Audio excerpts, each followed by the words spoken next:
Give me a second, guys. My audio is not here from my other mic. Yes, I know I'm going to sound distant because the mic's over there.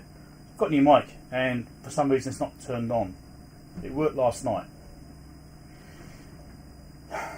What's going on there? Let's unplug it. Plug it back in. And nope. Oh, God. Yeah, give me a second. It's something well, mic though, it doesn't sound very good. This new mic sounds better, but it only sounds better when it's actually working.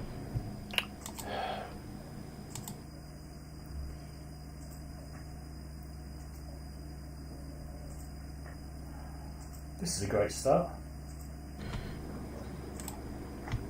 Here we go. Right. There we go. Now it's working. Yeah. Anyway, yeah. So I've got a new mic. My Samsung mic died. And I've done a video about it. Well, I've recorded a video about it. You'll see it soonish. Next couple of weeks, I suppose. Maybe. So I bought a new mic. Anyway, how's it going? Who we got here? Wilhelm, get it right. Dave, Harold, Smoke Component, hello. Adam, yeah, cool. And some others which are lurking, which haven't commented yet. Cool. So we've got a few things to work on. How's the audio? Does it sound alright?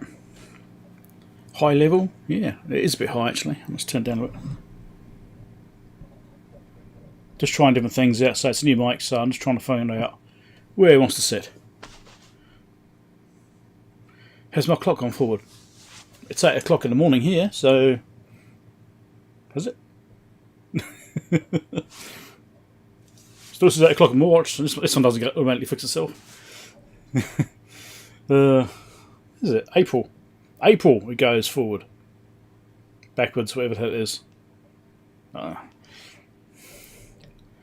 Anyway. Hey Peter, is here too? So hopefully the audio's right now. I've dropped it back very slightly.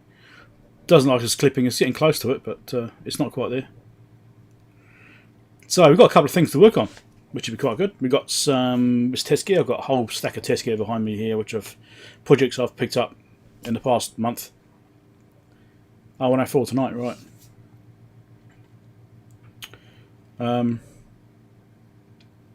Yeah, ours changes in April, not March, so it's slightly different. Yeah, so I've got a bunch of test gear, which I've been showing in mailbags. I started to show one each mailbag. So I've got a few mailbags coming up yet, which have still got this test gear in them. So these things here, which you won't even know about. And so we'll look at some stuff, and we've got some choices about things we could fix. Yeah. Well, try and fix. I think there's two things I want to look at, which I think we can do one of them because they're small, they fit on the bench easy.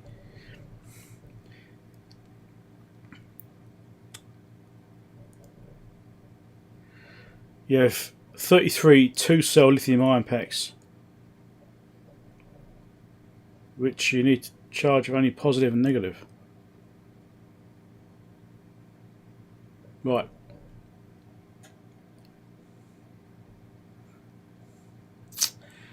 Yeah, well, depends how balanced they are, doesn't it? If they're well balanced, you might be alright. So they do tend to balance themselves a little bit. I mean, I've got some stuff which is 2-cell packs in those things I built for events, which have got 2 lithium cells in them, and they actually balance themselves quite well. I've actually had to go in and rebalance them. I did buy some balancing boards, stuff like that, with the intention of putting them in there, thinking I might need them. And whenever I've checked them, they've always been within 0.1 volts of each other. And they've never been any worse than that. So usually way closer, naturally. Less than 50 millivolts or so between each other. So I think as they basically fill up, because the charge rate declines on the cell as it gets closer to full, I believe that it's causing to basically naturally balance, because if the one's lagging behind, that one takes more current, or it just seems to balance better. I don't know. its absorption changes a bit, so it does tend to naturally bounce, I think. So if we just shove the voltage across the pair, shove 8.4 volts across the pair to get you close, or maybe 8 volts to start off, a bit more gentle on it, and do that. I don't know, maybe it'll work. Well, last batch all had one dead cell. Oh, that sucks. Anyway, do a bit of mess. Oh, okay, well, that helps, doesn't it?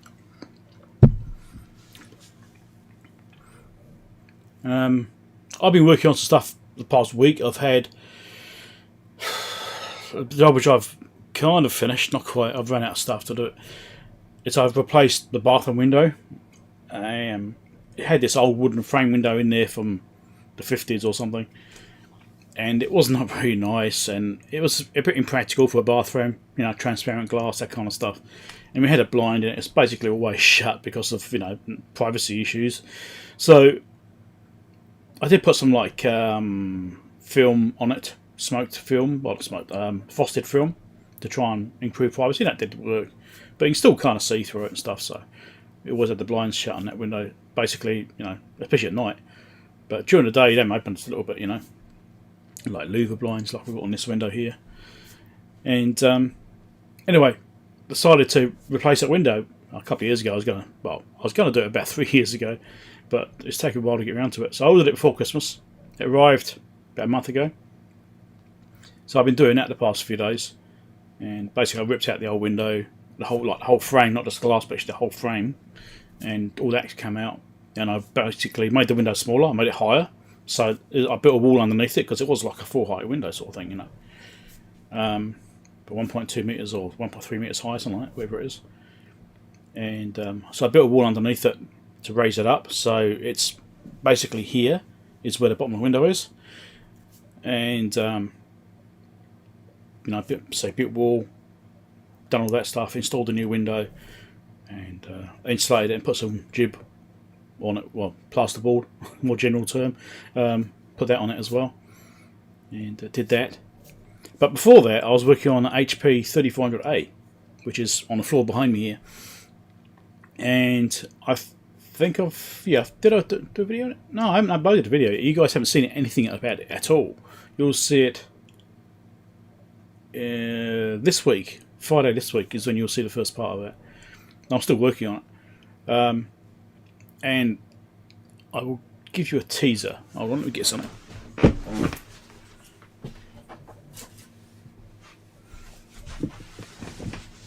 Basically, I designed a new board for it. And here it is. I'm still working on it. That's as much as you're going to see. Just a little teaser. So, yeah, I've been working on this thing for ages. I've worked on it probably 3 days this week, I think. I've been working on it, trying to get things working, and I had to build these boards. These are sponsored by PCUA. So I've had to build these and troubleshoot things. I made a couple of mistakes which I've had to fix. And a few things like that. So that's going to be coming up in the next, probably over the next month or so. That'll start popping up. I had so much footage, something like 30 gig of footage or 40 gig of footage, something like that. It's horrendous. I spent so much time on it, and I'm not finished. So yeah, it's what I'm working on for a few days, trying to get this thing working.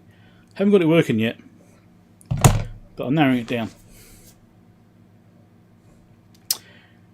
This replaces the original chopper board, which I've got sitting here.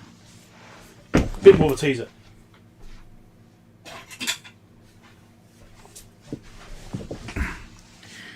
This thing here, this is the original board, isn't it? If it will focus, you bugger. Focus, here we go. Here, hold it diagonally. Yeah, maybe.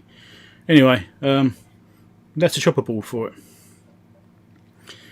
And these fail. But you'll see videos about that soon.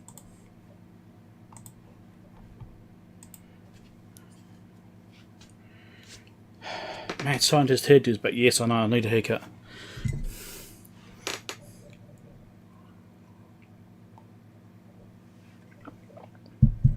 But yeah, so this is That's the original from the 1960s. This is my one, which is based on a later design of this, to be honest. I've only modernised a couple of bits on it, but it's not working yet, which is surprising. I thought it was going to work straight away, but no. Not quite. Put it back.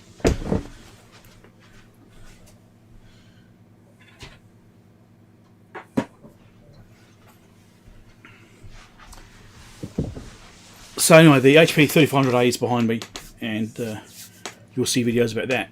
So I'm concentrating on working on that board right now, try and get that figured out, get a troubleshooting done on that board, so it'll work. So things to work on. Let's see. Let's do a poll. Let's do a poll. Polls. Start a poll.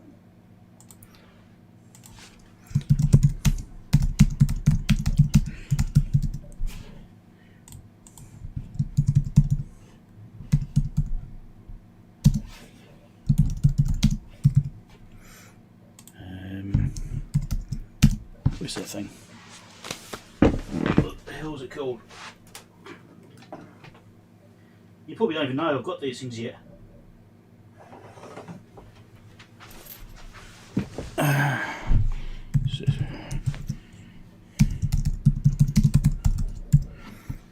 Shall I do anything else? What else have I got I could potentially look at? Okay, one more thing.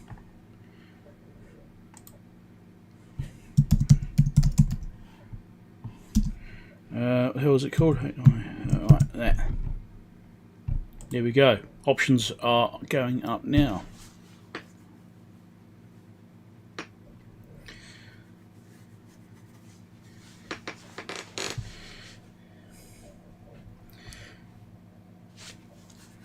So we'll see what the votes say, eh? How do we go with that? So, three things we can work on, because I'll fit on my desk fairly well. Two of them will fit on my desk really well. One, not so much, but it will be okay. I have to do videos about these as well, so I have to record footage for proper videos.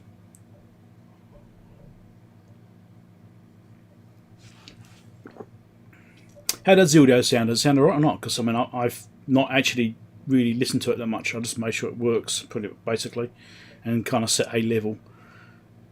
So it's a brand new mic. It's a Blue Yeti mic. How's it going for bang on a desk? That's seemed alright, acceptable. Anyway, well, it's this. It's one of these. It wasn't cheap either. That's a pretty expensive mic.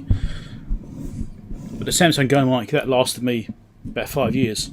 And it's okay. They had things like, you know, humming, and you could hear noise on stuff on it.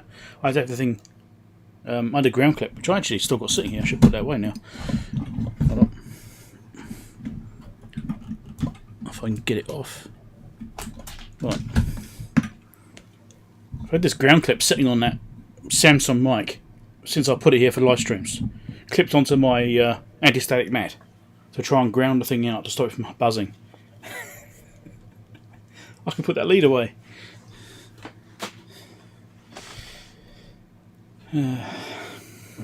Sounds okay? Good, good.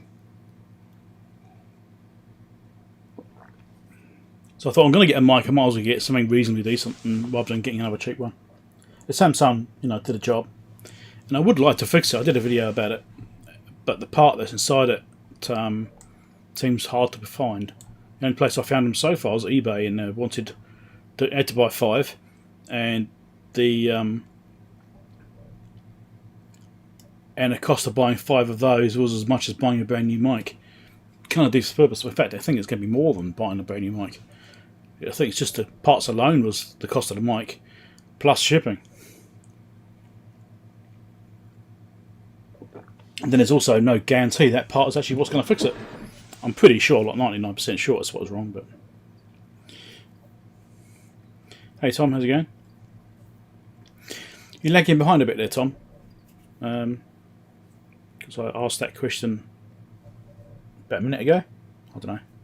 Maybe make sure you click the live thing to make sure you got it latest.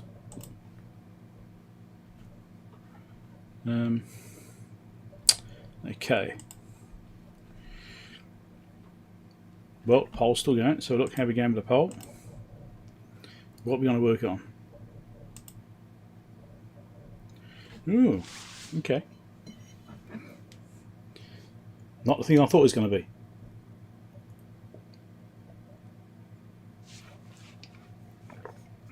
I'll explain about these in case you want to change your mind. I don't know if you can change your mind actually. The Model 11 Wave Tech, that's a function generator.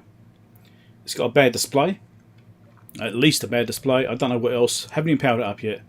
Needs to convert into 240 volts, that kind of thing. The HP power supply, that I believe has also got power supply issues. And I don't know what else. The Marconi 893, I don't know if there's anything even wrong with it. I think it's basically just opening up, having a look, give it a clean, put it back together, because there's no power in that. It's just a passive device. So there's not much to go wrong with them really. So it'd be more of a case of stripping it down, having a look at it, and cleaning it up. So it's not that exciting, that Marconi one. I think be good filler video.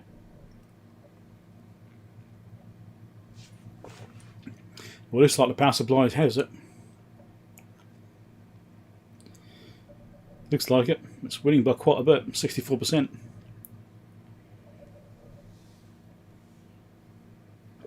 Many bad caps. I don't know if you guys saw the post I did the other day. I purchased some capacitors from Element 14. By the time I finished doing the order, it was like $500 worth. There's a few capacitors coming. I've got a couple of different types. Got some electrolytics and some film caps as well for my other stuff, because I needed some film caps for that board I was building. Turns out I didn't have quite the right one. So I thought I had them, but the ones I actually designed it for, I didn't quite have. The ones I had were slightly too big. So didn't quite fit in the footprints nicely. Any reefers? There could be some reefers actually. It's possible as reefers. Very possible as reefers. Actually, the other thing with that power supply, there's a modification I was going to do to it, and I think I've got the bits. Yeah, I don't know if we'll get that far though. We'll see. Might be something to save in the final video. Because the fans are known for being quite loud in these things, and there's a common modification which is to make the fan temperature controlled. So I don't know if we'll get there. We'll make a temperature control board online. I've got the bits for it, I think now. I think they've arrived. Questions where to put them. Oh yeah, oh, I know where. Hey Dutcho, how's it going? Well, I haven't been doing many live streams actually. I've only done, this is like the second one this year. Andrew? Yeah, so yeah, I think it's only the second live stream I've done this year. I've been so busy. I've been working 7 days a week for, well, basically a couple of months. So this is my first weekend off in a while. So yeah, I think I want next weekend off as well. We'll see how we go. I might actually take next weekend, actually have a rest next weekend and do nothing. I think that would be an idea. We'll see how we go. I'll probably end up doing something. This is, yeah.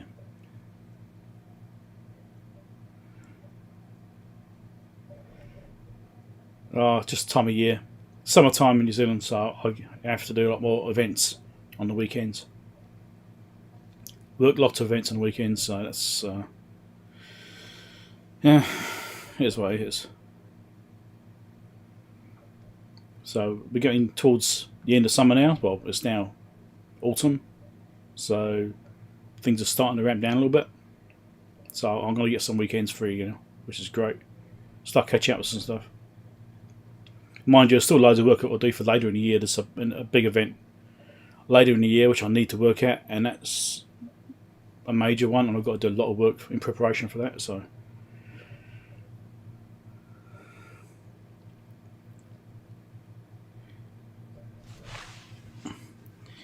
yeah, Christian, I just so busy.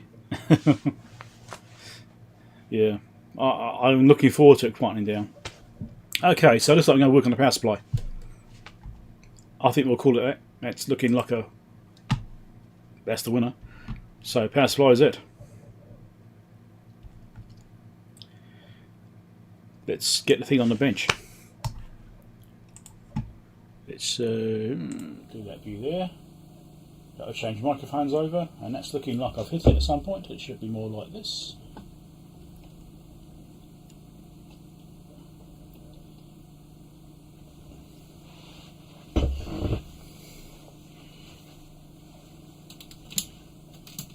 And I also must not forget to record video on this, because this is going to be a proper video. So I need to make sure I don't forget to do that, which is a thing I tend to do. I get carried away. Let me get my other camera set up here.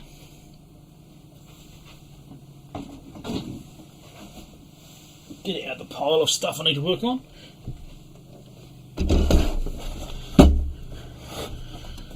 Can I slide it back? Oh, it's digging into my desk, that's why.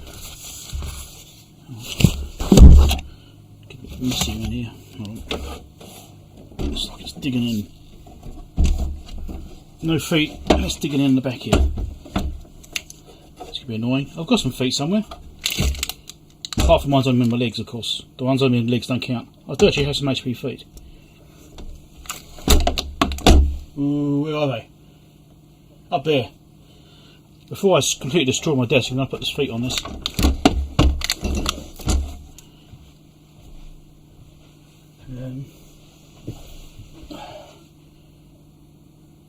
Hey Ian, how's it going? Which also involves me putting my feet on my desk and climbing up there. Because it's right on the top shelf. My spare parts. What was I going to look at?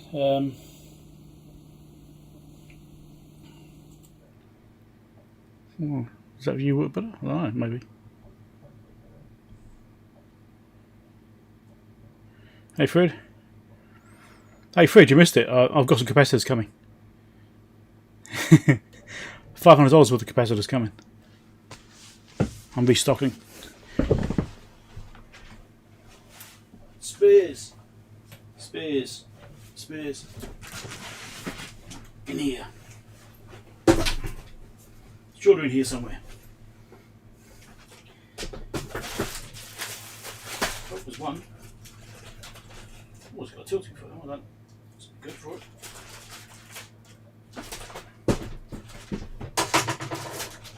Also 3D printed some. I designed some a while ago. That's an original one.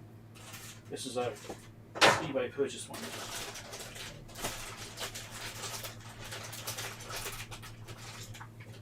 I'm not going to put tilting feet on it, I'm just going to put standard ones on. Right, does that look good? I thought I'd more than that.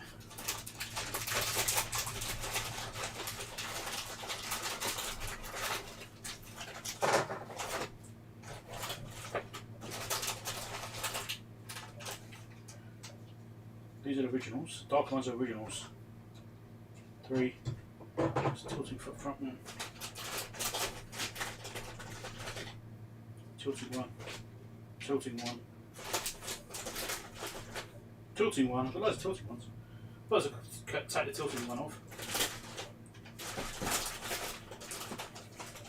It's weird, I only got that set up. Strange. So I don't want to put a tilting foot on it. Just take the tilting foot off. If I can, I can bend it around. Come on. Do that way.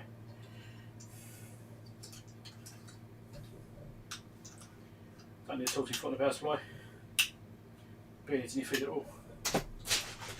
Right. 4 feet now, I won't scratch my desk up.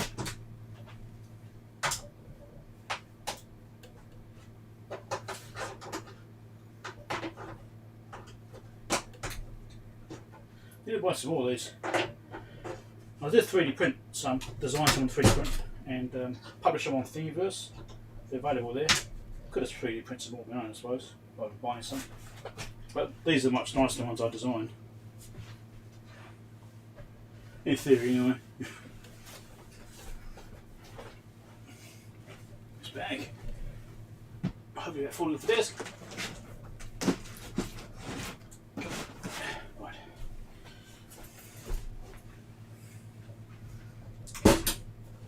I've got audio. Didn't check that, did I?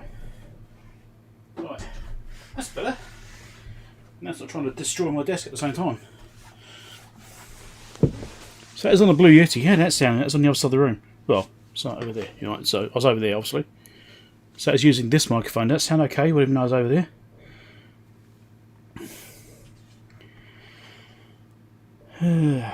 About time, yeah.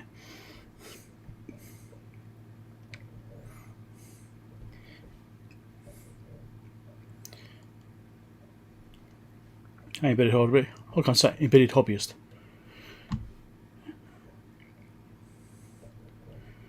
Audio's low at the bench. Oh right, yeah, okay, yeah. Well, it is a directional microphone, this thing, so it is direction toward me. I could actually open it up so it does different patterns. I was playing with it a little bit last night, so it's alright.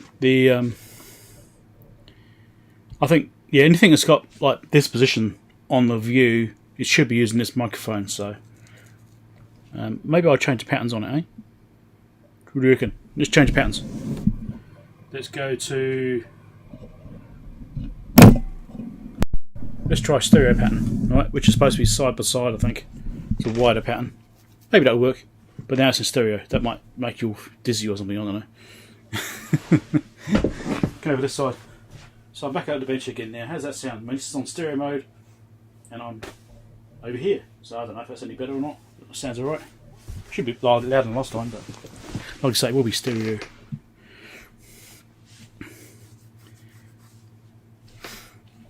Yeah, anyway. See how it goes, I suppose. Maybe it's alright, maybe it's not. No change. Well, it's obviously not too bad. Slightly better than the bench, yeah. It is slightly better. So it's one of these things that's got like 3 microphones built onto it. You can change which pattern it uses to determine which direction it's supposed to be getting sound from. Yeah, I'm not quite sure yet. Still a bit low, yeah. Yeah, it's colloid, yeah. So, anyway, I don't know, I thought I'd try it, but I thought having it directional towards me when I'm sitting here would be better, because, you know, you do get other noise around the room. It would help to get rid of it, like the things like the fans from the test gear and things like that, and the soldering iron, which are not far from where the back of the mic is. I don't have a wireless mic. Well, I do. I tell a lie, I do, but it's not very good. It doesn't work on my computer very well, I should say. It works perfectly with my camera. I'll put it back to that mode then. So to make sure that I change to that for you if you want to hear me better on the other side. Okay, let's stop waffling. Which view do you want? Do we want that one? Or do we want that one? Probably that one, eh? Or, even better actually, HDMI, yep, okay. Hey, it's there, brilliant, makes a change. Got a crap off screen. Let's go look in this power supply. I've got no idea what's wrong with it. Haven't even powered it up yet.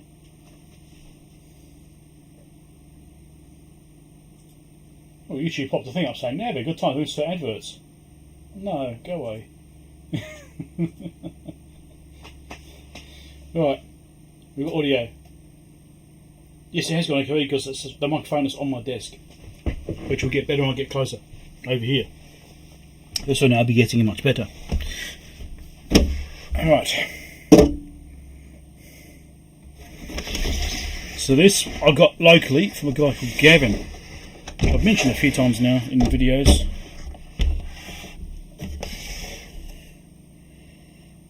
Output mode normal and fast. I've got no idea what this thing does. I need to do things like modify it. This says it's rated to 120 volts. No one's really marked it as 240. Might still be set to 120. Maybe. Better watch out for that.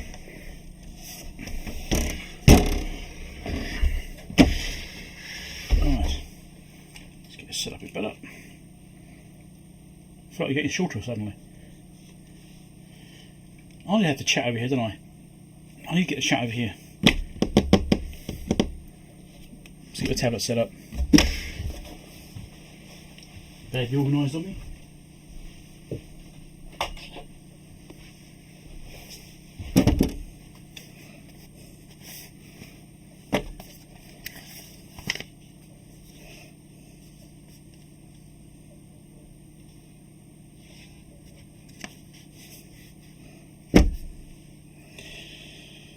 I need a charging cable to keep things awake, hopefully.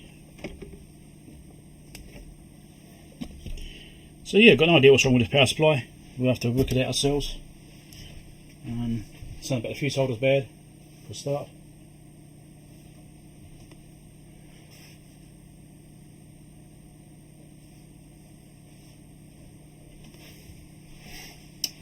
Right. Come on, Tablet, wake up. It's a bit slow to wake up.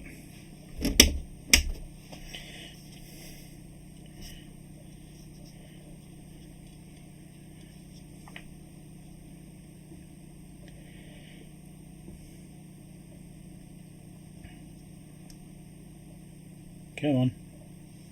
Oh, this has been really slow today. Here we go. Oh dear.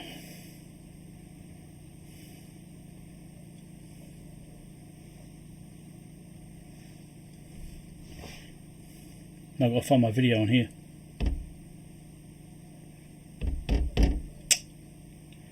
So maybe 120 volts. I need to check for that first probably and make sure it's actually not set to 120 volts still. Really, if someone changes the voltage on these things, they should actually remark the back to say what the voltage it is now. Oh, cool. My live stream comes right top. Brilliant. I've done to play the live stream. I just want to see the chat. Come on. Where's the chat? Here we go. Right.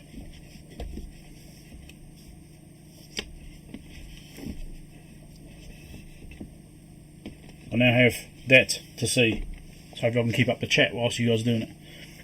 I think I set this thing to not sleep straight away.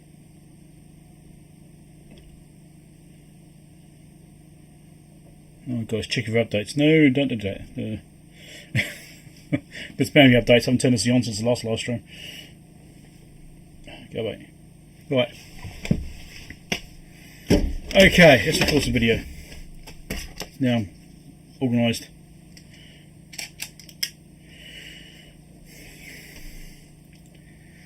So, the bench is a 6633A, which is a 50 volt 2 amp power supply rated at 100 watts.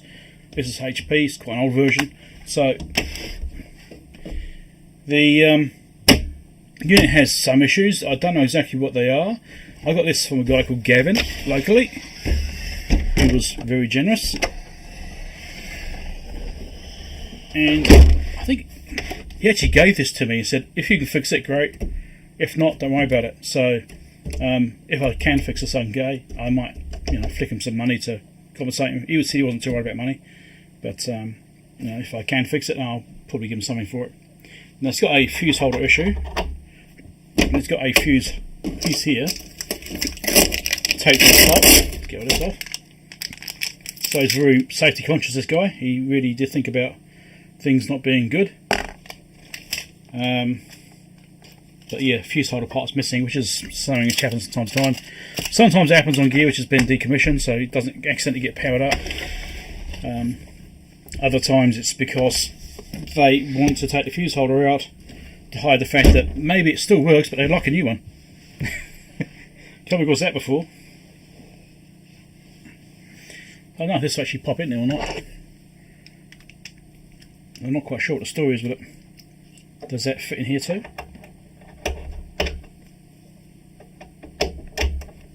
It does, look at that. Sweet. Alright.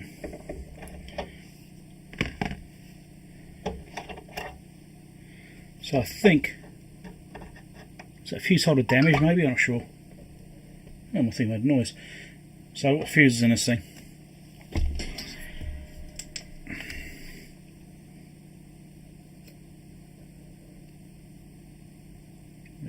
That is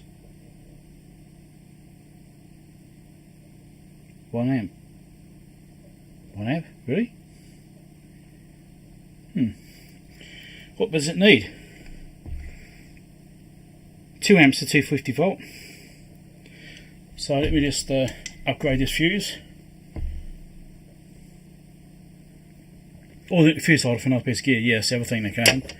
But I've come across some that have been decommissioned that said that solder's not working, won't power up, and all it needs is a fuse holder. Or a fuse put into the fuse holder. Let me get a fuse, 2 amps. If I can get my drawer open, it's a bit cramped.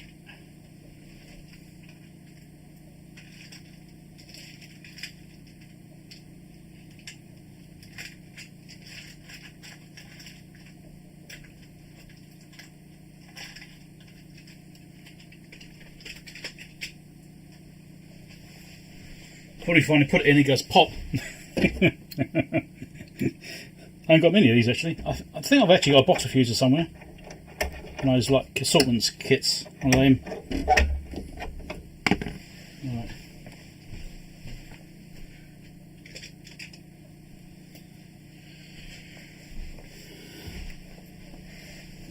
And I'm still recording, this is really bad. Repair done. Right. So I popped a new fuse in there, 2 amp fuse. Like I said, I don't know if it's on the right voltage or not. It hasn't been remarked by someone.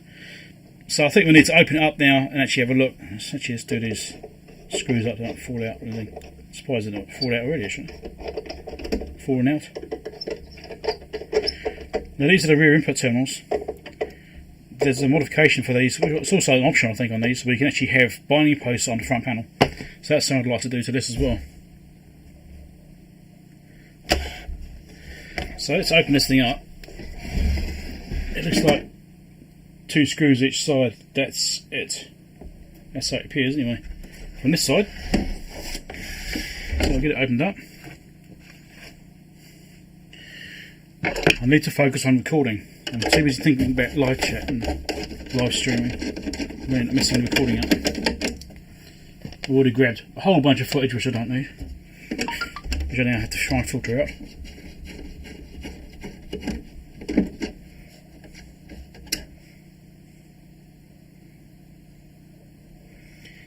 You're getting confused by Buckenville output.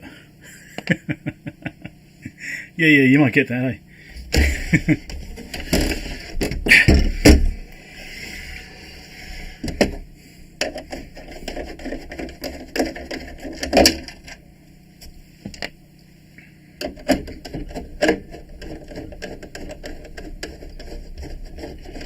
Now maybe this thing works absolutely fine, just needs refurbishing. You know, new caps and sort of stuff as possible. Could be done as a precaution. I don't actually remember what he said now. He did tell me about it, but I've forgotten. It was about a month ago.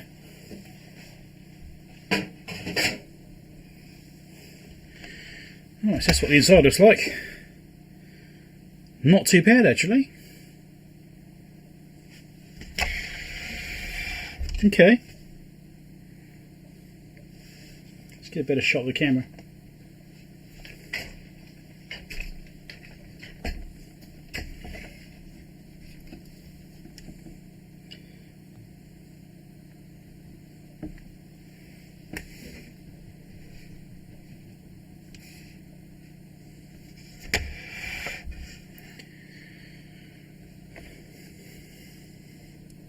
So there you go, that's the inside of it.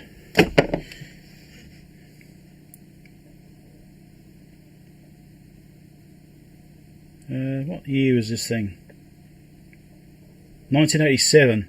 That's what's marked on the chip down here is 1987. So yeah, old device.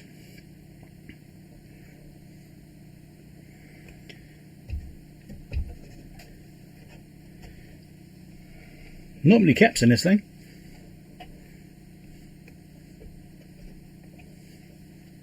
Over here wobbled a little bit. Yeah, there's an orange one under here which is wobbling slightly. That might be a sign of it extruding itself. Usually when I put in the flush with the board and when it starts wobbling, it means it could be popping up a little bit. Certainly looking at. But do I have caps I can put in here? That's the question. I know I'll have some of them. Do I have all of them? I think I want to recap it before I even power it up, because it is so old. 987 as a power supply, so yeah. Okay.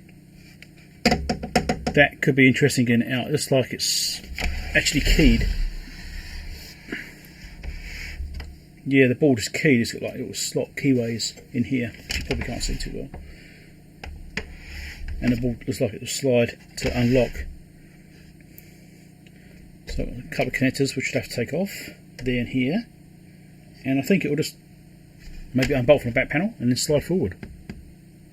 Something like that anyway. This side, a couple of connectors over there as well. Obviously the front panel ones there have to come off. And say these ones over here. So it's not too bad to get it out, it looks like. What's actually holding it in place? So we've got some studs here on the GPIB.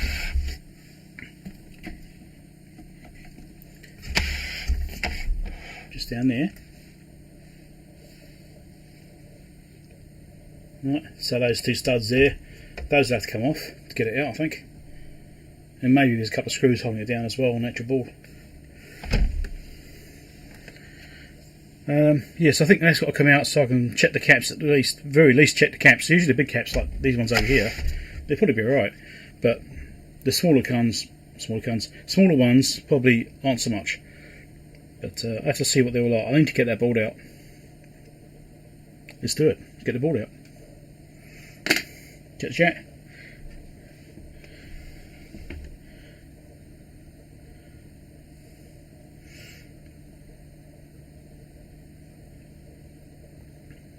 Trying to catch up with chat.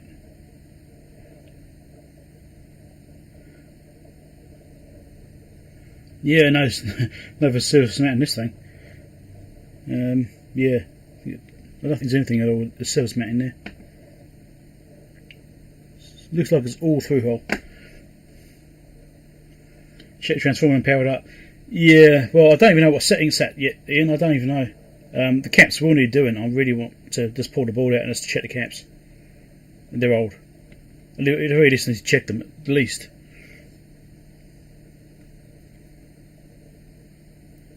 Yeah, it's marked 120 volt, but is it? My country here is 240 volts. So if they get something locally which is set to 120 volts is really weird. So haven't checked anything yet. So don't have transistors, check okay, no idea.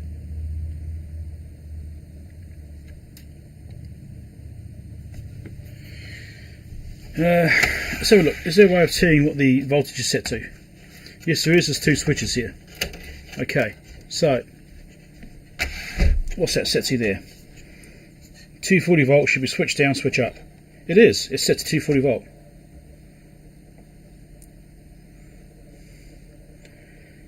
Yeah, so the switches have been changed to 240 volt. Then you can kind of just see it down there. Right, that switch is down. That one is up. There's a marking on the PCB saying which way they are. Maybe you can just see it. Maybe.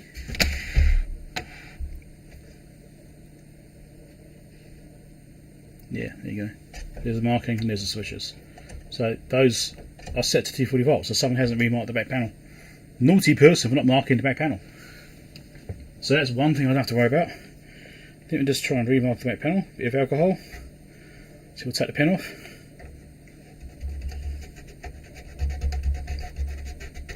It is not taking the pen off, so alcohol won't do it.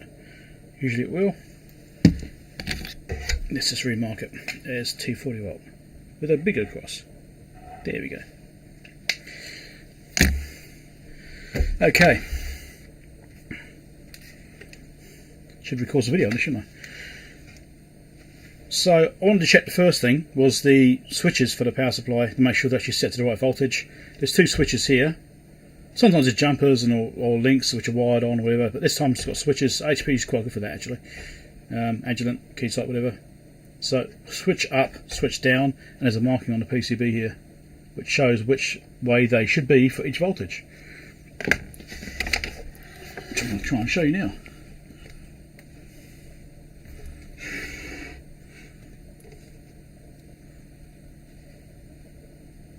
Right, so there's the two switches, and there's the markings for the PCB, which tell you which one's which, what they should be set to.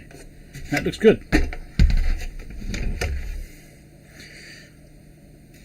See, I knew I was going to keep forgetting about doing the actual recording of the video. It's hard trying to do two things at once, or three things at once even. I fail at most things like that.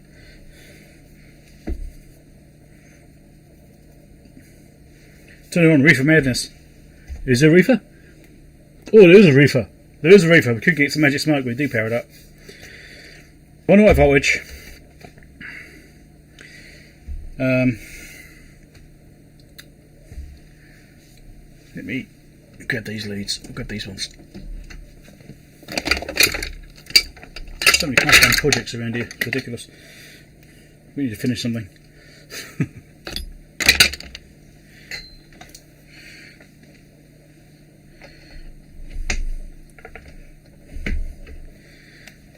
Let's just do a quick check, shall we?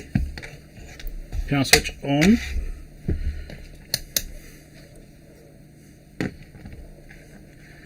So let's do a quick transformer check. I can't even say it. Let's do a quick transformer check.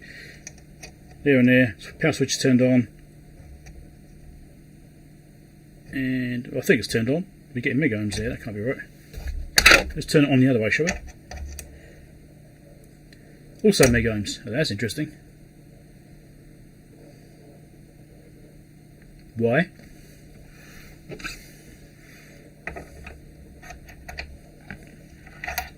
The shoes I put in dead. Oh no, I've lost it. Or something else going on. Oh, fuse is good. Could be a fuse holder. Don't get this fuse holder wasn't actually in this unit, but it does fit. Nope, got the other screwdriver. Let's check the fuse holder itself. And I can't because it's on the bottle. I can't check the fuse holder, it's on the bottom of the board, I can't contact the connections. Right, now my check that is to take the board out. So why are we seeing an open circuit on this thing with the power switch on? That is interesting. Power switch goes where? Under the board, can't see it. Comes over, it comes under. Okay, so some of these wires in this bundle of power switch.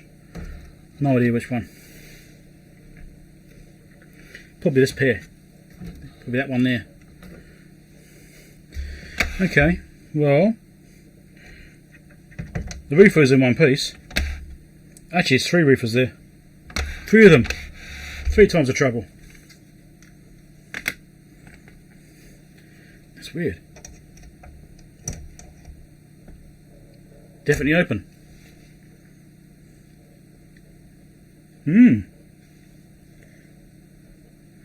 Well, the board has to come out then, doesn't it? Because I need to see if the fuse holder's even working.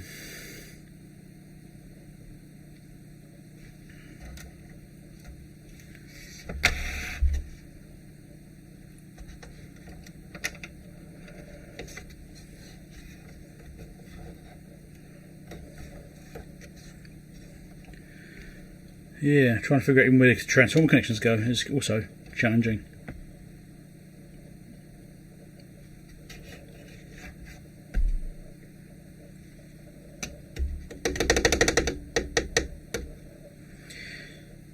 I think I'm going to take the board out so I can pick it.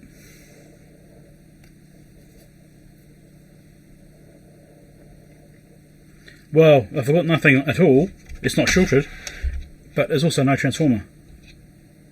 There's no way that's right with mega ohm resistance. There's no way.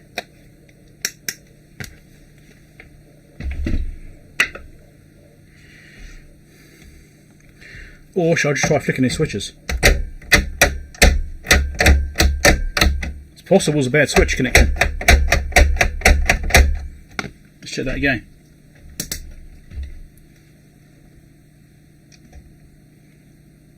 No, still mega ohms. Power switch on the front. No, still mega ohms. That's completely open. Right. Wasn't expecting that. I can see the end of the fuse holder.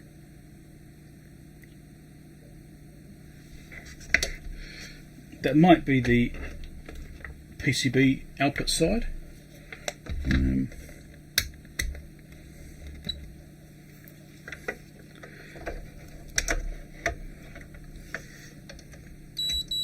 No, it's the input side.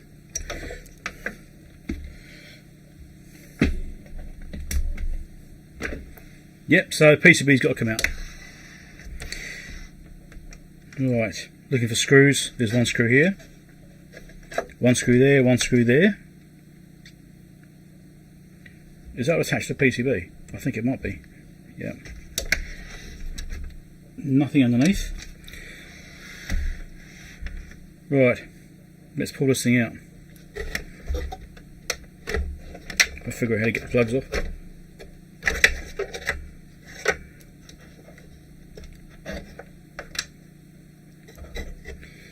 Figures can't quite get in that gap. I'll take that off anyway, won't I? And that's under there.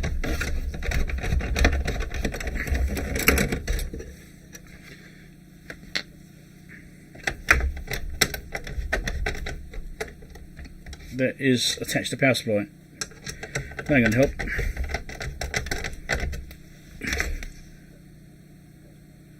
Oh, it also slides off.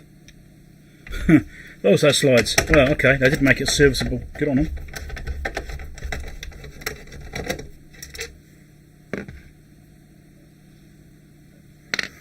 That slides apparently. Does it? Oh no, they're nuts. I need to undo those. Let me get the nut driver.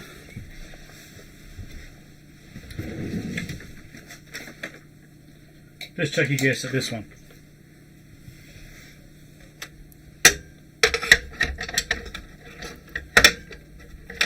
It's not that one.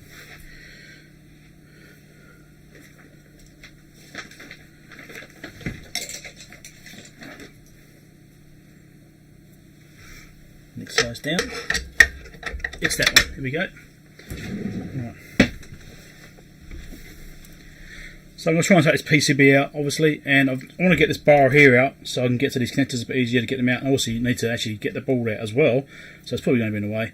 So I've taken these two screws out. It looks like it slides forwards, but it's got two nuts on the side of the transformer here, which need to be loosened, so it will slide.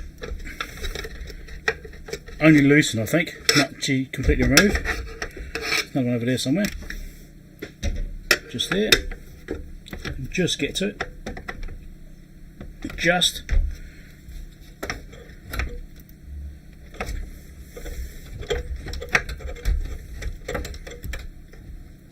Okay, I think that's loosened.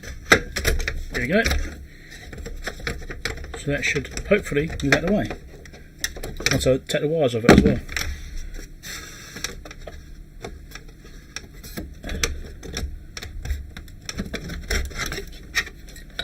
Okay. There's wires attached to it. It's not going to work.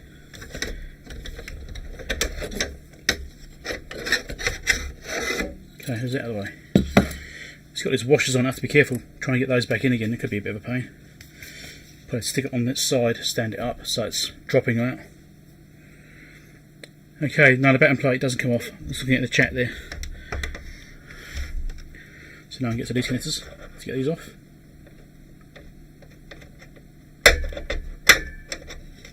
Right.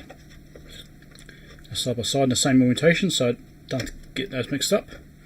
Let's keep on the same side, it'll be right. That's that.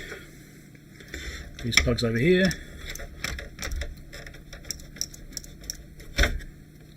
Front one goes to the front, rear one goes to the rear. Okay, easy. Then we've got this other 2-pin plug here. Like that. So far so good. Does nut drive fit these as well? Not quite. Oh, just.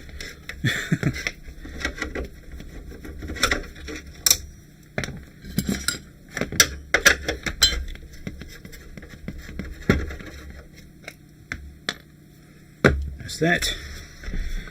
PCB screws.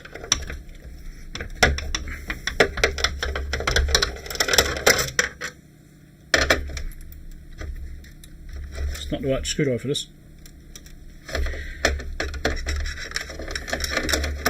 It's almost right, but not quite.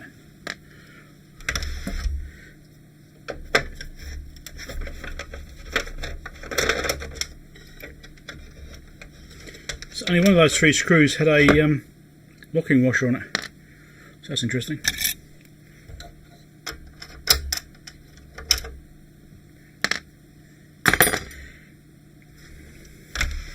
Is that all the screws? I think it is. Oh, it's moving.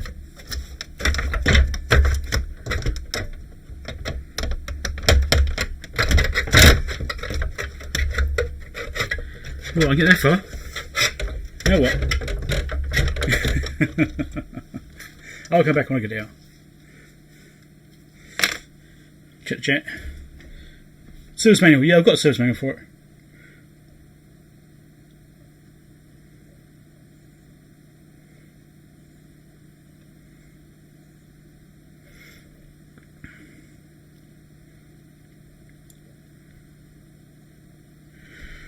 Right, let's try and wiggle this thing out. What's holding that?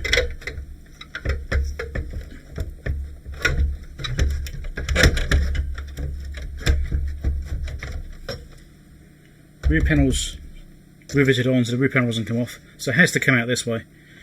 I would have to take the transformer out. That would be annoying.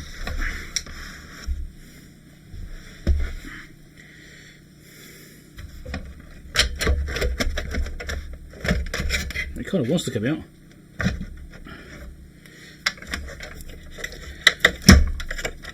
Also, an earth tag I've got to take off too. Take this off. I'm going to have to get the right screwdriver at this rate.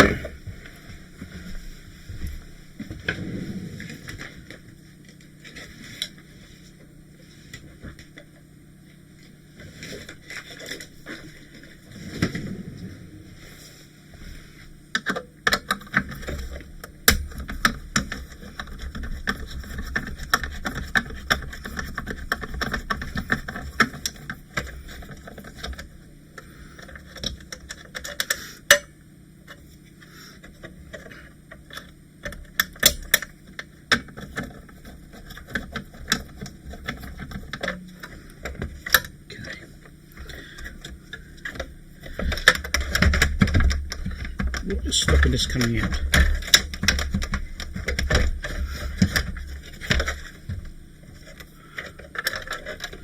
What am I missing here? I think it might just be this connector on the back here. I think it's just this. It's getting caught. But I'm not sure.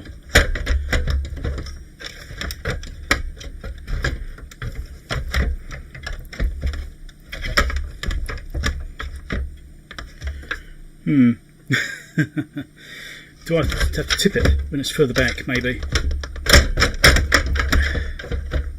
Well, this is fiddly.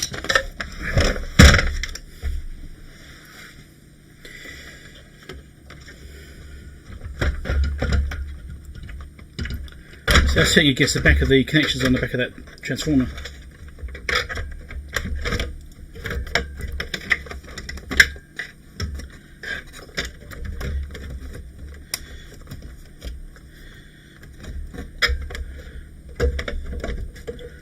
Getting there.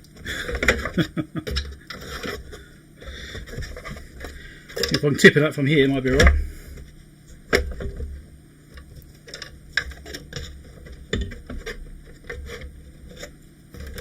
It's getting stuck in here.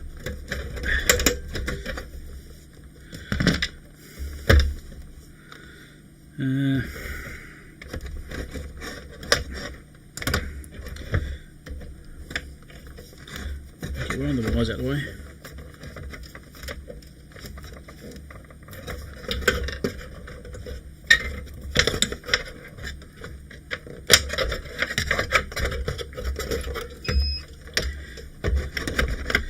Okay, there we go. That's out of the way.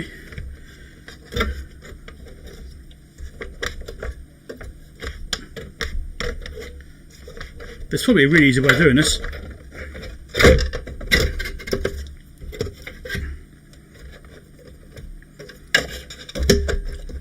I'm thinking what I'm doing is the right way. It's just tight. This screw's got to come out now. It's in the way. Now it's stuck. There we go. Let's take this out. This is in the way. That's not working too well. Let's just shut down this and drop too much.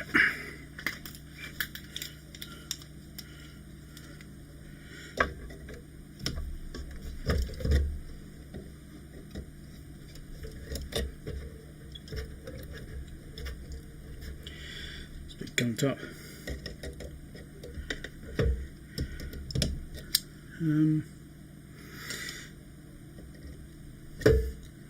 There are spanners. I could get a spanner, but I've got this right on my hip, you know, so it's like, I'll just use this.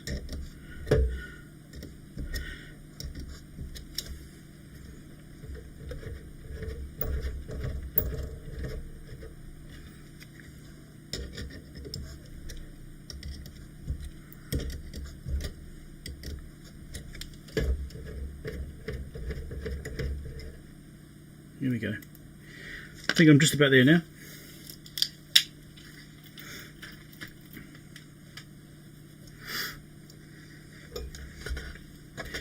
The front panel wasn't really in the way of tilting it. Here we go. Now I've got it. We're in.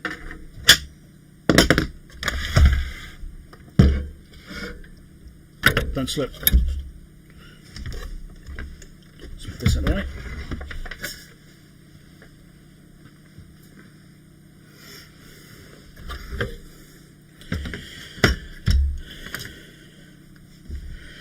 Okay.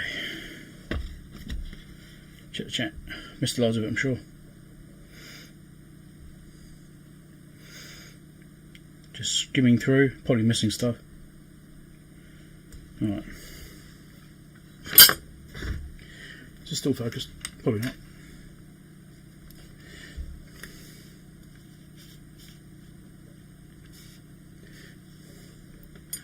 Let's create some space.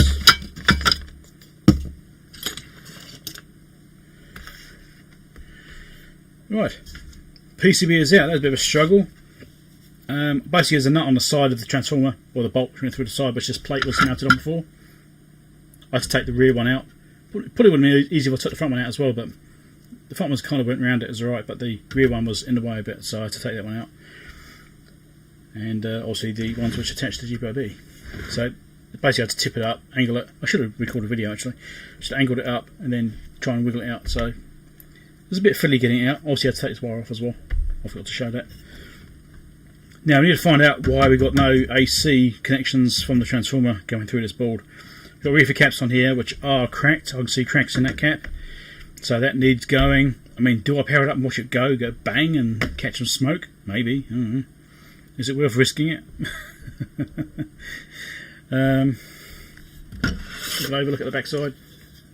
Haven't looked at this yet. It's got some conformer coating on it. Always makes it fun to work on when you've got conformer coating. A few solder connections look alright. AC connections look alright.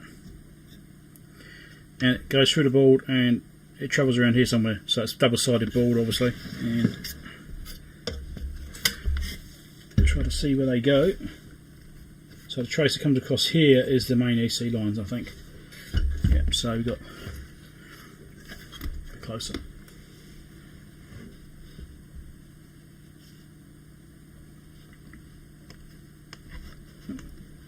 So AC line comes in here, goes to this end of the fuse holder, goes back that way to that end of the fuse holder, which then cuts across the top of the board here. Looks like it goes to the reefer cap. Then over to here. Oh, can't see it, it's in shot.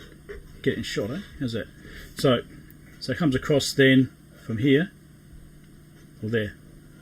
There's two tracks. Where's the two track? Let's come across this way. Am I missing something here?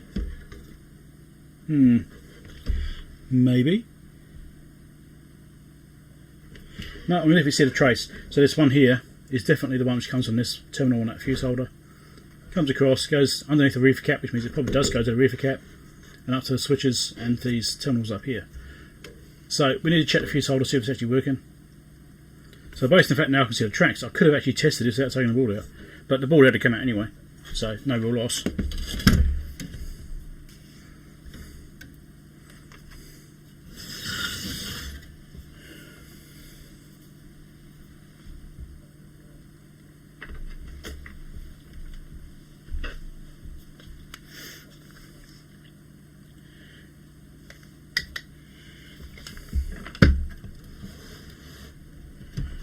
Don't know why it's flopping around. It's probably on a reefer. There we go. Alright. So it's got this propped up, so I'm not flexing the board too much. I'm pressing on it. So obviously between the fuse holder here and here should be fine. Yep. And from here to the reefer cap, which is over this way somewhere. So yeah, it's actually got. Let's go through the fuse holder. Okay, and it comes over here to these connections. So if I go from here to one of these, goes to that one. Oh dear, that's looking concerning then. So it is getting to the transformer side from there. Let's check the other side. Where's that go? Yep, that's going to there as well. So I do actually have two connections going to this socket here, which go through to the switch. So it's actually switching double pole. So here to here should have a transformer winding, I think. Maybe. I might have to look at the circuit diagram, that's right.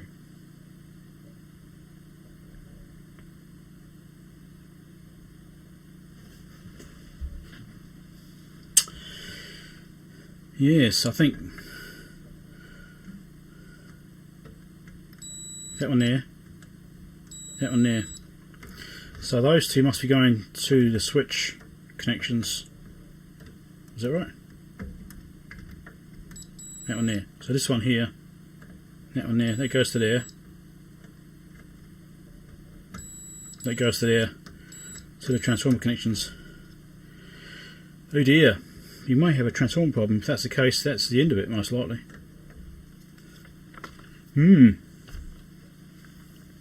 Right, let's check the circuit diagram, check this out.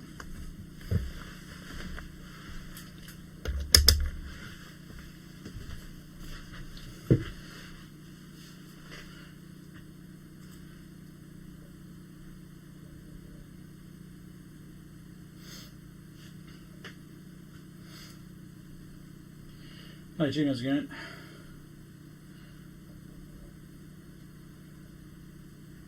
Right, let's put a circuit diagram up and change view so you can hear me better. There we go.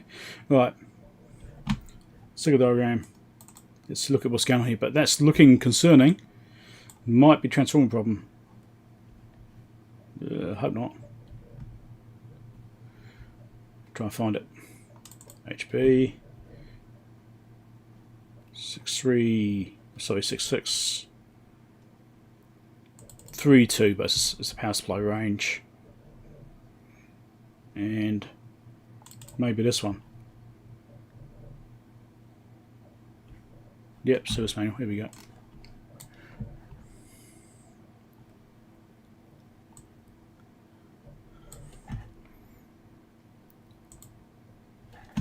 Okay, let's have a look. The circuit diagram is there's loads of pages. It's just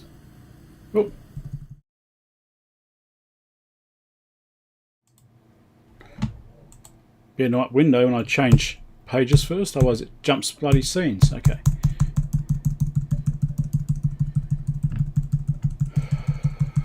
What was that?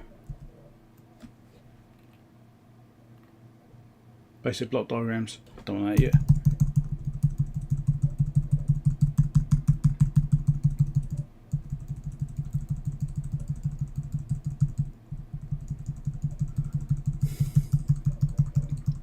Worried about transformer. It appears to be transformer problem from the initial inspection. This is what you want to look at just here.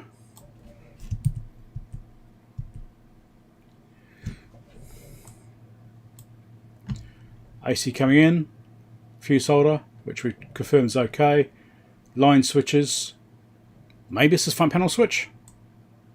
Haven't ruled that out, have we? Then it comes in 3 switches. Now we're doing one's down, one up. S3, S2 is up. So this one's up. So this going through this loop, which comes back into this side.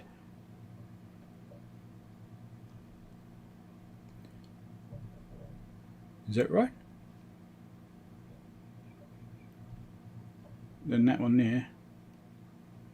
Okay, yeah, it's chucking in series, right.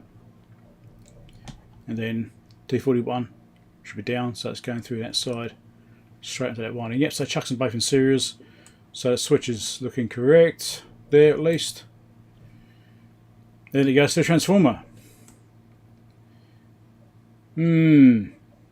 Nothing really to go wrong there apart from the switches.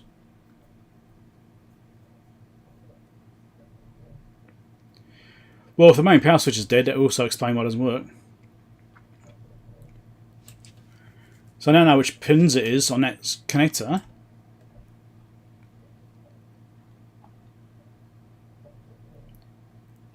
Which is this one here. I can check the windings on that. So between 1, 2, 1, 3, I should have winding. And between 4 and 5, I should have windings. So if I check that connector, that'll tell me if the windings are alright. I hope so.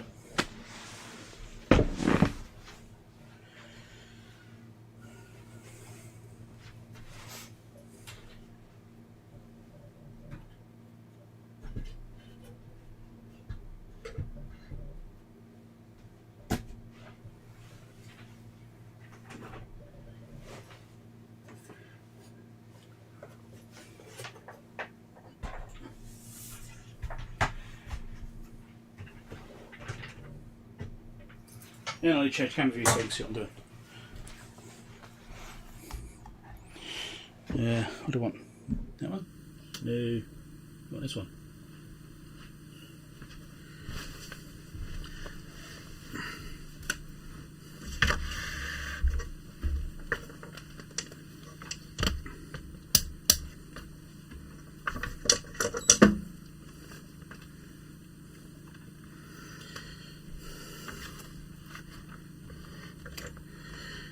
Okay, let's do some testing on the chassis. First we'll check the power switch. I don't know which ones are which. Can't tell, we'll figure it out. Let's see what we got here. Nothing there, nothing there, nothing there. Change the switch over. Nothing there, nothing there, nothing there. Huh. Or is that just onto the wires themselves? It's so dirty I can't tell.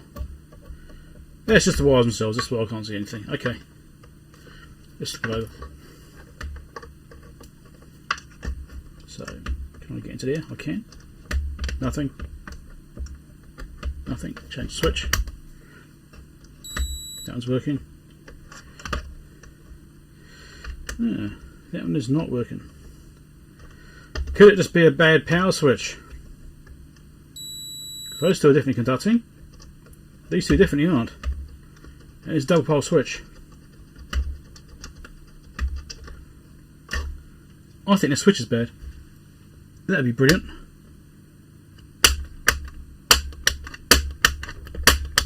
Let's work it a bit.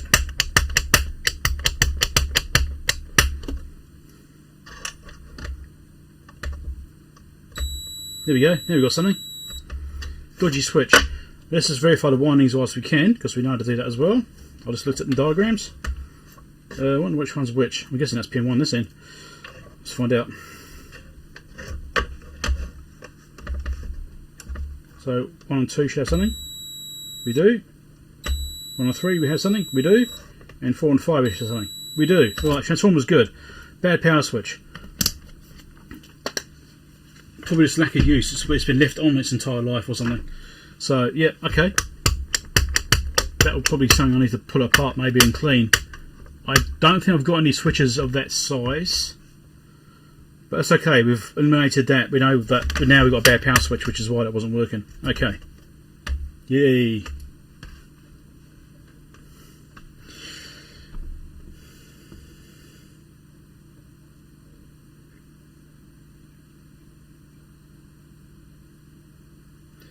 "25 years of oxidation," indeed.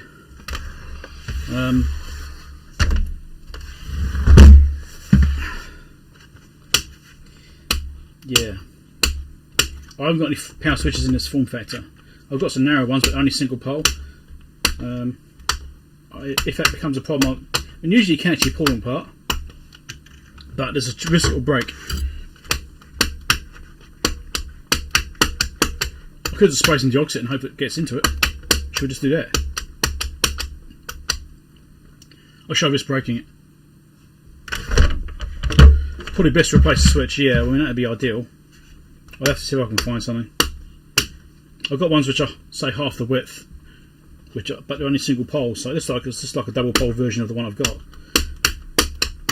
I know I don't have any of these.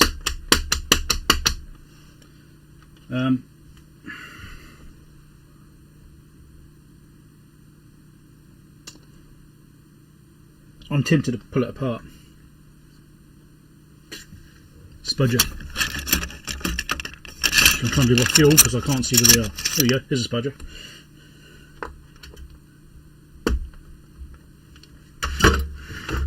This video this because it's going to spring everywhere, it could be entertaining.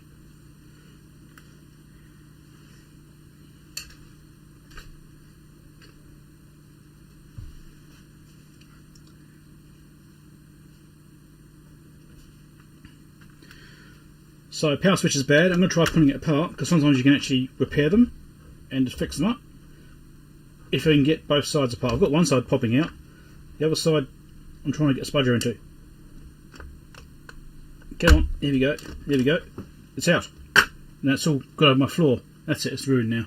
Never going to find those bits.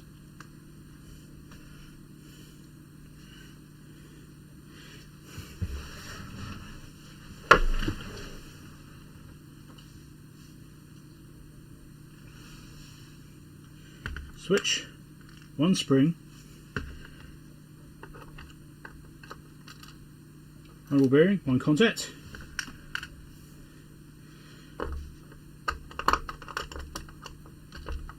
another contact. I need to find another ball bearing, another spring. There's a spring, another ball bearing. It's here somewhere.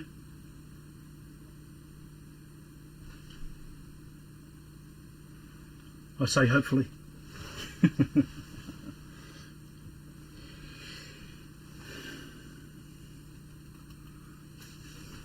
What I find is lots of bits of wires and stuff and cat hair. Always cat hair, there's always cat hair. Get those out before I get one in my foot. Okay.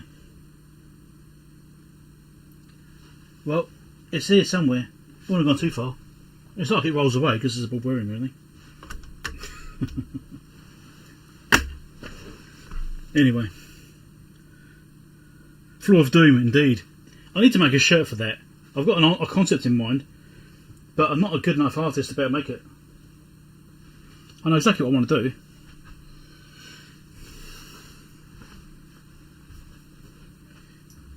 Let me just look on the floor. Let me try and find this damn thing.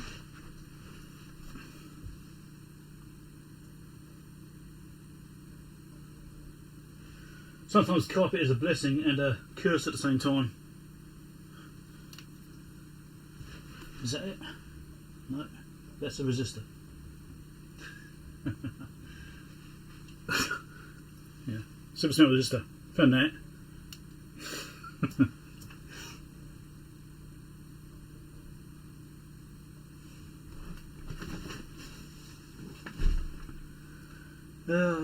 Where's it gone?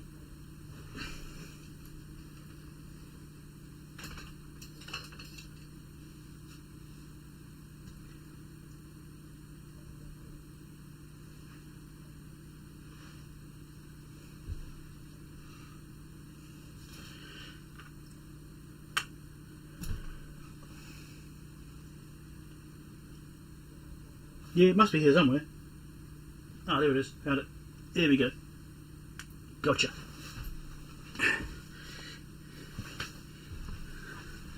Yeah, I've got magnets. I was going to use it as a last resort. I like to use my eyes first, because you end up picking all sorts of stuff up with a magnet. Keep finding resistors and bits of wire and all sorts of stuff. They get stuck on the carpet. Mind you, I should do that anyway, actually, get it bloody cleaned out. I vacuumed it, like, I don't know, a week ago, and it's, in that time, it's got messy again. Right, so, contacts. I shall show these. It'll be good on camera.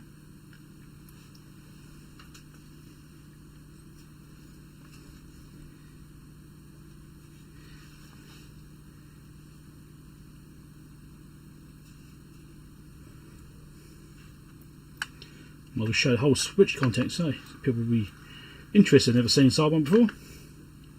Let's try not have everything roll away and disappear off the desk again.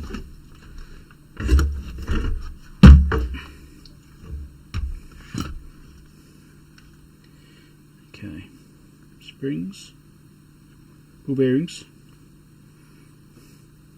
I'll just cut my loss and leave it there. Okay, so this is what's inside the switch. Obviously, here's the head of the switch. You've got those two posts inside there which are hollow. What happens is you have these springs which go inside those posts, like that.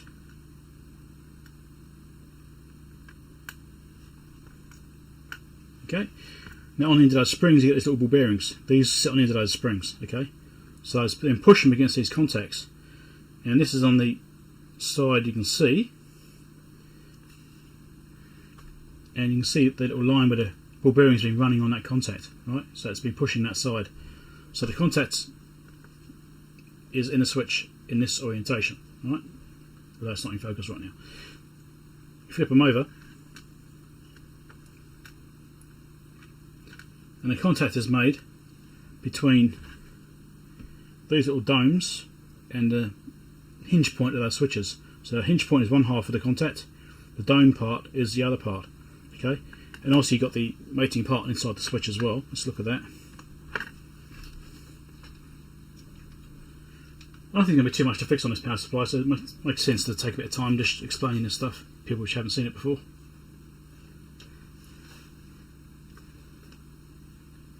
How many people take apart switches?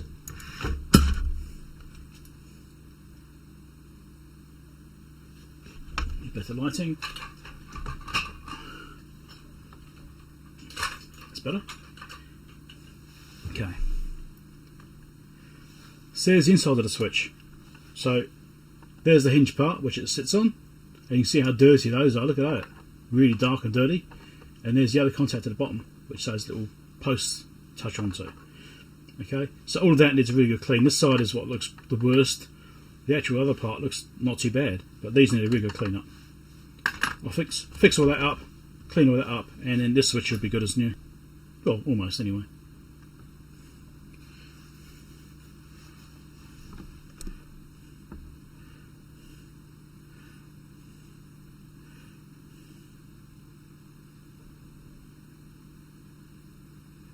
Pick the cat up too. The cat's around somewhere.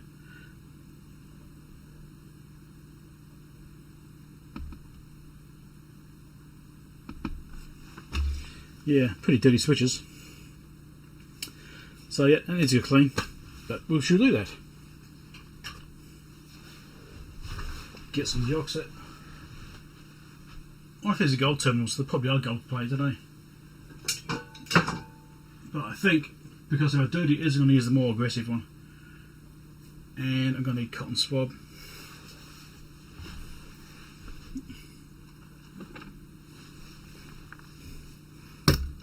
And I'm going to need some paper towel, some of these to put stuff on. Without going everywhere, let's just readjust my desk because things are getting in the way. Going to stand up? Probably not. Stay. My desk is never quite big enough. There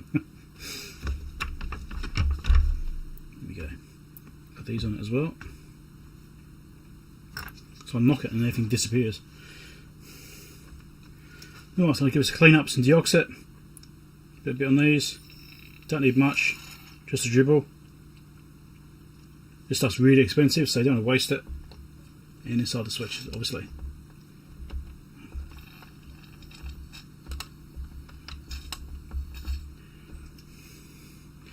And the excess, which is dripping out the tube, stick it on the cotton bud.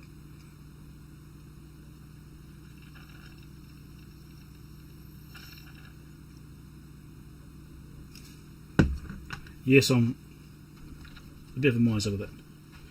So I'll give this a clean up, which you can't see me doing, but I'm going to give it a clean up, and yeah, there's a bit of dirt coming out there, right?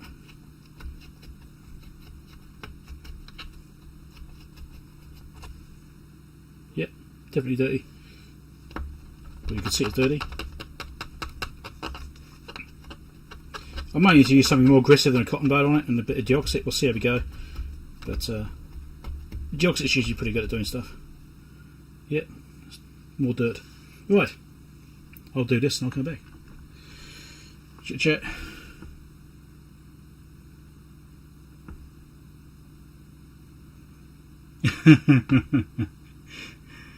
Fusion generator. Is it cats and toast? Is it buttered toast?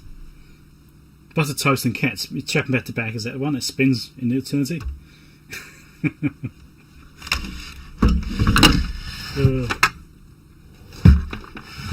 Stand this on its back. Work on this. You won't be able to see what I'm doing right now.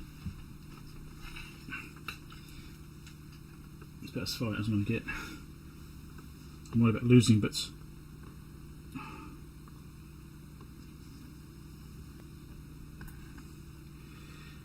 Let's give these switches a contacts are clean as well.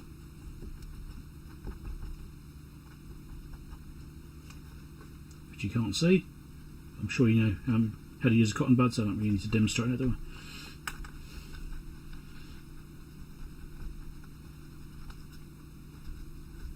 I may need to be more aggressive with these. We'll see how we go. I'll have a look at them afterwards.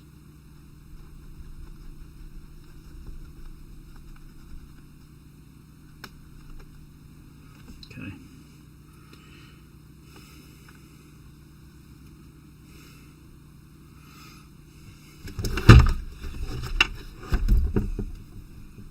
It's probably going to run inside the wire, isn't it, if I do it this way around? Never mind.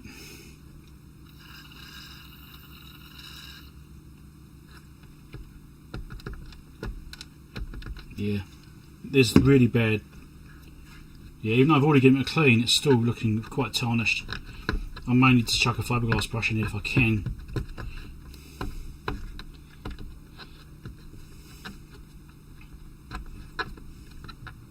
We'll see, this might be good enough as it is. But I'm sceptical. I mean, deoxit can do wonders, but this is a high contact connection. It's great for signals at least. Not so sure about this. It might need a scrape. Bit of sandpaper. Have I got any in here? Have I got any sandpaper in here actually? It may just be there's a bit of dirt shit in there, you know, just debris build up and it's just got in between the contacts. It could just be as simple as that. But there certainly is a lot of dirt coming out of this. It's looking way better now.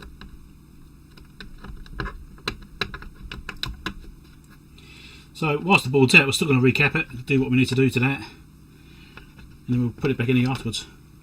There's still tarnishing on that switch. One side more than the other, interestingly.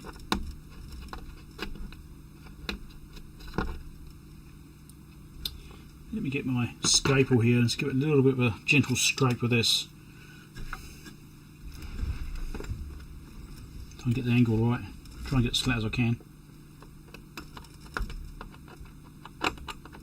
I'm trying not to scratch it too much, I'm just trying to get the debris off the top of it. Don't hit it again with the deoxit, I think. Because you don't want to scratch it too deeply, otherwise end up creating high and low spots, which will be worse because it will arc.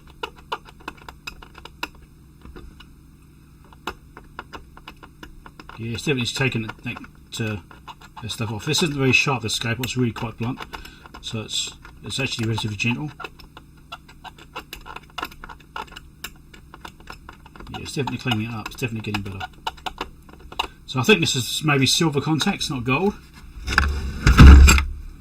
Pretty sure this is silver.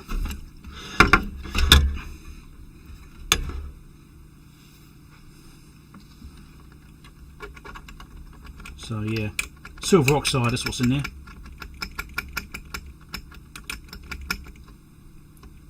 So me scraping it is probably taking that silver off, but they aren't working anyway, so you know. That side as well. Yeah, definitely making a difference. It's looking a lot better.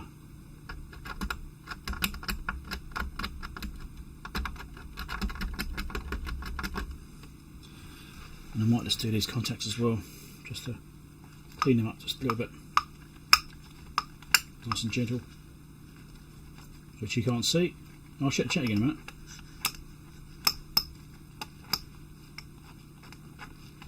So I'm trying to do this as flat as I can across them, so it's not putting big gouges in it.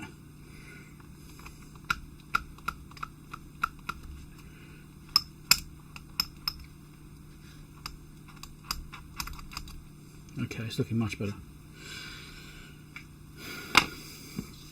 More deoxit. Now we've got a new surface there.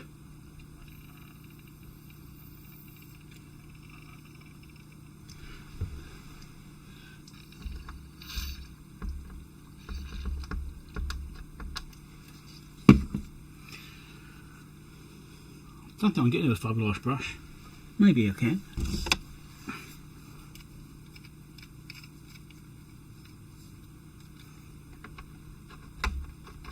Yeah, not really.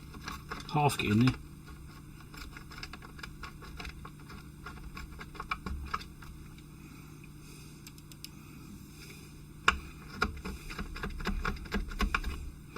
I suppose doing half a switch is better than none of it.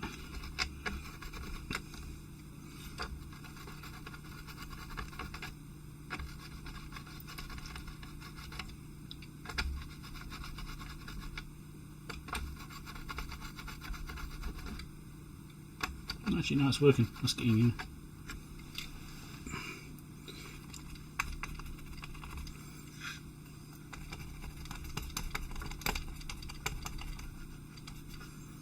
Okay. Bit more deoxit.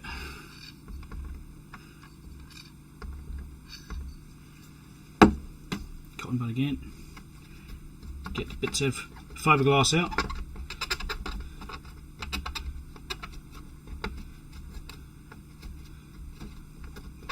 It's looking so much better.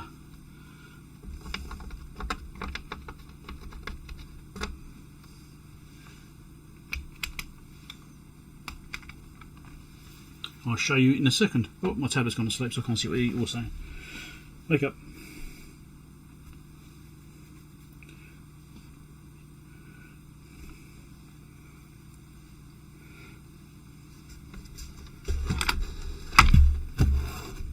I want air freight deoxit. Yeah. I managed to get mine locally, so I don't know how they get it.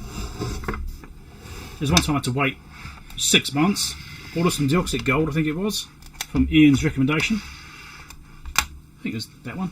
And yeah, it took 6 months to arrive because I just didn't have any stock and it took that long for them to get it.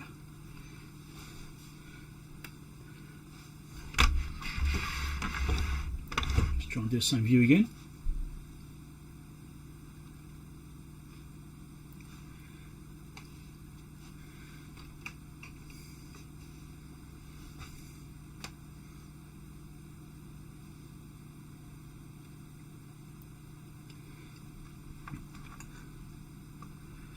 So that's what the switch looks like now after I've given it a clean up. You can see it's looking a lot better. And there are the other contacts just down there, also cleaned up, also looking a lot better. So my trick now is to try and get this thing back together. That should be fun.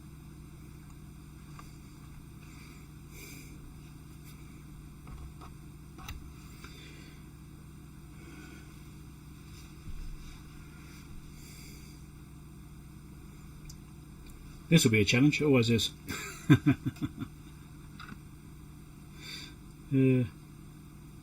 some deoxit dripping off, might as well check it on the contacts. Tweezers. Choose the fine ones.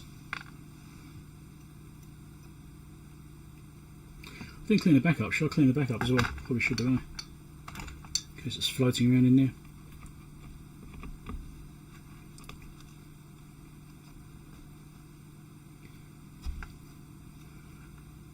Probably put some kind of lubricant on that too, shouldn't I? On the back.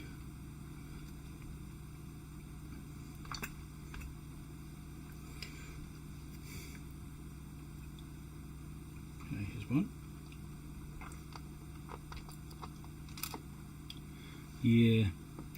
I need to hold the thing in the right place so I can actually put it in the pivot point. Let's hold it here. I'm trying to look at what I'm doing in the camera because I can't actually see. Is that it? No? No. Oh, I need to stand this on its back. What I might do actually is put some grease in there. Hold on, where is that?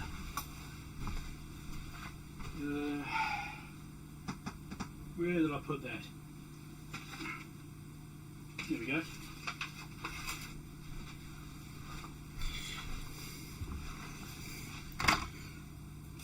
Dielectric grease. So I've got my dielectric grease here. I'm going to shove this in here. The main reason I'm going to use this is because it helps hold everything together. So when you're trying to reassemble it, things don't just fall out of place and shift and just go flying or fall off. Put a bit of this in there and that will help to hold it all in place when I'm reassembling it.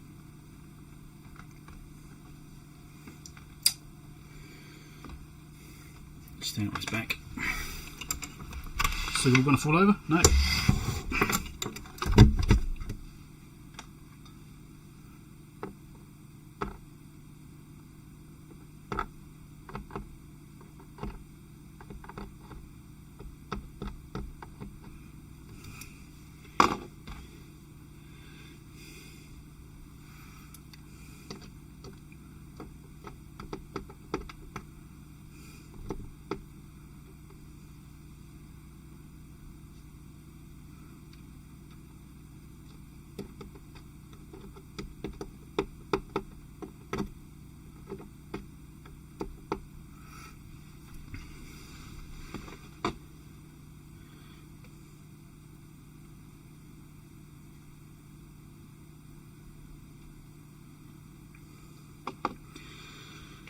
It's going to be fun.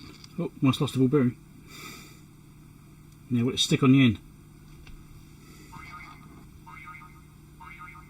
Yeah, and that's probably my wife sending me a message. It will stick on the end, but then the whole spring falls out because I haven't done the other end. Let's do the other end as well.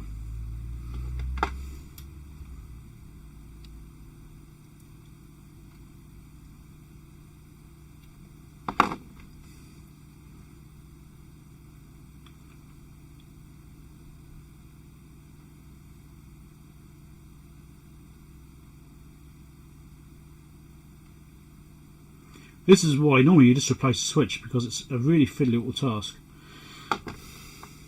Let's really go back in. This will be fun. Right, that's all greased up. Ready to go back in again now. Put dielectric grease on the springs, on the ball bearing, on the actual switch contacts. That's all in place. Now the hard bit is assembling it and not having it pop out of place when I'm putting it back together. Has this thing stopped updating? I've not seen any chat for a while. It does that when it goes to sleep, it gets lost.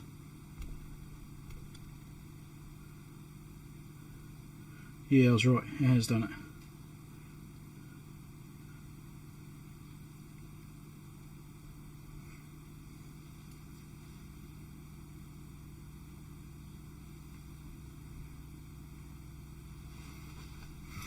Right, check the message. What was that message I got?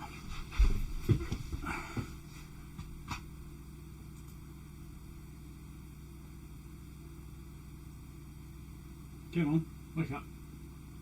Here we go.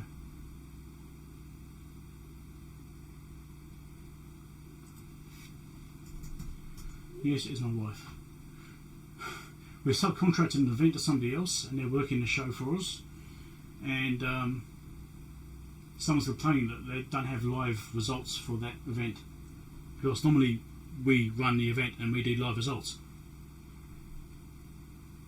and someone else is running it for us, Apparently, the container has no live results. Well, yeah, it's because we're not working it. It's getting a bit hot in here. I'll turn the aircon on.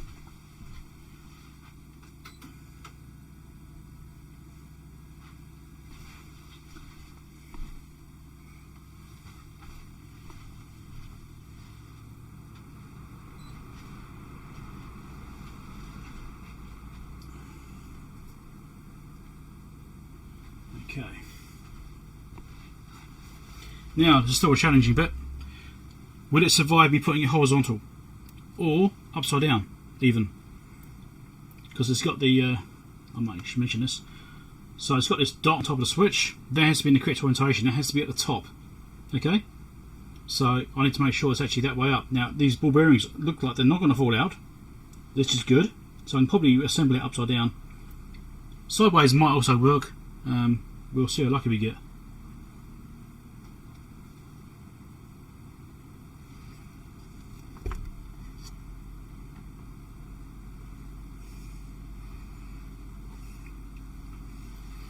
Might show this actually.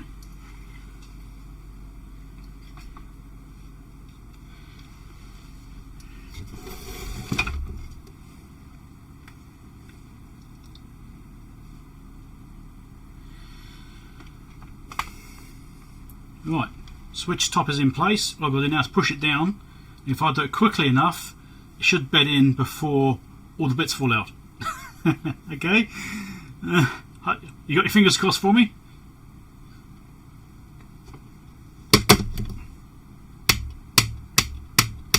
It feels like it works. Let's test it.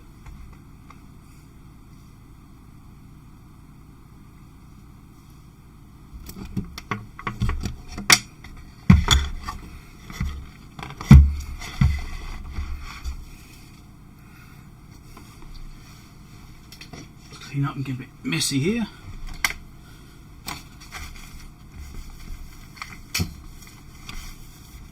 Don't deoxy everywhere. Well, not attention anyway.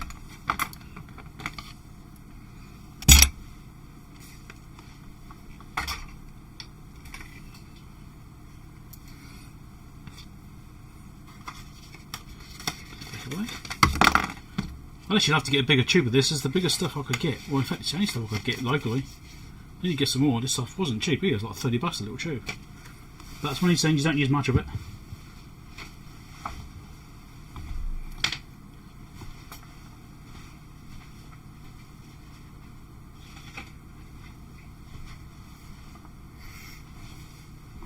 I mean, I've even used things like silicone before, like silicone grease. This stuff, I've used this sort of thing before. Just some cheap stuff in China. I've used this in switches and it's been fine. Probably not recommended for high voltage stuff because you never quite know what it's going to do. But obviously this is high voltage, you have to use the proper stuff. But you can get away with using other things as well sometimes. Getting a push. Right.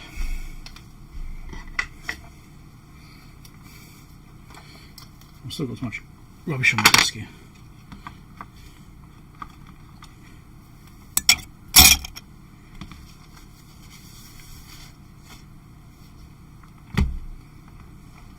Always, you know, what you do, the leads always get tangled up.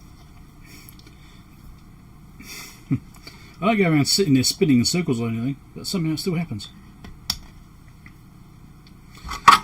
Alright, switch contacts.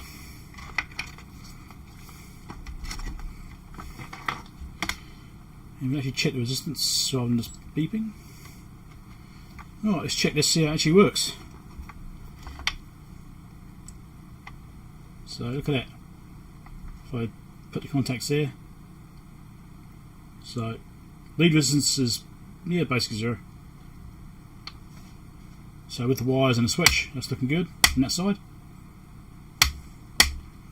Cycle it a few times. Have I lost connection or is it? Oh look, that one didn't go that time. And again, oh.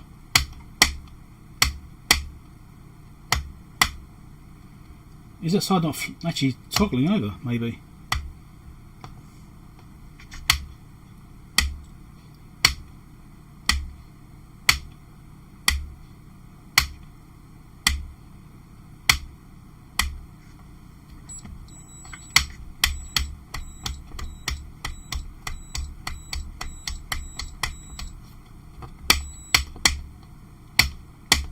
Yeah.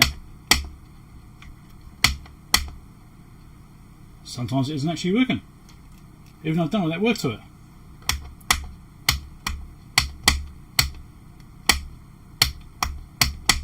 Oh, look, it's gone now.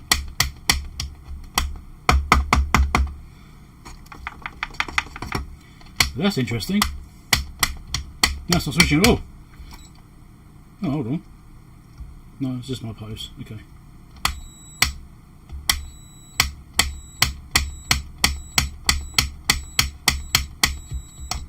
Yeah, this switch needs replacing.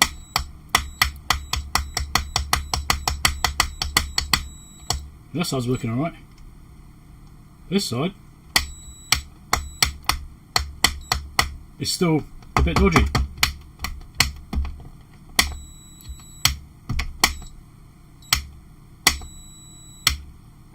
When it closes, it's okay.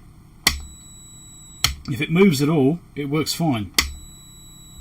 The issue is that it's not always moving.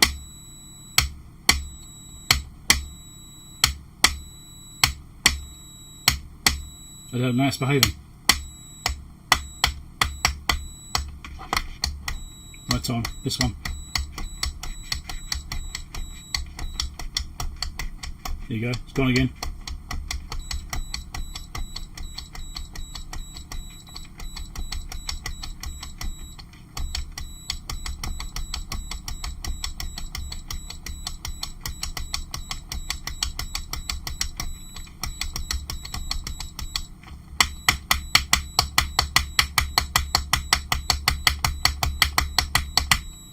I don't know, now it's right again.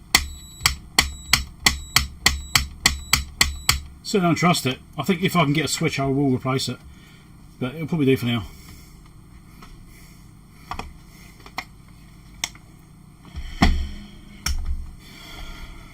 Okay, that was a nice distraction. Okay, moving on.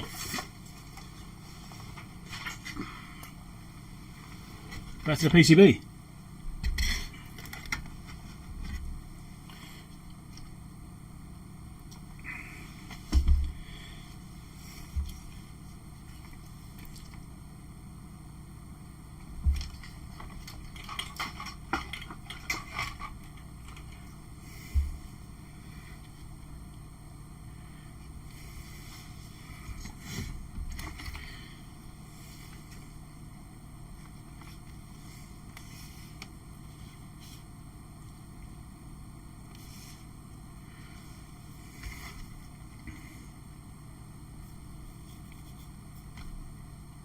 Hey Curie, how's it going?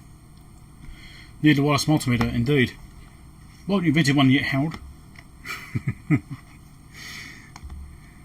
Alright, okay, now we've solved that problem. Well, semi-solved that problem. It's kind of working now. It's better than it was when we got it, so that's all we can really say about that. We need to check some caps and stuff and see what's going on. So we've got 6 caps on this board, I think. I think that's all there is, only 6 electrolytics. That's surprising, it really is surprising. And obviously we've got these reefers over here which need to go. I'm not quite sure if I've got all the parts I need to replace these. I've certainly got the .22s, I'm sure I've got those. I'm not sure about the others. So the .22s and 2.2s. Yeah, 2.2 nanofarad. Or 2200 picofarad, however you want to say it, but yeah, okay. So that's what's down there. We've got a Sprague tantalum cap over here. Looks like tantalum. Another one over here. Suppose we check those. Then we'll get the cap tester out on the back and just check the caps before we change them out. I just want to see what they actually like. Let's check for any problems with these tantalums. In case it's shorted or something. That's fine. And that's fine. Any more? One over here. That's fine. Another one over here. That's fine. That's all I see. RT1. What the hell is RT1? That's looking interesting.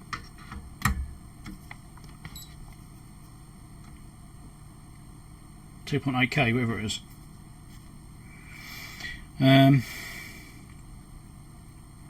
Okay. Just looking if there's any more tantalums hiding anywhere. I think we got them all. Right. So, caps. Let's check these out.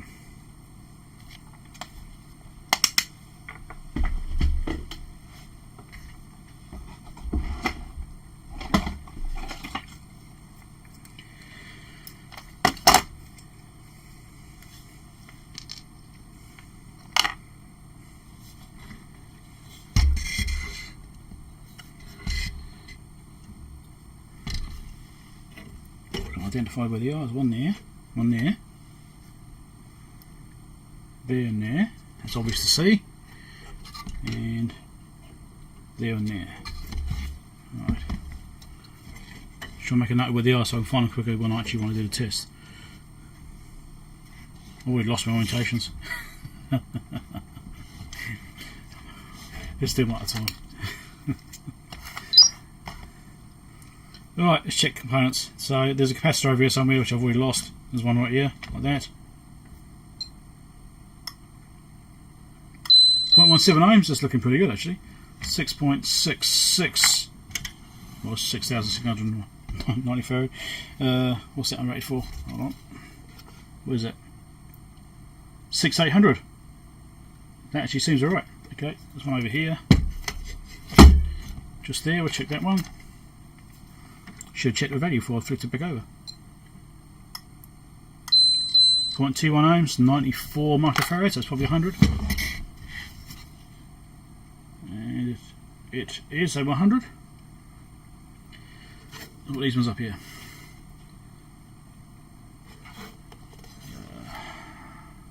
So 1000 and a something.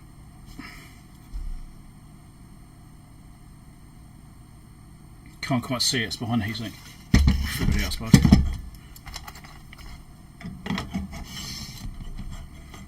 Which I've now lost again. Here we go, over here. So this one's 1000. 856 at 0.23 ohms. These caps actually look alright. 2000, yeah, it's probably 22 then, okay, or 2000. At 0.16 ohms, that's also looking alright. And we had some big ones over here.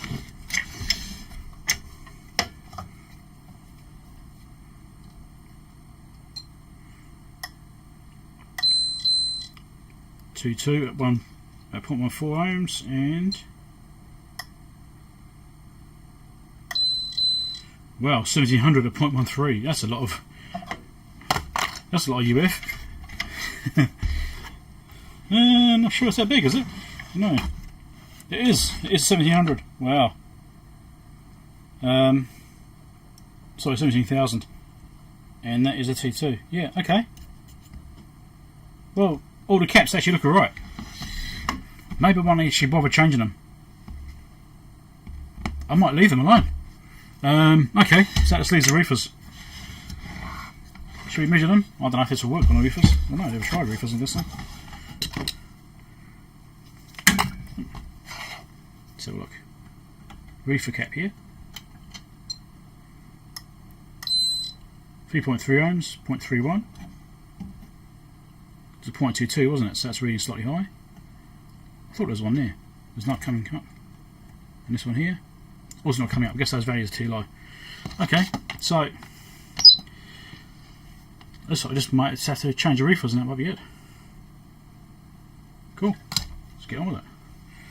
And why wasn't I recording video then? Record button. Thanks, Fred.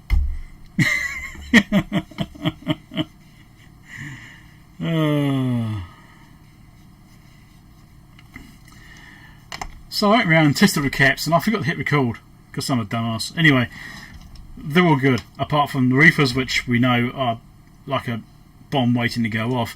So all the other caps tested good, so I'm actually not going to change them. I'm going to leave them alone. They're actually so good I'm just going to leave them. There's nothing there which shows as being particularly bad, you know, weren't any particularly high capacitances, you know, nothing complete way off value or even elevated ESR, so it will look perfectly good, so I'm going to leave them alone. which is really unusual for me. Usually I'd replace them on site, you know, just replace them because it's old. But in this case, I'm not going to bother. It's just the reefers going to attack, which are down here. I'm going to replace those reefers.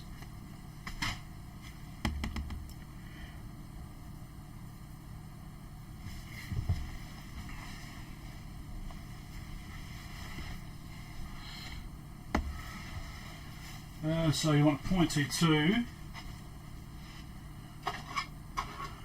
Ah. That's a good start.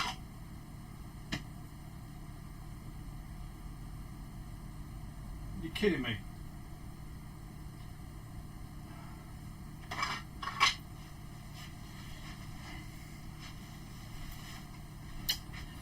Got a slight problem with the 0.22s.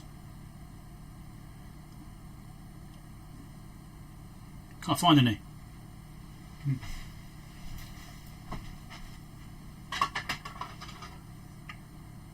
I got some 0.47. That might have to do. If I've got the same footprint on. Most of these reefers tend to have weird footprints, don't they? Let's have a look. That's close. Slightly bigger. Which means these ones are going to be smaller. So, yeah, I have to use this one of these, like. One of those things. So I can place one of them. What's the other ones were? 0.022s, aren't they? I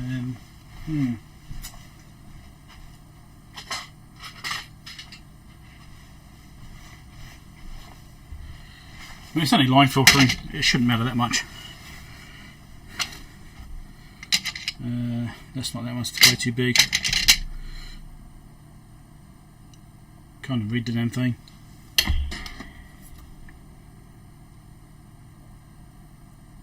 It's 0.01.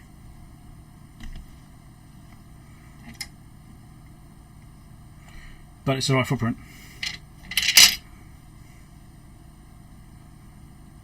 It's better than what's in there. I reckon we should go for it.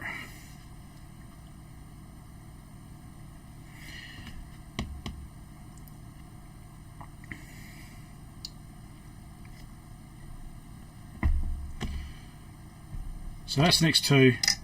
That's next two. This should be next two as well. I should double check, shouldn't I? The printing on this thing's awful. Yes, it's X2 as well. So they're all X2s.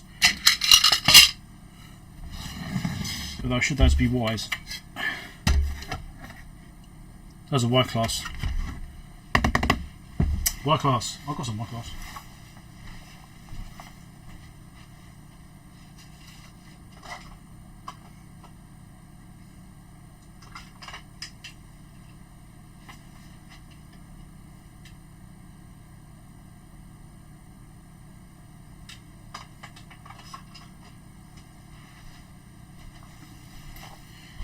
Y class caps. I'll chuck those instead.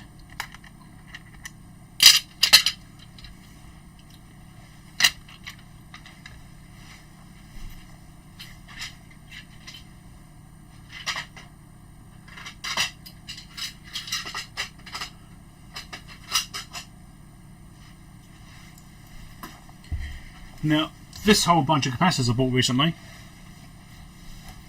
I didn't buy any of these. I didn't buy any of this type. I bought some film caps like polypropylene film or polyethylene film. What the hell are they? Polyester, I think. I don't know, bloody hell. So I bought a bunch of those, but I don't have any X-class caps. I think I'm going to have to get some X-class as well, because it seems that I'm getting really low, or X and Y.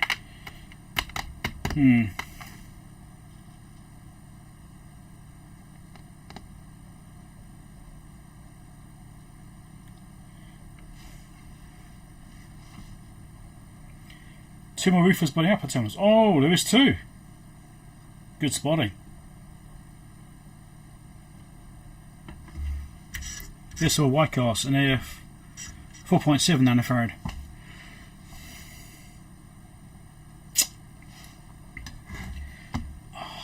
What are they doing over there? That's weird. I mean, they're not going to be stressed over there. They're not going to be getting high voltages going across them. maybe 50 volts, or is it high voltage? Barely.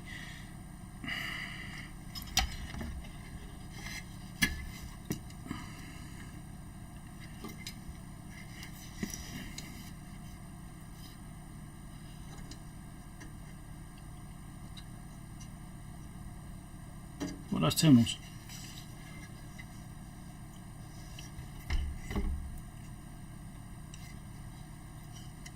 It's going between ground and each output. It goes between ground and each output. Okay. There's nothing else hiding in here, is there? Doesn't look like it. Okay. They're just ground referencing those outputs through those caps. And these are, say, 4.7s. It's still got some more. Should have to replace those as well, shouldn't I?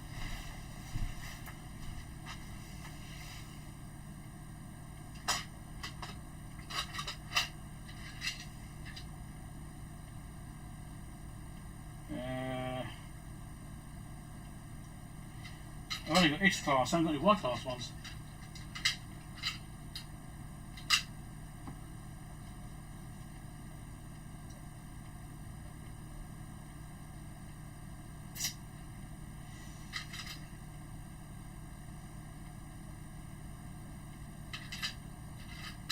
And in the wrong footprint.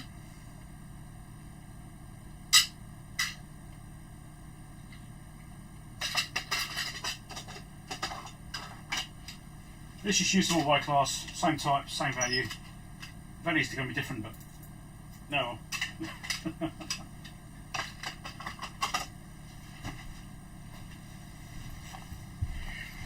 Let's do this. Let's just chuck some more Y in there. I don't have the right values. These are 3.3s instead of 4.7s. It probably won't matter.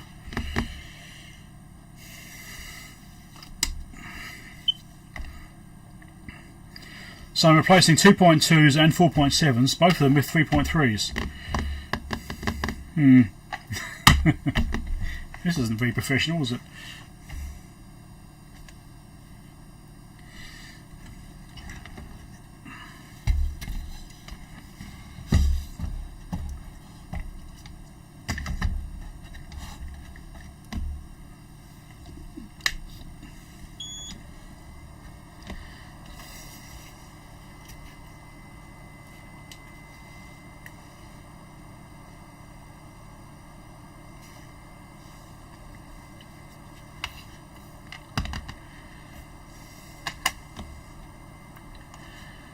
Well, so I'm going to have to bodge this a little bit because I've got these little Y-class reefers in here. I don't actually have exactly the right parts. So these ones have got 2.2 nanofarad over here, and over here we've got some 4.7 nanofarad. I don't have either of those. I've only got 3.3 nanofarad in Y-class, different package style. So, but the reefers, they're going to be bad over this period of time. They're going to be bad. So if they're relatively new, I wouldn't be worried about it. But they're 30 years old, so time to replace them. So yeah, I'm going to have to use these type, which are not the right values, but it probably shouldn't matter in the applications they're in. Not really. This is mains filtering, and that's tying the outputs to the ground, so it's got a slight ground reference there to the actual outputs. So I think it'll be fine. Not ideal. If you've got a different opinion on that, let me know. Chuck it down in the comments. But for now, that's what I've got to do, because that's what I've got. Ordered a whole bunch of capacitors the other day, but unfortunately X and Y class caps weren't part of that. So it seems I've been a bit remiss there and I actually need to get some.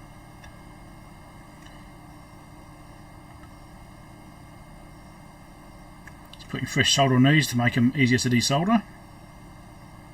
Makes a lot of difference.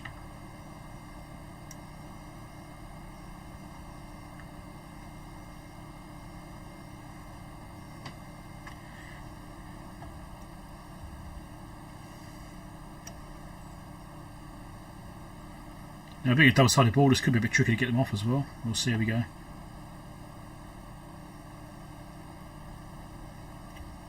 Especially on the earth plane over here. There's a ground plane over here for the earth, and obviously the output terminals, which also got a big plane, so it's a lot of thermal mass there. Which is, even this is struggling to melt right now. bit more heat.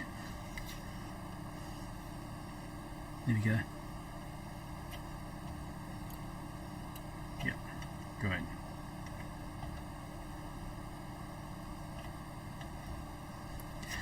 So there's two approaches I can do this. One is to try and pull them out with heating, or I could try and desoldering it. Let's see if we can pull them out with heating.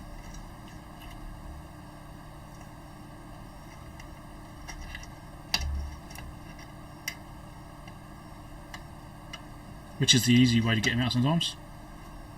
Sometimes using a desoldering gun works quite well. They will just literally just fall out the ball. But I'm not sure it will in this case. There's one. And that is cracked. Now I lost the other one. Where is it? There it is.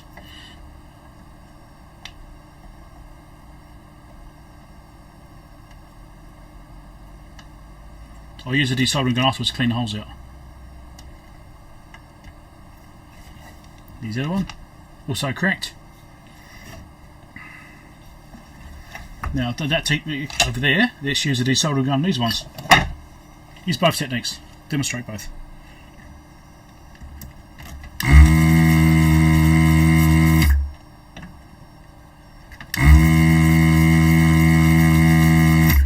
Now if we're lucky, it's left enough clearance on the side of the hole and it'll actually fall out.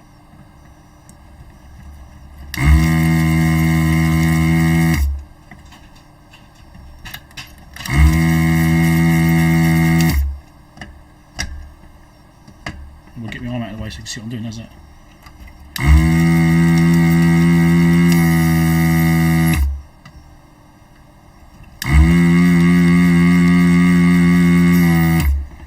That one's not going. I think it's a big ground plane, that one. Or a big plane, maybe. Right, so here we go. Yep, that's out. Looking worse for wear. This one here is not quite out. Now it's out. That's cracked. Next one is not out at all. I have to walk this one out, I think. Like I did the other one. Okay. That's out as well. And also cracked.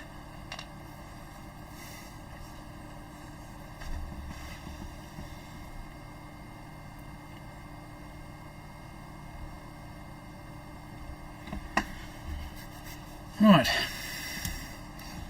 Let's get a close look at this stuff.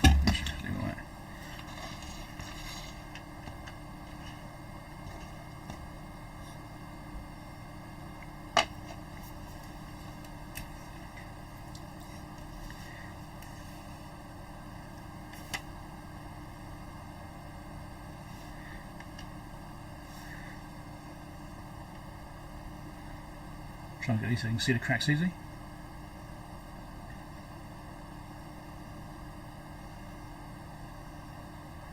It relies on getting light on it just right, doesn't it?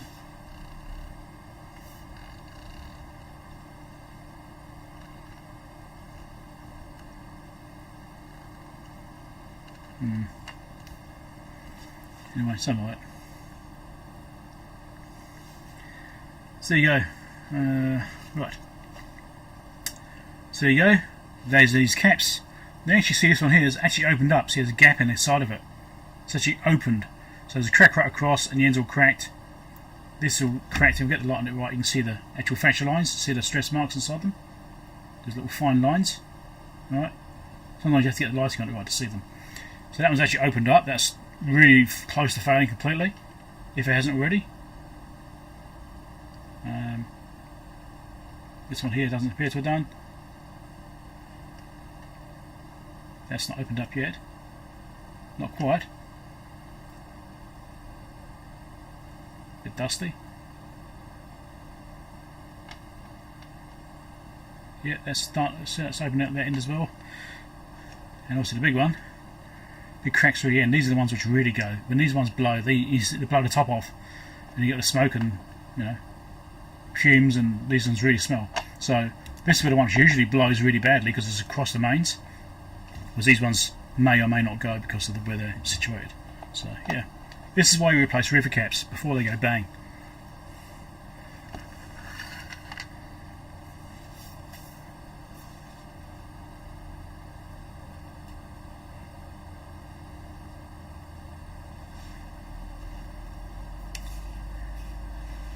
Yeah, the small ones were going to the ground or the chassis. So those, yes, these. That's why I've got the Y class here. So the Y class replaced that, and I've got the X class replaced the big one. Pop them, you know you want to.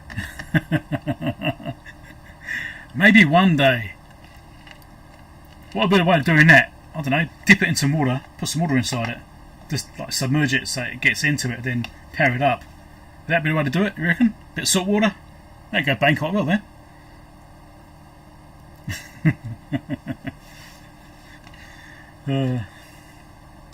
Anyway, let's clean these holes out. Now I've lost where they are. Where were they? Oh, knock the camera over. There we go. There it is.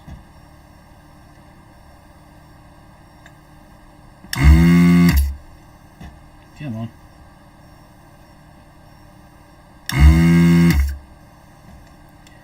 It's not going to go yet.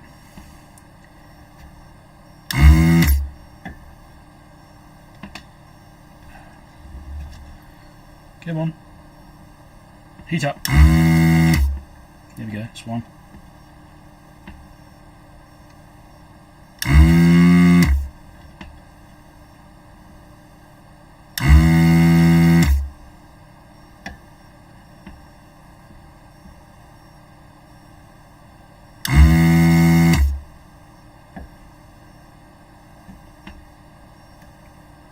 Like someone commented on a video saying they bought one of these desoldering guns like I use. They have lots of problems at blocking up apparently, but mine really blocks. I don't have to unblock it very often. I think maybe it's about technique. Come on, it's not desoldering. Must be a big thin mass the other side. Might do it from the other side.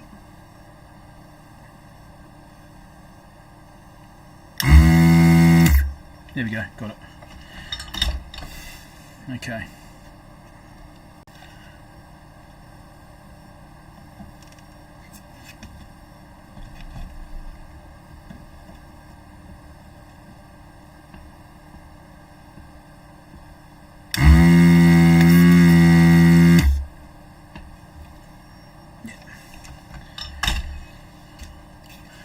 The soldering gun makes it so much easier trying to clean holes out. That's the best use for it ever. Alright, my class will get these in there first.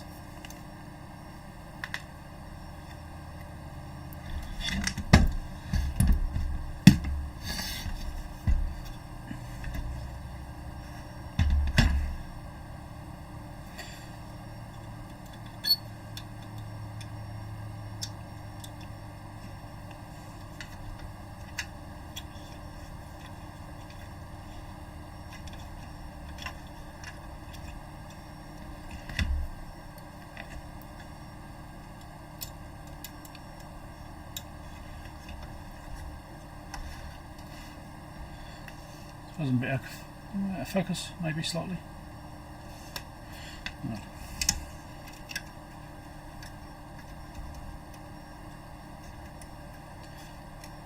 I think I would have preferred to put these in with like same style cap, you know.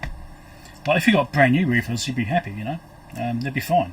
Brand new ones would be alright for, you know, another 10, 15 years, 20 years, whatever it may be. They do last, but what I believe that the actual failure mode is, the cracking is caused by the plastic shrinking, right? Because all plastics shrink over time. They all do it.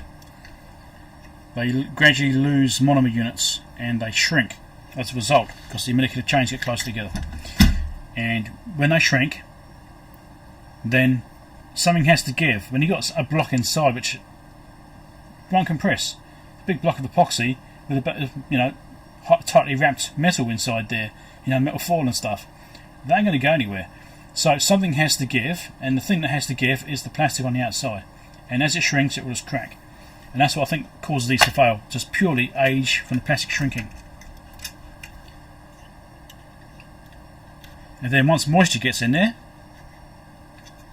it corrodes the films inside, and that results in it going bang because it shorts out the films. Right.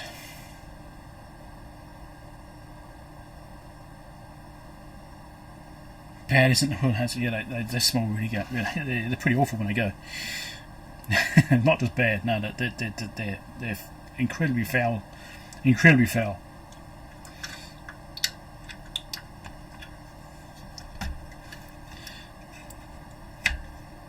So this is not quite the same footprint as the original.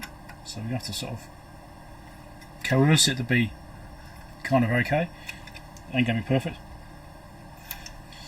Alright, let's solder this lot in.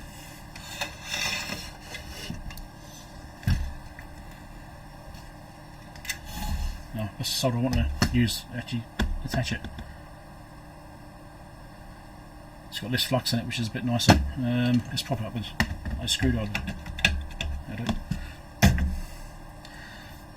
I'll turn this off now.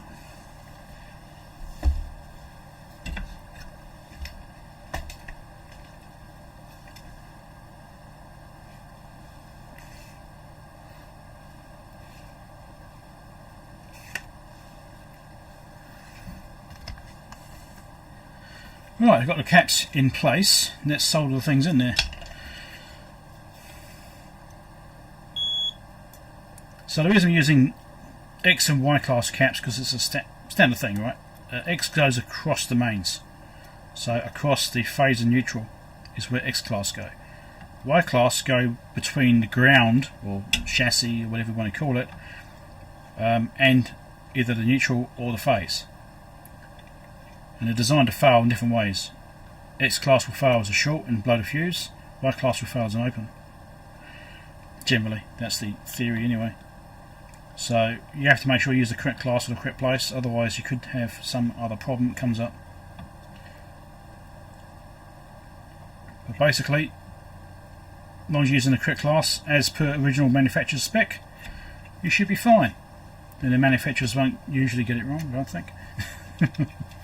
Never quite know. Maybe some Chinese brands might. I don't know. Maybe. I'm being a bit harsh, don't I? Some cheaper brands might. It doesn't necessarily have to be Chinese.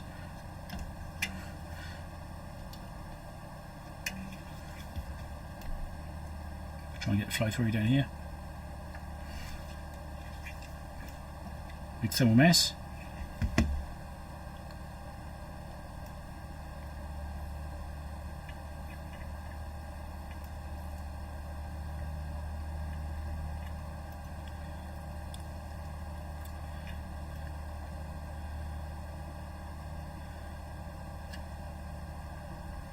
Okay, I think that's all right.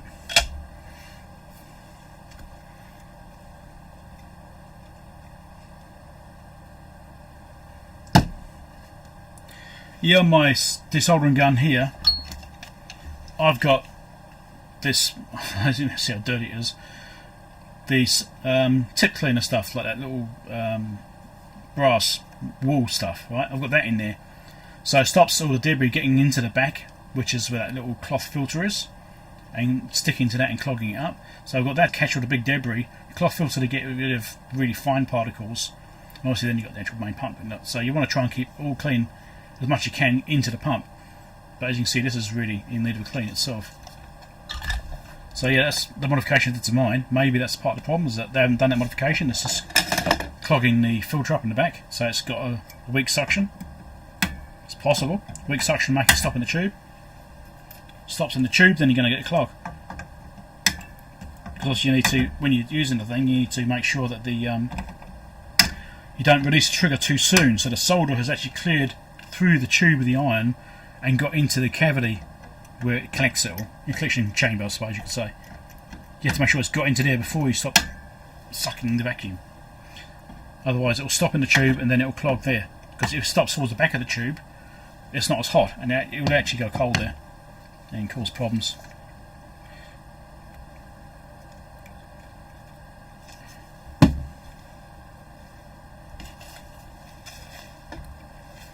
Handy cotton bud, how's that? Might as well use it. It's not done yet.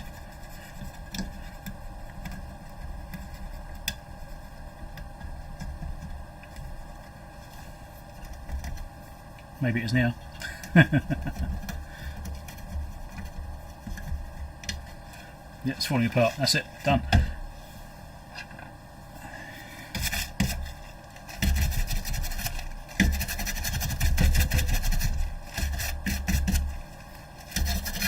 Yeah, that wool makes a big difference. I should probably record that as a tip, eh?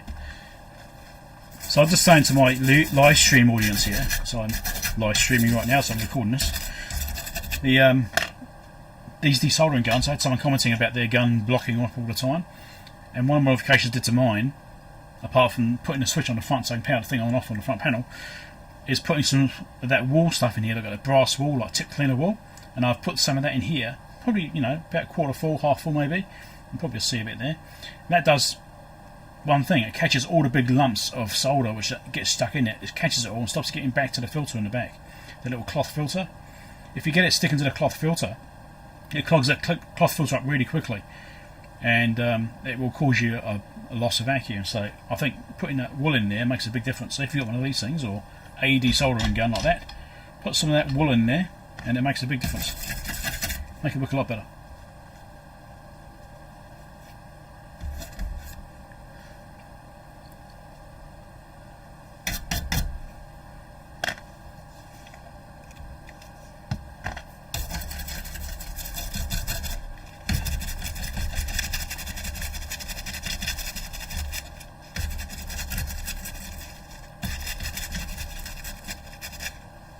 Oh yes, good point, David.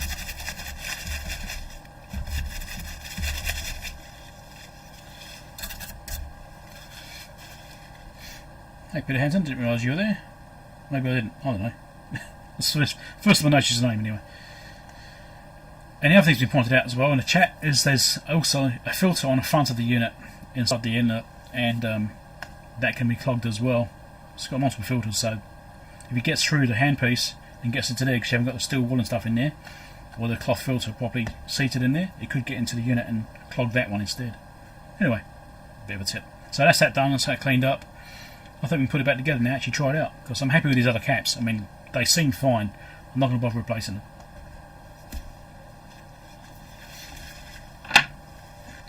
Yeah, it feels like sacrilege to not replace these caps, you know. I always replace caps, always. It's like one of my things is always replace the caps, because even if they test okay, they can still be bad. Now I'm double. Yeah, now I'm second guessing myself.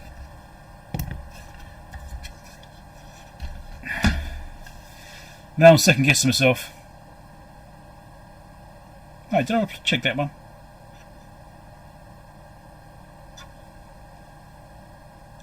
Don't be checking that one. Did I check that kit?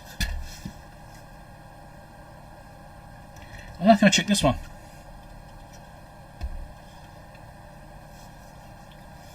Don't remember checking it. Let me check that one.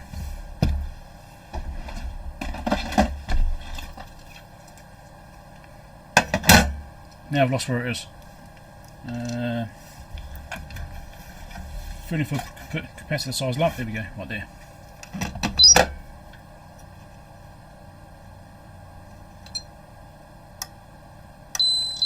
$95.21, also fine. I'm breaking my rule here, but not replacing caps.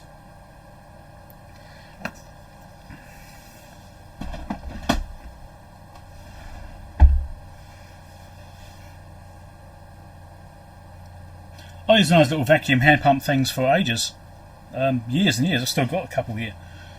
I mean, they work, but what I don't like about it is when you actually release the things, the piston causes it to jump into the board, and it actually hits against the board, and it can actually cause damage to them.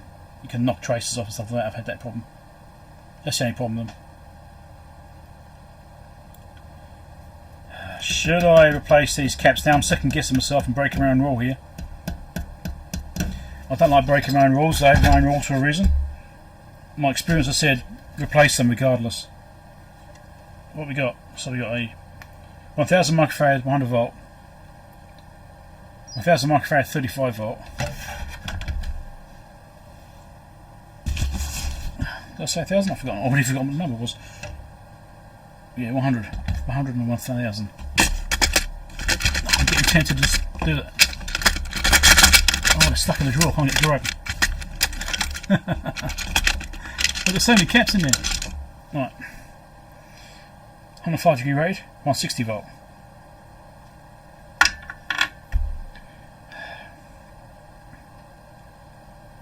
I am so tempted to change it. No, sorry, I'm going to leave it. I'm going to leave it. We'll see what happens. It's not that hard to get the board out. You reckon definitely change that one? What is these little heat sinks? That would age them, wouldn't it? 1000. 1000. That's 25 volt. That's 35.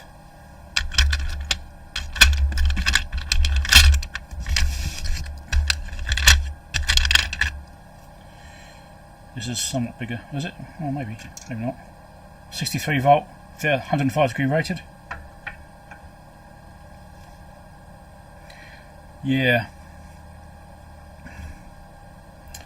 I think only because it's by 3 heat sinks surrounding it. I think that's probably the one I'll change.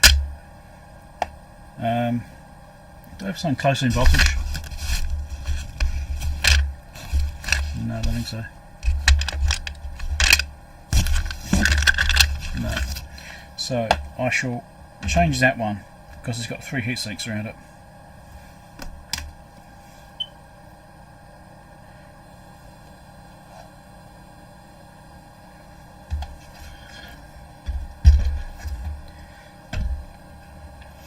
I mean, this is a HP, right? So it's got high quality parts in it already. So there's not much risk of them being particularly bad. But in this location, yeah, definitely it's a chance that this one's bad because of the placement of other heat sinks. Why they would actually design it to be by the heat sinks in the first place, I don't understand. That's a bit of a silly place to put it, really. Directly by the heat sinks. It's like, no, it's not a good place for it.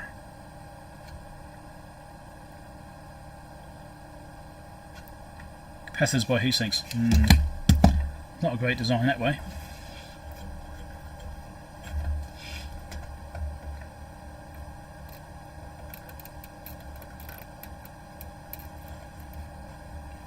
I'll try and dissolve the right legs. I think I am.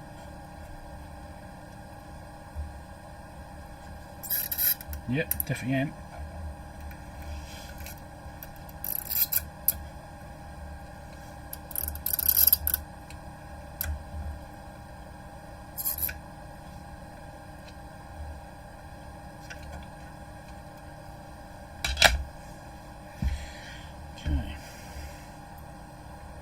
Just about there.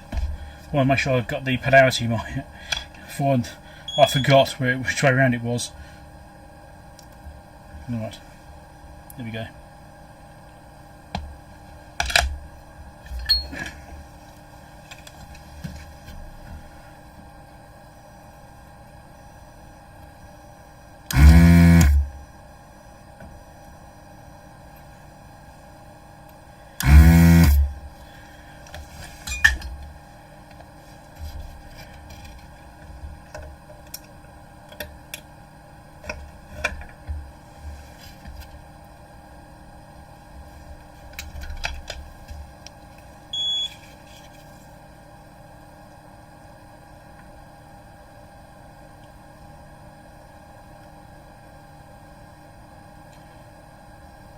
ARV blog, how's it going?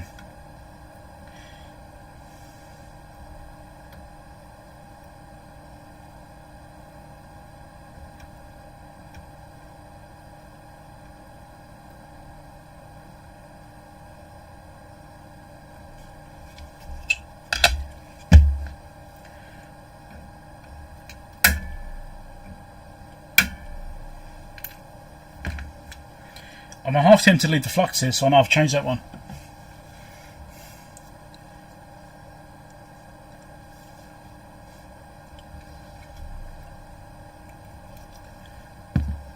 Half tempted.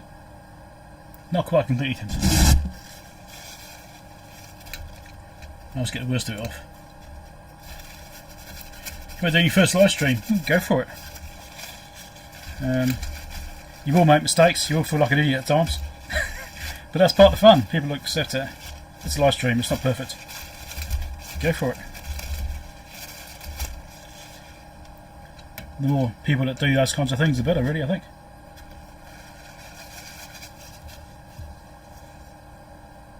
I'm going to leave it slightly dirty, I'm not going to get it perfect. That way, if I do go back into it again, at least I know I have changed that one.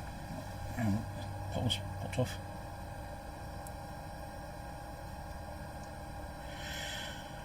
Three axial ones by the connector. Did I see axial caps? I saw poly caps. No,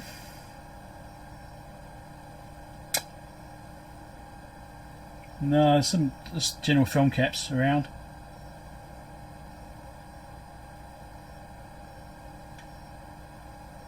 Not seeing any other electrolytics at least.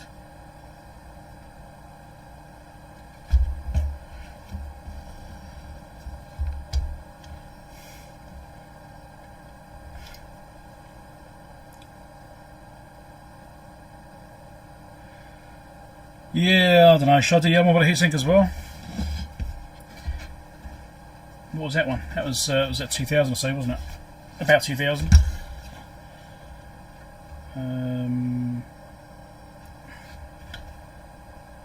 2200 at 35 volt.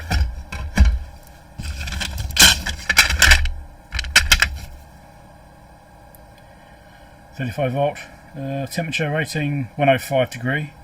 I think these are 85s.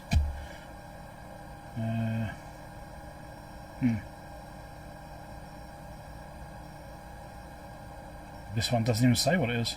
It's a Sprague guy. Sprague cap cycle quality.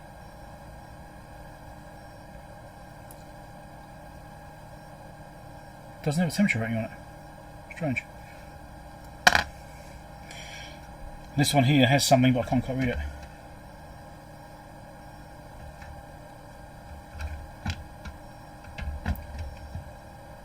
I think it says 85. And it's by heatsinks. Can't quite see it.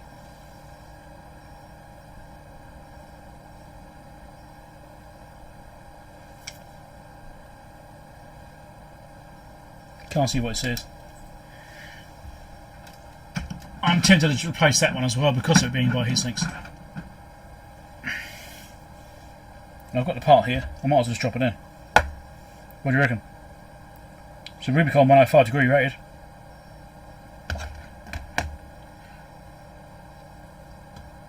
You're drinking as well? Oh, good on you. Well, it's Saturday night, so, you know, why not? So, let's do that one too. So I've decided to replace some caps. I already pulled one out, this Sprague one here, and I'm going to do another one.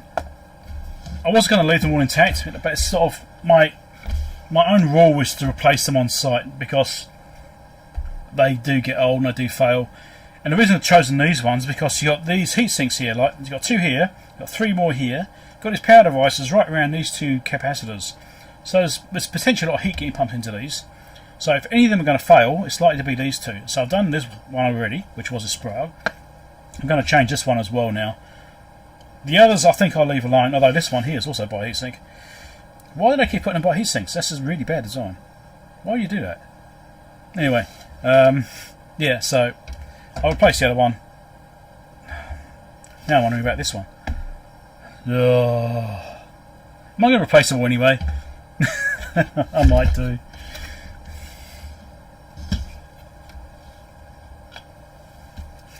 Oh dear.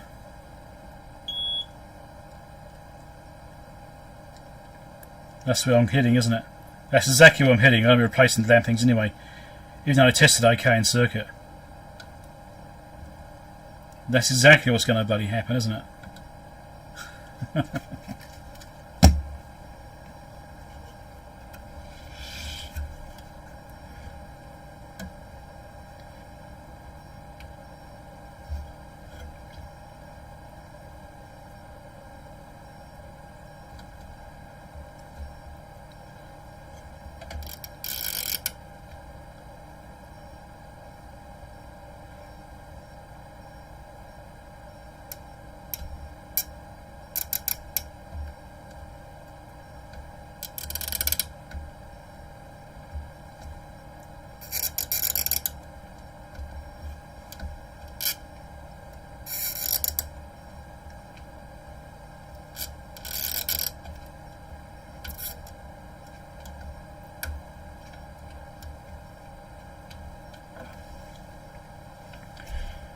And those holes are so big they clear themselves. This is one of these big post ones.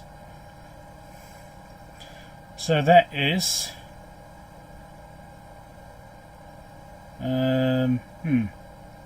no, 85 degrees up there. I was looking in one place, looking down here. 85 degrees, so yes, also not a great choice. Let's drop a new one in.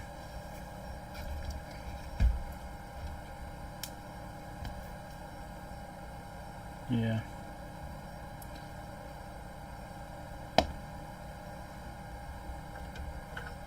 It's not exactly the right part, but hey, it will do. It fits in the holes.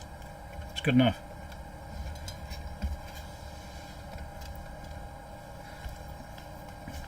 So there's the cap pulled out. That's a 85 degree C. I was looking down here before it for some reason, but not a Sprague cap. Let me say, Sprague did. I don't know if they're still around. They made high quality capacitors, always were really good. So if you see Sprague caps, usually you can be pretty safe that they're actually still alright. But as these are by the heat sinks, as I said, I want to replace them because you never quite know. It's in a position which would age the capacitors, and it's an 85 degree rated cap. So I'm putting 105 degrees in. Any better? I don't know. It might be worse than the originals, but the other ones are old. At least these are gigabit. At least another 10 years at least. You never quite know the original parts. If you've got original parts in there, they could die next week, next month, 6 months time, a year's time. At least you've got brand new parts in there. You most likely have that problem.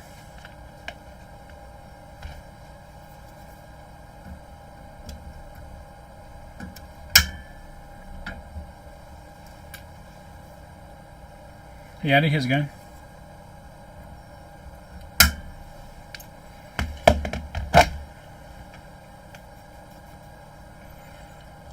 Ian, have you got a video out? I haven't caught up with my YouTube stuff this morning because I was too busy getting ready to do my own one.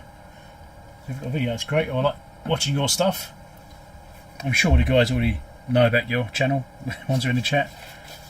Living under a rock, I don't know about it.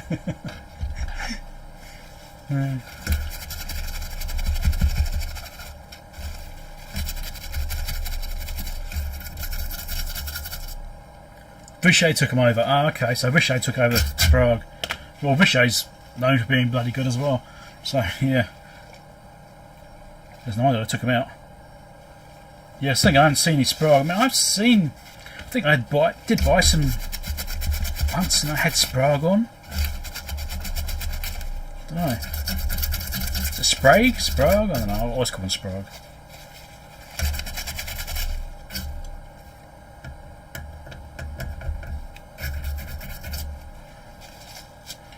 I was going to leave this with a witness mark so I knew which ones I'd replace, but now it would be obvious I've done these ones because these capacitors are in a pair right by a spot which I would definitely replace them by. So yeah, okay. Good well in, indeed. So right, that's those done. Not particularly flat, but it's on there. Actually, I might just push that down a bit harder. I'm happy with that. I'll have to re-clean it again after this though.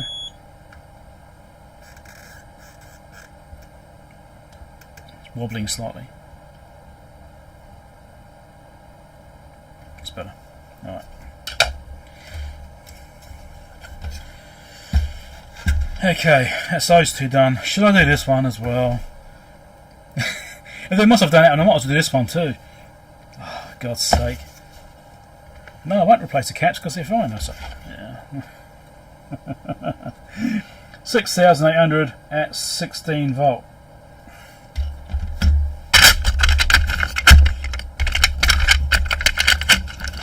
I'm going to try and get this drawer shut. This one's got too many caps in it. What did I just say? Too many caps. I don't have any 6,800s. How did that happen? I don't even have a drawer for them.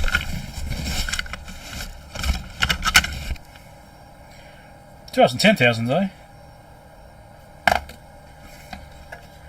What's that supplying, I wonder?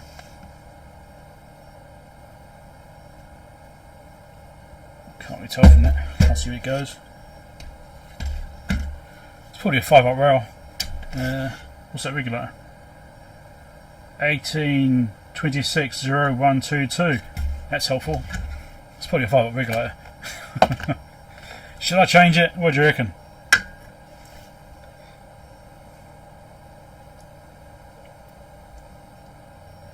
Just get the parts cannon. Yeah, well, it's a bit of both. I mean, it is unknown condition. I don't even know if it works yet. Okay, I'm going to change this one because by the heatsink, I'll leave the rest alone. All right, that's it. I'll show us this one. No. I have to do it. No. Okay. Where do I stop? No, I don't stop. No, that's the problem. Let's get this one out. Which way around is it? Polarity negative towards the heatsink. Oh dear. I just can't help myself, can I? I have to change caps. Have to change the caps. Caps must be changed.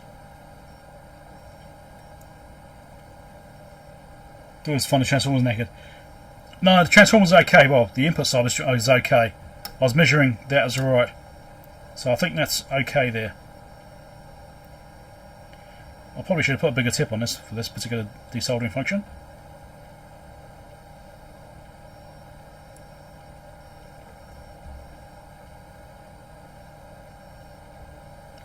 I think it's another one of those clipping ones.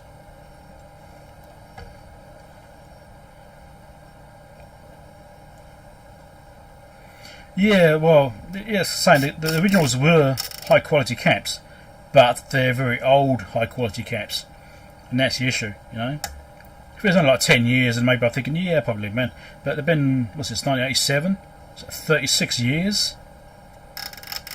So, yeah, that's a pretty good lifetime for anything, really, to be honest. So, yeah, I'm inclined to change them because, you know, it's been so long. And they're in a bad position. I mean, I don't know. But I do tend to get carried away with things like this. Right, cap out. Put a new one in.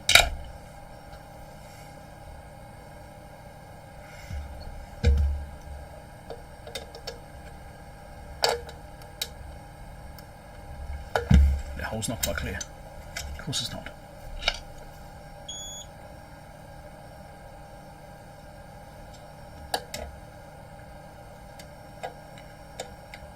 Come on. Cooperate.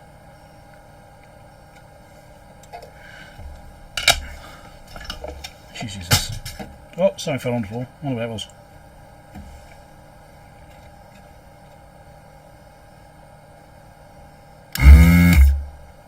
Come on. Massive through, massive too, it's not helping. There we go, got it. Okay, let's try this again. I mean, I like to have gear refurbished, right? So, you know, it's going to be good for another 10 years at least, right? That's what I want to have. So everything is definitely good for another period of time. So that's why I do tend to lean towards replacing, even though they tested okay and they looked absolutely fine. You don't know they're still going to be fine in a year's time. You know, the seals might go on them and they start leaking over the board and destroy the board. You know, that can happen. The seals can fail. Just from age, you know, plastic seals, they'll shrink. So that's part of my rationale for that as well. You know, it may be measuring good, but could the seal fail next week? It could. Mind you, the seal could fail just as well as new caps too, you never know. But, yeah. Because you'd hate to have one of those things leak and destroy the board. Mind you, this board's not that dense, so it's not like it'd be disastrous. You could always rebuild it. But there's been times where that wouldn't be possible, or it'd be really hard to do. I think Ian had one, didn't he? Multimeter. Caps are going over the board and had to rebuild the traces. I think it was one of Ian's ones.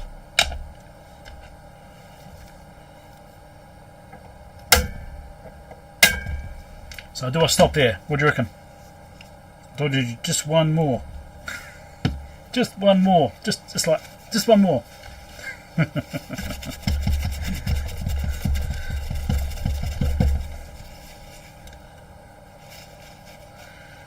Well, yeah, I suppose there is that risk, isn't there? You know, power it up and find it actually doesn't work at all.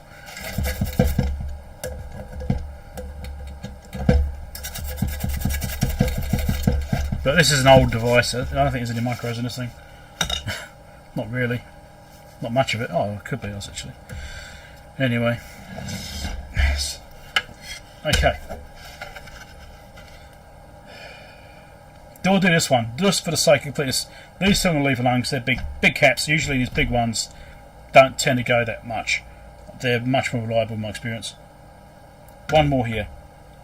1 volt, 1000 1 microfarad, 1000 volt. Let's do one more. Did I say 1000 volt? Now I've got to get into the drawer because I can't get the drawer out. Too many caps in there. So I also need to empty one out.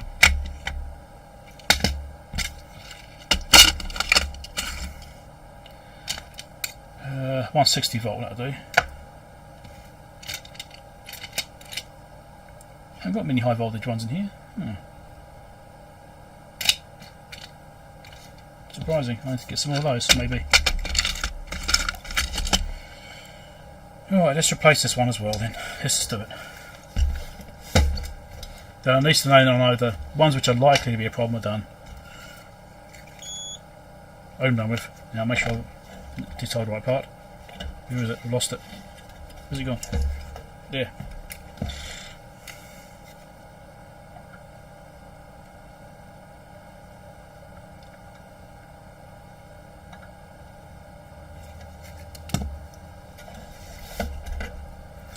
Polarities, should check that, negative towards the connector. I always forget to check for the polarity and I go pull it out and go, oh, which way around was it? And I have to go and look at the circuit diagram and figure it out.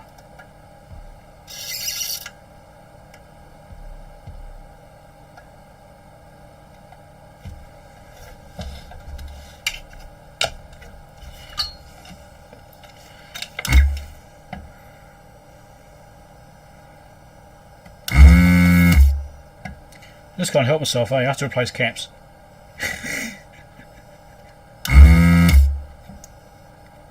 Is this unnecessary? Quite possibly. But, yeah, I just like to do it.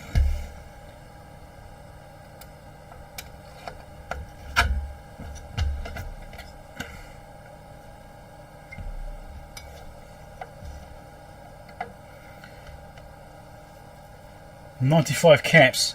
Oh. Jeez, that would have taken a while. Keithley, alright. That's what it was, 2001.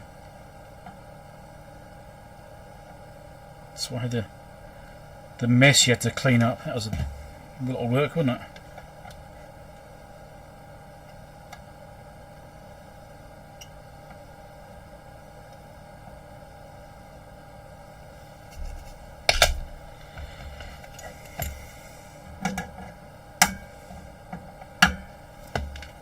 My camera's not turned off yet. Must be any minute now. It does that.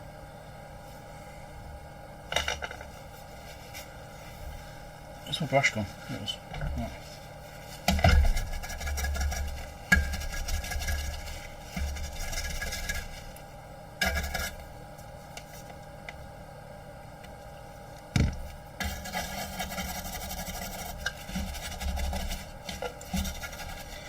So 2 caps have been replaced,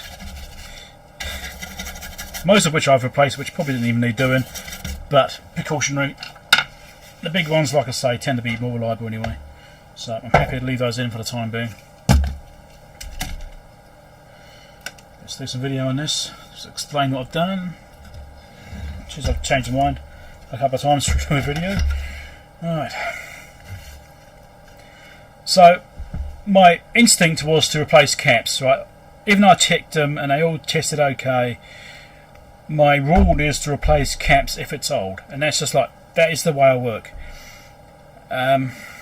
So I've replaced those two by the heatsink, this one over here and this one by this other heatsink.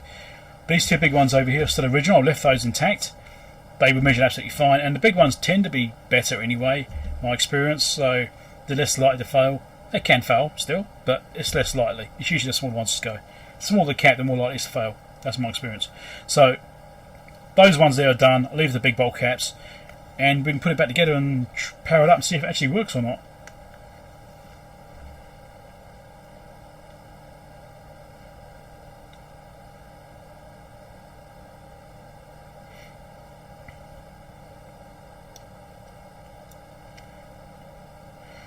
Yeah, removing SMD components, yeah, the whole twisting method, that really, I mean, I've seen it work and I've seen it, be really effective, but to me it's like all that stress is going onto the glue, which is holding the traces onto the board. It's like, no thanks, I'd rather do it the hard way and heat it up. It's just way too risky for me to do that way. I would never do it that way. I've seen it being effective, and people have said they've done it for years and they've had no problems. And maybe they've been lucky. Lucky for years, possibly, I don't know. Yeah, hot air is how I do it. Yeah, do not twist, it's not between boards, exactly.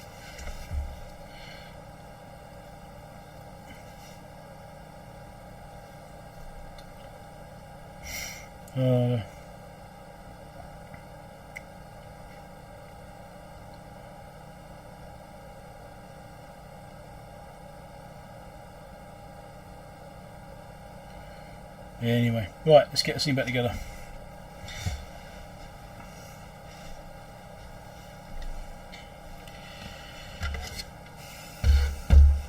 The question is, can I get it back into the case?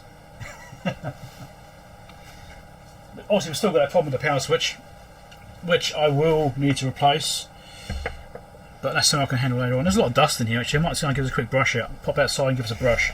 Get rid of that dust before we put that ball back in there. Just get our brush out. It's in my drawer here. I shall be back momentarily. They don't steal anything. Yeah.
Hey, where's my soldering iron gone?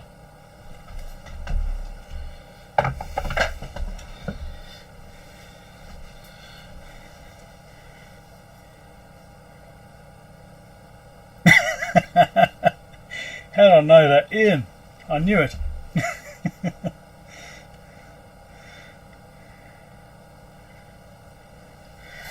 Oh dear. Right.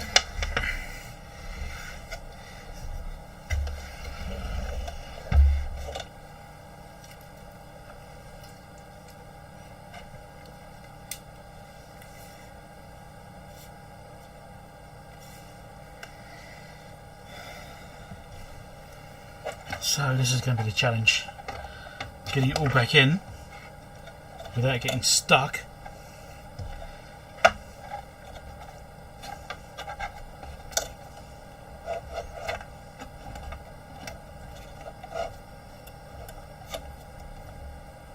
Right.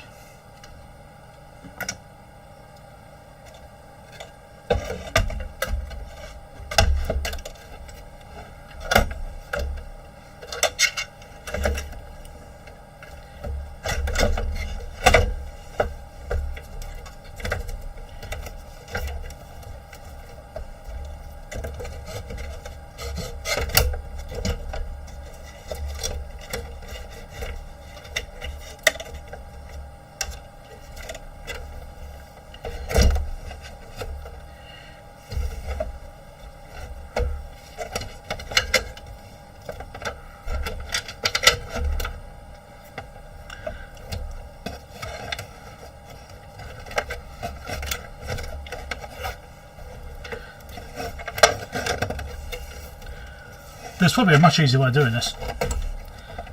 That's not my way. That's not how I do things.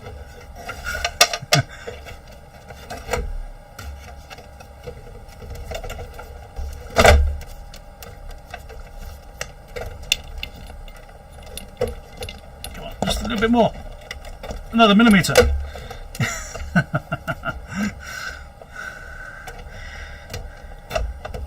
There we go. Alright, nothing underneath the board. Doesn't like it.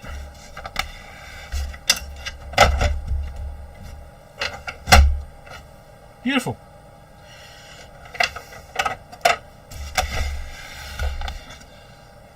Which screws are which?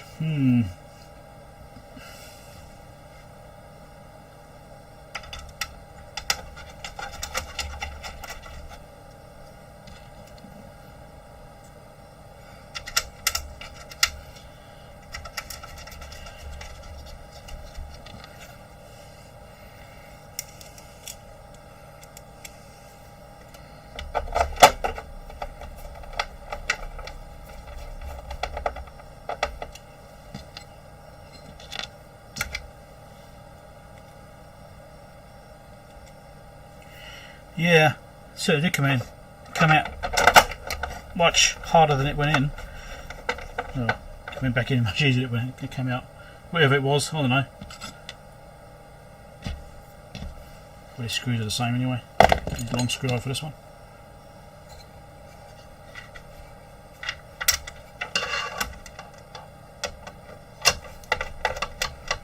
Just push right back.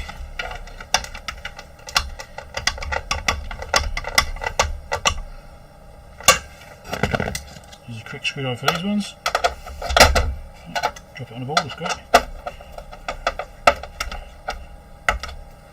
We'll do this and find it doesn't work. Take the ball back out again. Hey, it can happen.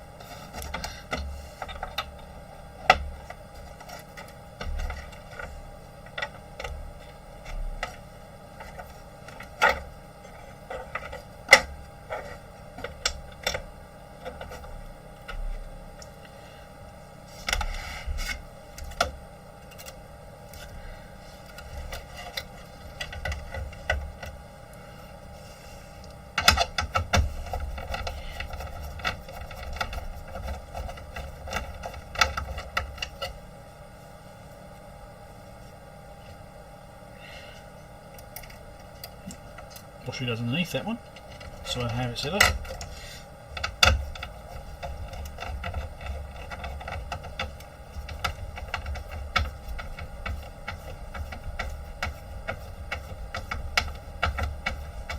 Good point, Tom. I will double check those to make sure they're good.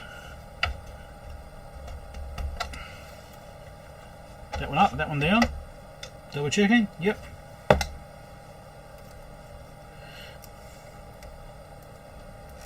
That goes in that way.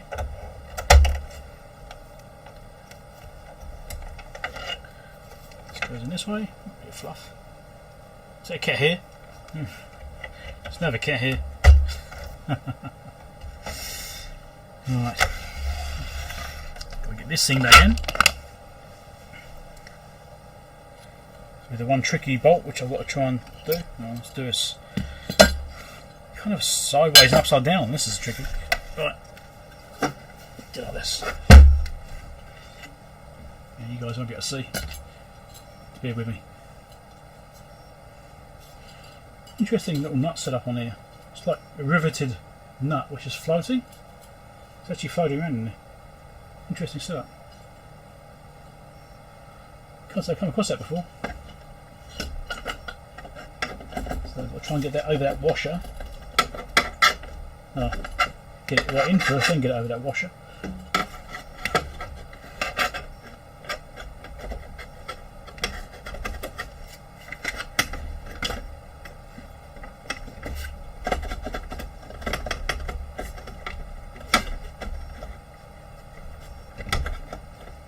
Come on. Like this, that one. Let's back this screw in.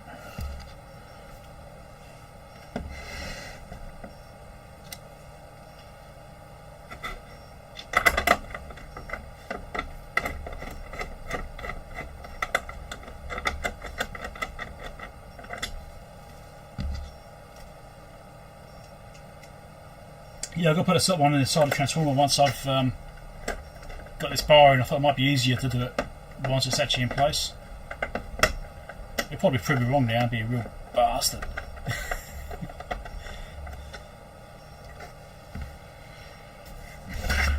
But that makes an interesting video. If it fails, put it all the way back together and doesn't work, that makes a better video, doesn't it? Because then I've got to put it apart again. Alright.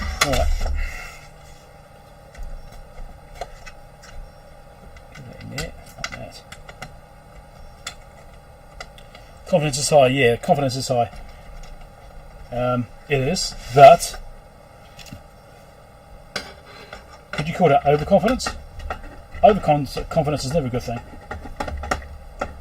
Right, trying to screw this in for a start, because it's getting stuck on my nut driver. Yeah. Ratchet would be better on this thing, but we'll socket the ratchet. Or shock nut driver.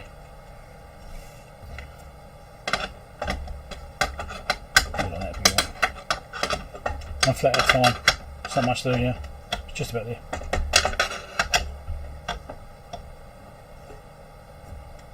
It was just a switch. Well, was it? Was it just a switch?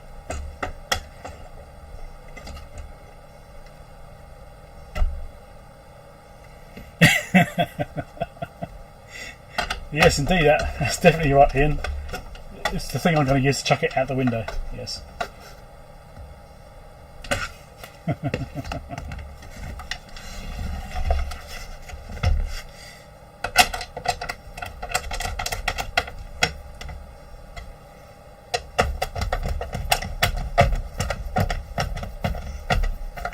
It's always the caps, yes, well, it is because I take them anyway. But yeah, this time the caps were fine. At least they look fine, but precautionary change, as I say.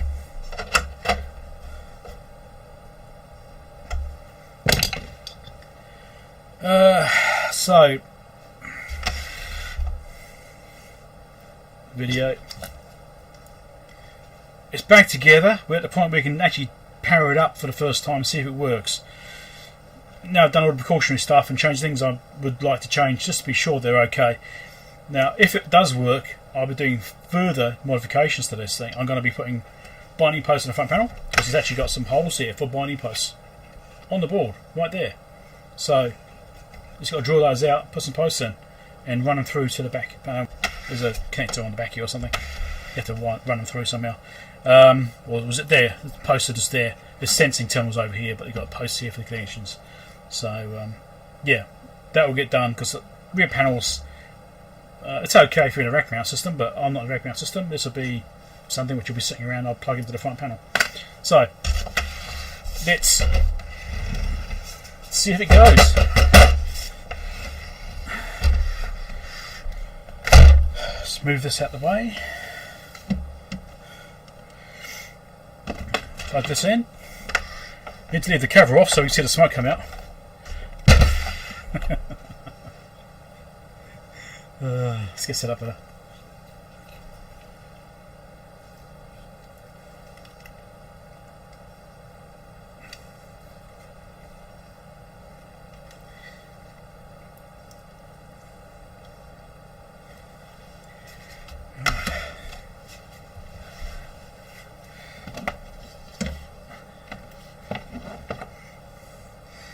So we're ready. You want to take bets on this thing? Will a power switch work?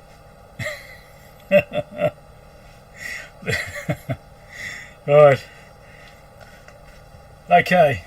Oh, better make sure I'm focused. Yeah, ish.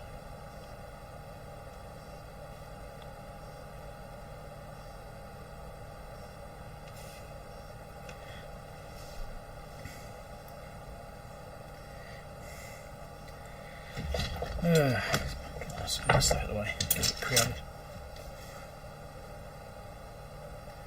Guess I do need to shove it around or something. Okay. Here we go. So let's turn on power to the unit first. Switch is off. And you can't see the hopping meter. I should probably move that so you can see the hopping meter. There we go. Magic smoke and hopping meter. How's that? So, nothing being drawn as expected. Noisy fan is very likely. These fans are known for it, and it's actually, oh, that's actually quite stiff. That's, yeah, that needs replacing. We'll get to that. Ready? Shall I touch the chassis or not? I haven't done an earth test on this thing. Well, there's the wire. It's fine. I should do an earth test to make sure. Hold on. Haven't done it yet.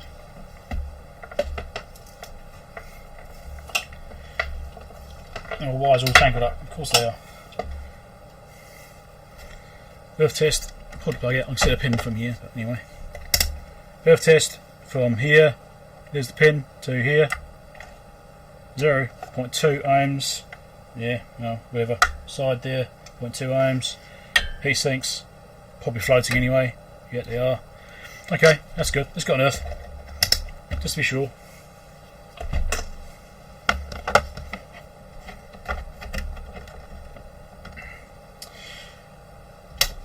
Okay, now you're ready.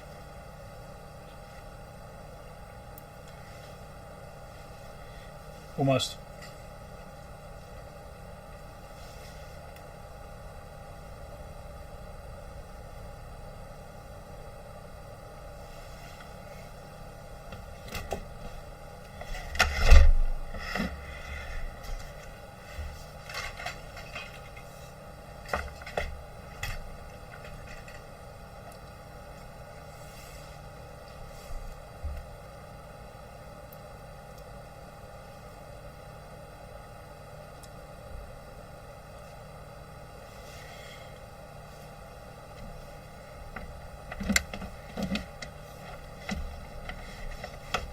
Okay, now I'm ready.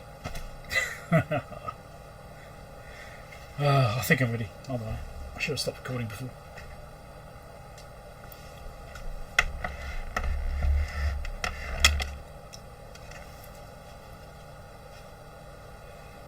Let me get the display so you can see the display.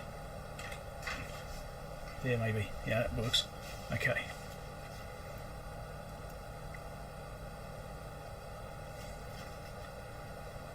Front start, yeah, focusing, see the hopping meter. Let it be fire, indeed.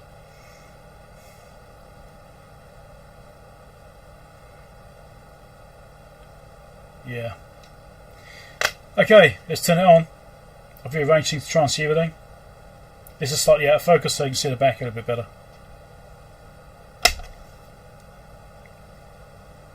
Oh!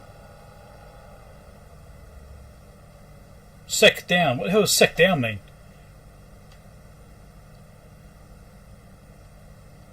I don't know. Up, on, off. What does sec down mean? Reset. Voltage set. Oh. What's going on?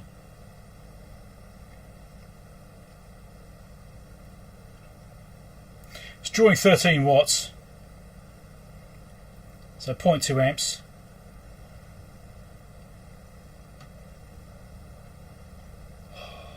What's going on here? Have I not plugged something back in? I did notice it's got jumpers around the place, so maybe it's got something to do with it.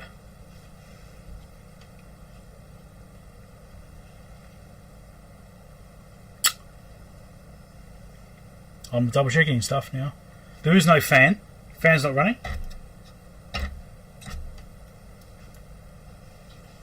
Right.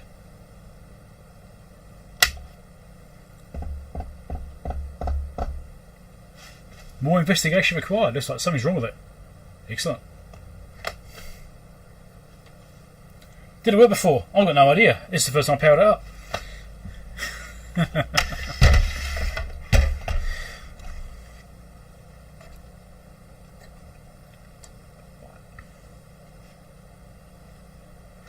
So it's got a overload thing here, over voltage.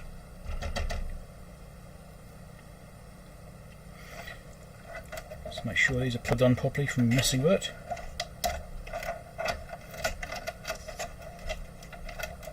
Look to be. Alright, well those are definitely all plugged in.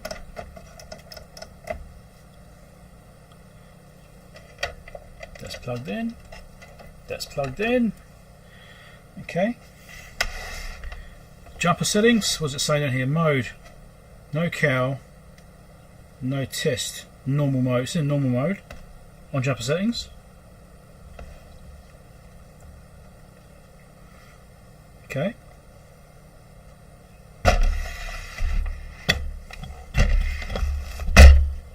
Confidence is slipping a bit.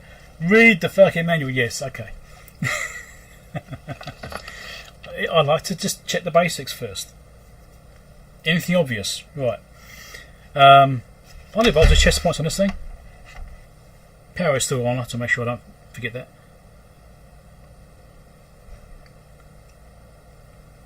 Looking for some test points. There's a header here, but it might be off that, I don't know.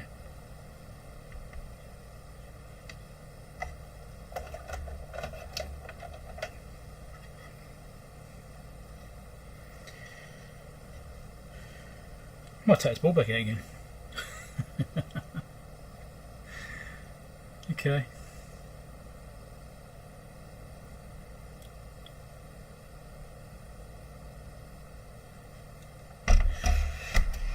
Well, now jiggle some things around. Let's just check again. Second down. Okay. Right. Let's go look at the manual.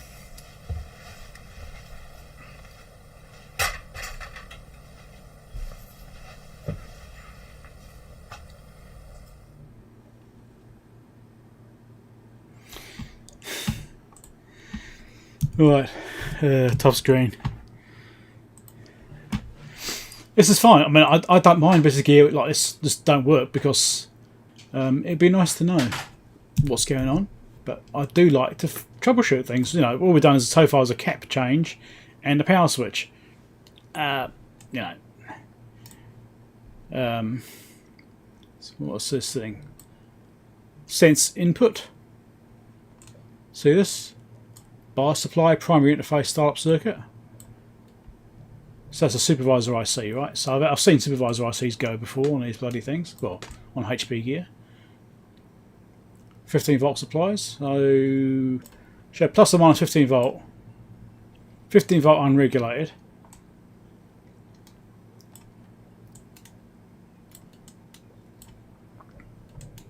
Plus 2.5 is that? Or 25?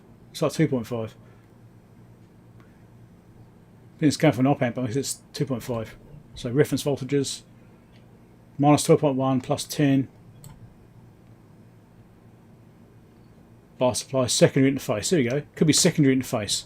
That could be what the second thing means.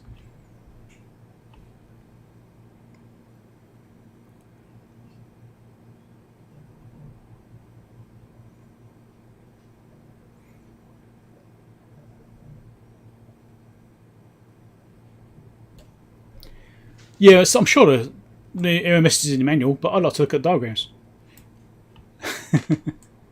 So you have a supervisor IC on this line as well. So the main 15 volt rails come in, provide these two sets. So if the 15 volt rail here is missing, it'll kill these ones, right? So we need to track back, probably start this point here. 15 volt rails. Secondary interface, troubleshooting figure 4.9, 67. I'm on page 97 right now. Okay, well, I was going to quickly look at these, right? So,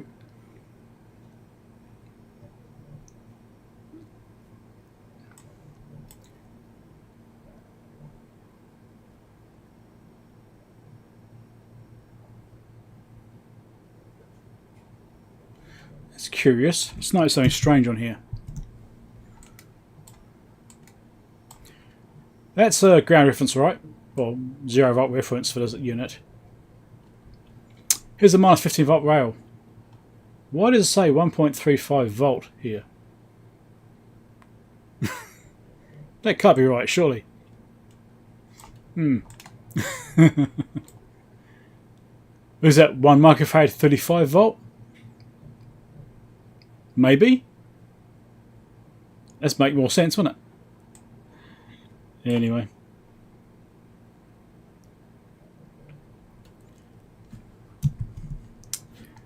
So, let's have a look. So, we've got main 15 volt rails, we'll check those. And then we've got these primary ones over here, which look like they're probably working because the CPU powered up.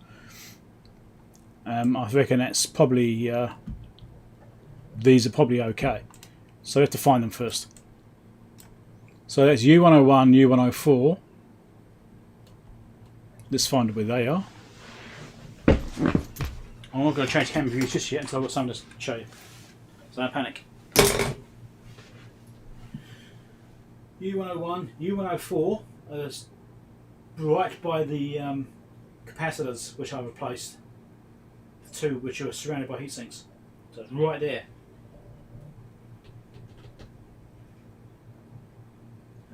So I'm looking to see if I can see any test points in the area.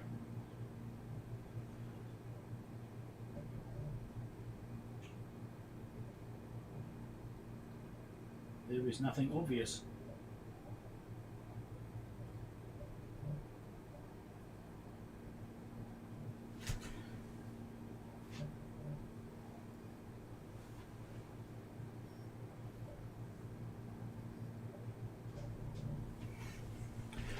Let me just see what I can do there. C155, 156. I can measure across those. Where can I find those? A lot of these components are actually marked, which is helpful. I shall bring the camera over once I'm sorted out.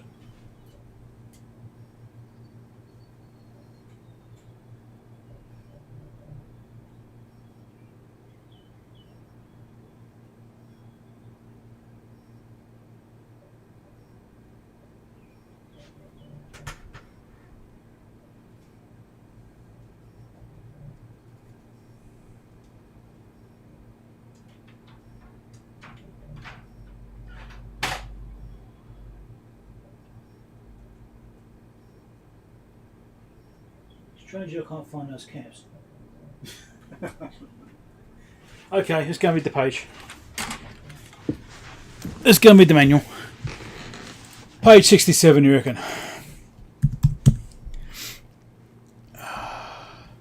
Oh, look, stick down message is displayed.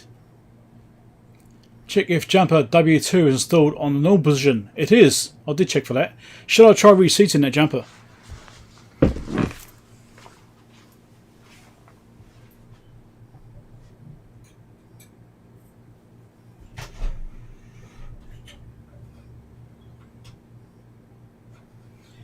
In fact, there's two jumpers.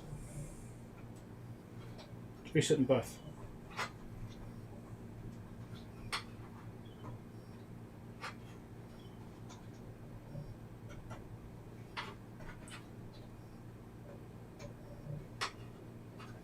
Okay, try it again, just in case. Nope, wasn't that. Okay, next.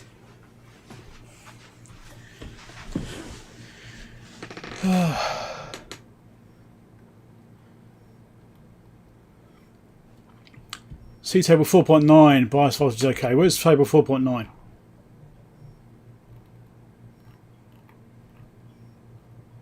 Where's table 4.9?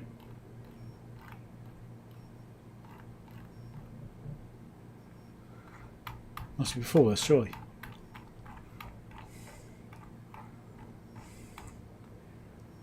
Four 10. 4.9. Okay. There's different rails as well to consider.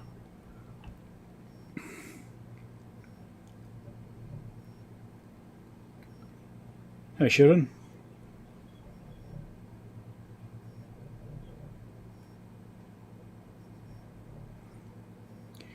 SIC error is usually front panel not communicating with the control board, really. Okay. Something to consider. I shall keep that in mind.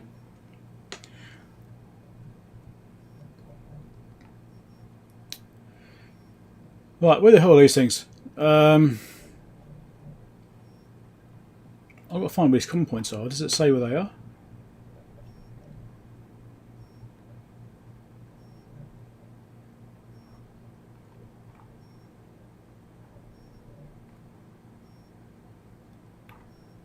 There's lots of troubleshooting information, that's good.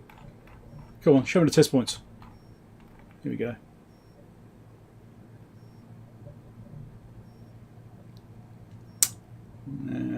Not there. Signature analyzer.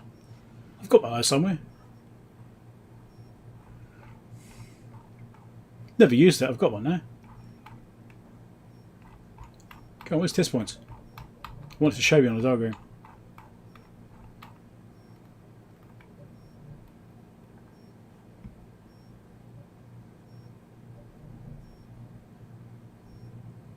Right.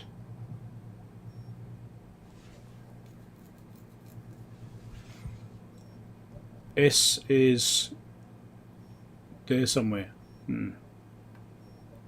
P is there. So P is primary, S was secondary. 5 volt P, so we can check there and here.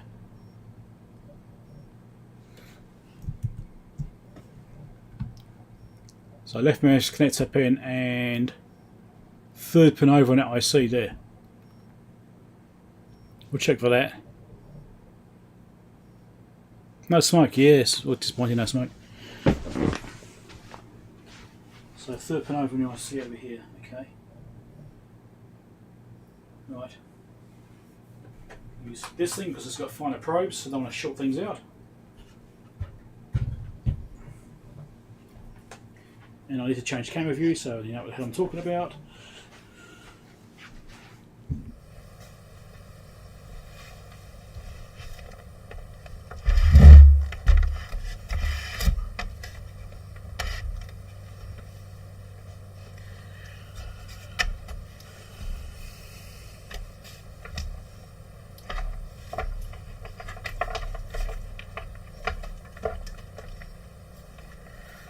Thanks for dropping in, Dave. Catch you later.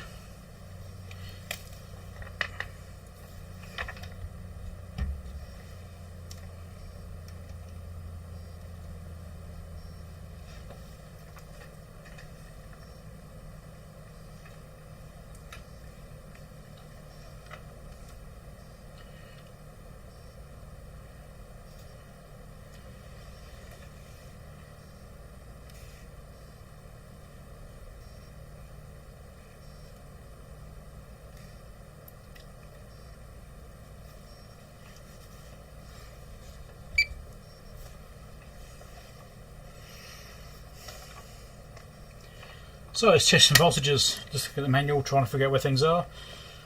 Still trying to find my way around this thing. So we've got a test point over here. Well, not actually a test point, it's just a component load. I need to be on voltage for a start, that'd be really helpful. Voltage. And she just do let's do DC and AC, let's do both. So that is currently not on, turn it on. Stick the probe on here. What do we get? Look at that, 5.0008.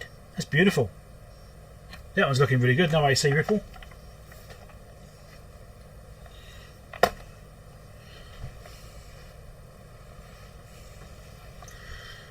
So that's testing between the rightmost pin on the, well, the left from the front. It depends where you look at it. The rightmost pin from the rear view of that connector on the back. And what pin's that? 2, 4, 6, is it? 2, 4, 5, 6. Double checking? Yes. And pin 6 of wherever the IC is down there.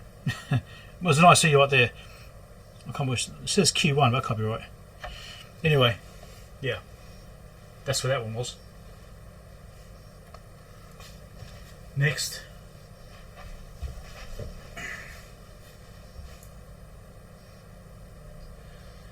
So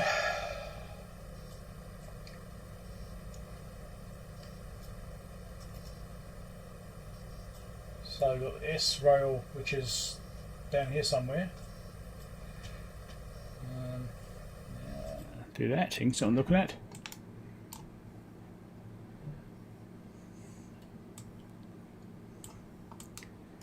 So that's page 49. So this side, not much there. Okay. So I think all of these are from the S rail. So I need to find the S ground point, which is here. There's a 5VS. I should just start up here. Those don't stipulate, do they? Why don't they stipulate a rail?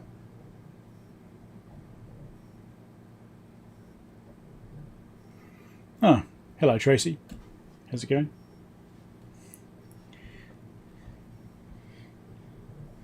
Of course, about streaming from New Zealand. Yeah. It's a slight time difference.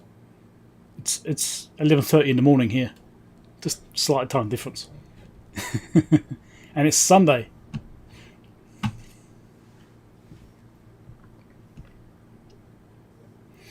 Okay, so let's see. We've got the S common point there, but these don't stipulate S. Which row are those ones from?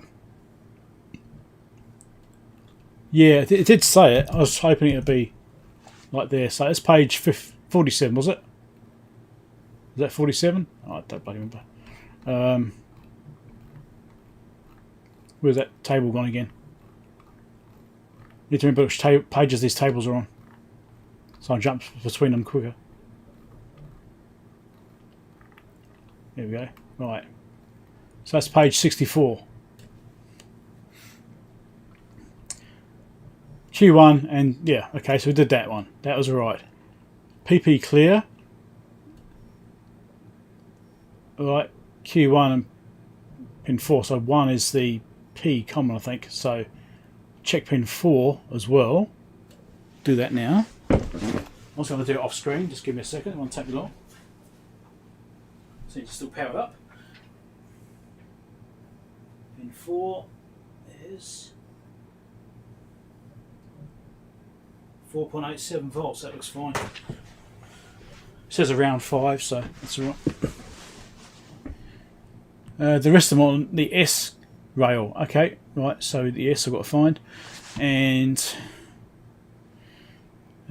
Future Boy.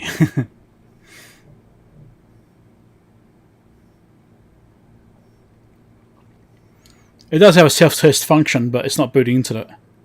Well, it has an error list thing, but yeah, it will be there. I just want to check power rails. Once the power rails are gone, then we'll look from that further on from that. Always check the basics first. So now to do the S as the common rail, and we've got tolerances here as well for these.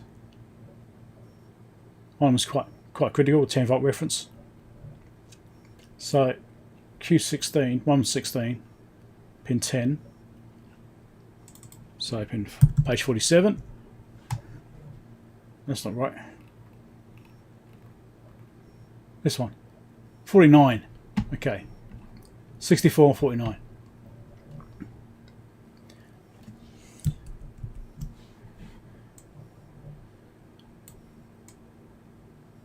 So yeah, there's that PB clear, which I just tested just there. And it's using the P here. Right. So this is not at all easy to see. Do I have a better diagram?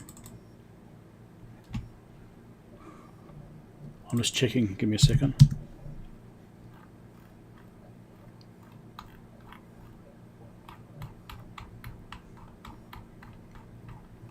Things I find from the HP website, when you get stuff from them, often the quality is worse than the other ones which people have published. Often. So I was going to see if I've got a better diagram somewhere else, but it's just easier to see. Also means I'll probably switch between two different ones at the same time.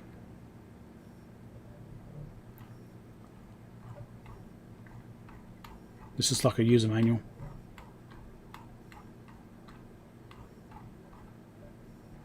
Yeah, that's just user manual. And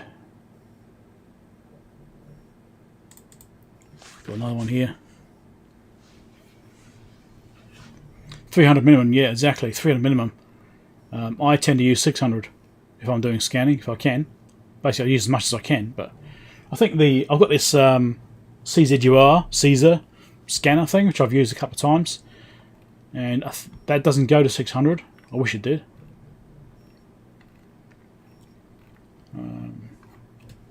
This might be another user manual.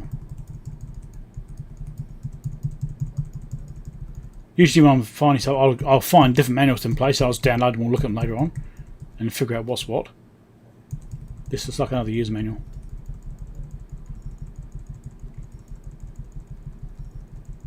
I'm just looking for diagrams. Sometimes they're right at the back. Doesn't look like it. Okay, that one doesn't help either. I might only have one option. Seems that way.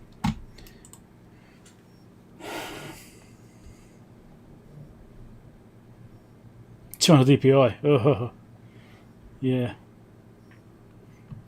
I mean, I could try doing a boot up, see if it tells me anything, but I'll just check the rails. So, minus 12.1 is over here somewhere. Yeah, wherever that is. Is that pin 8? Minus 12.1?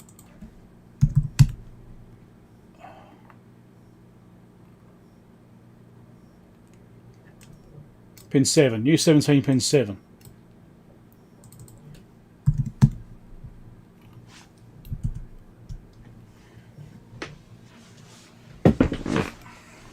And the reference point was there. Okay. U17 pin 7.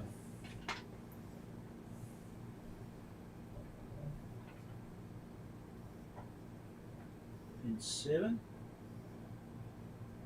Should be minus 12.1.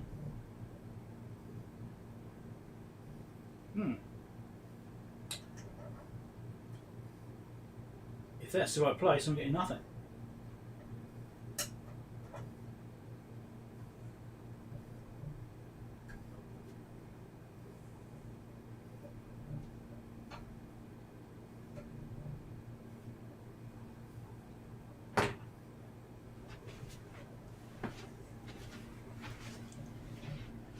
Let me double check. That's a big resistor.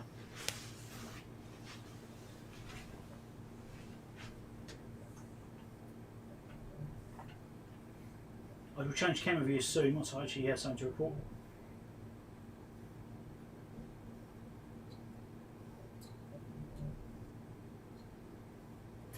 Yeah, okay, alright. Right, so found something. Change camera views.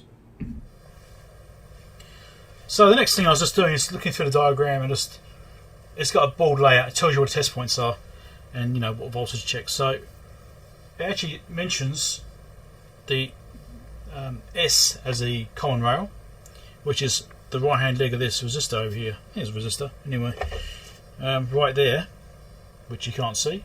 You can kind of see it there maybe, and the backlight's turned off. So we'll stick that on there, and on pin 7 of U17. So I'm on that. Pin 7. It's basically minus 12.1 volts there. And I'm getting nothing. First clue. We keep looking. Oh. Damn it. Wasn't even recording. So. I'll do this again because I didn't record. U17 pin 7. Right here, and the right hand leg of this resistor right here should be minus 12.1 volts. I'm getting nothing there. And to find out other things are on.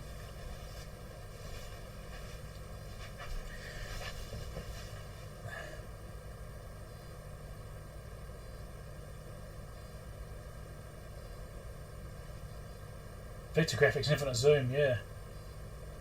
Facts. I've actually had diagrams which have been sent by fax. So we've got plus 2.5 volts and 10 volts. Look at those next. 2.5 and 10. Yeah, okay, we're kind of all over the place in this one. D4 cathode. That's helpful. And 10 is U16 pin 6.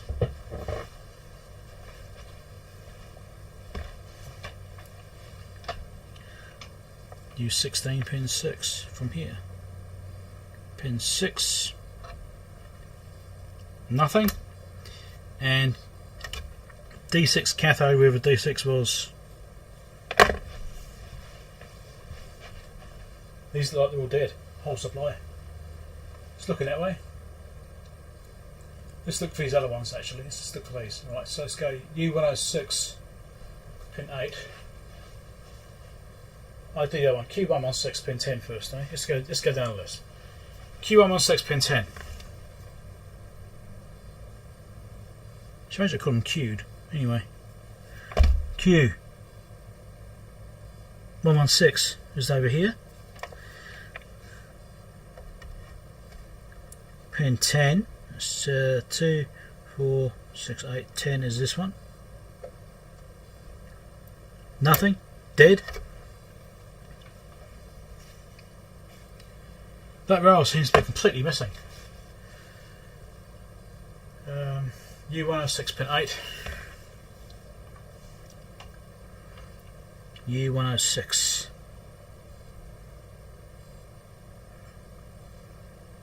U106 pin 8. Cool, shouldn't I? So just going around now checking all the rails, and so far I've found absolutely nothing. I'm currently checking U106 on pin 8. Getting nothing. Got the body. No stuff and nothing either. In case I'm measuring in the wrong place or something, but no, that's dead as well.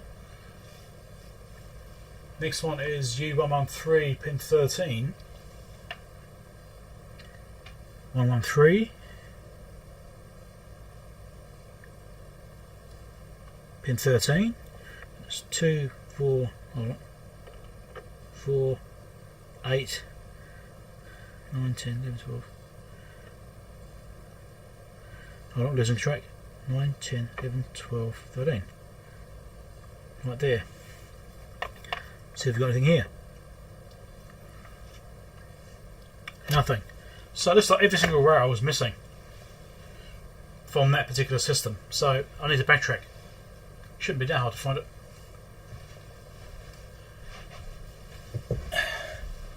So all of those are missing.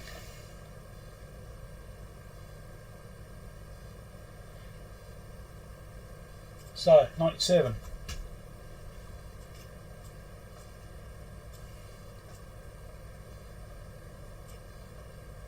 Everything here is not there. Oh look, there's more fuses. There's fuses on a secondary. Check that out. Okay. So those ones are here. This primary side, they're there.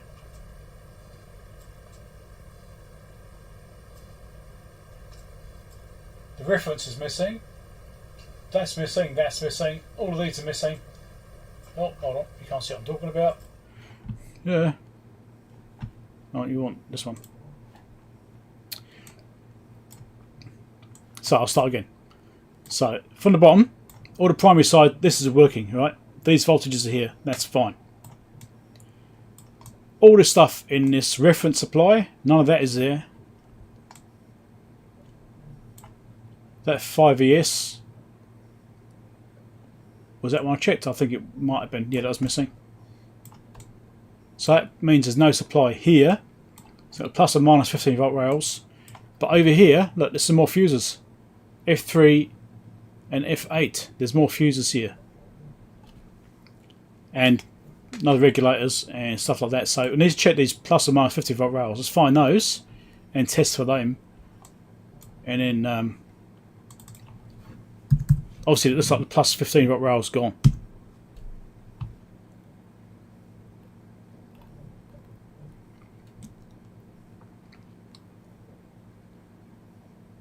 So that's bias. 15 volt is not there. The more? Okay. That wasn't what I was looking for, bias. 49 was it? 49.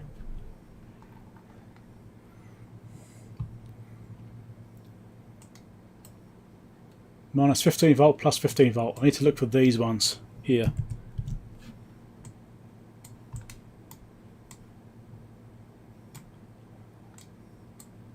So there and there.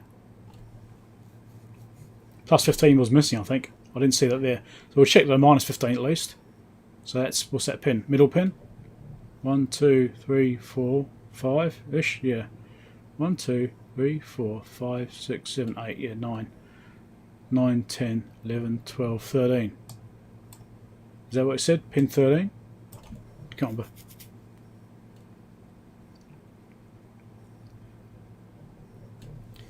F1 to F7. Where the hell are they? I have to find them. There's an F8 here. Is that a fuse there? So are these Fs all fuses? Yes, F1 is a fuse there. There's a fuse here. Okay, right. It's fuses scattered around the board. Nice. But why would a fuse go?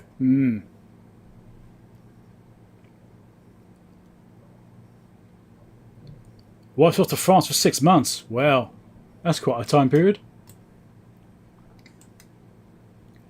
Make sure you spend some time with her before she goes. There's a F3 right there. Okay. So let's check the minus 15, plus 15 just here. And we'll go from there.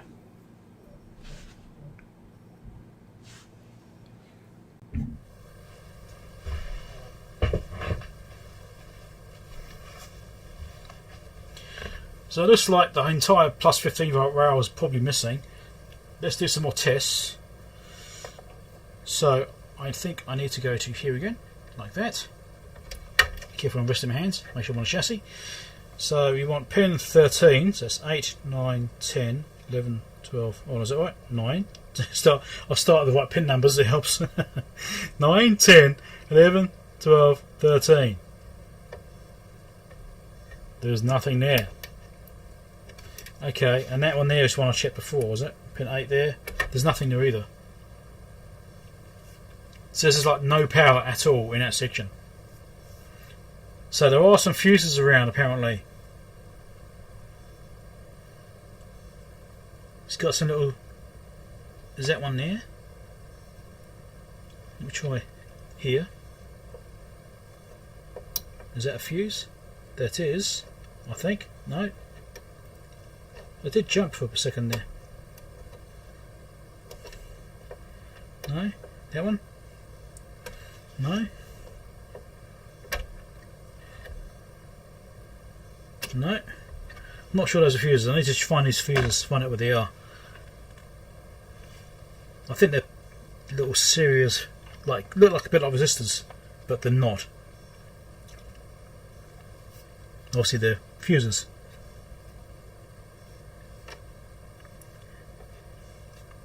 And there's no power on either of those.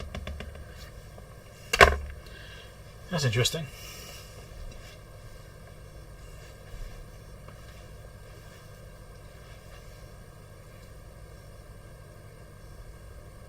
F8 and F3 are the ones I just checked. And there was nothing on either side of those referencing to the S rail.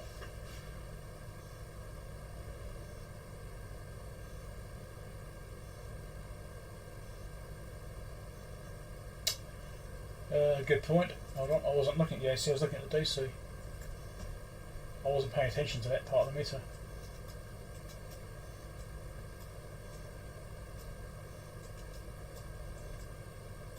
F3, okay, F3 is AC input, yeah, so yeah, okay.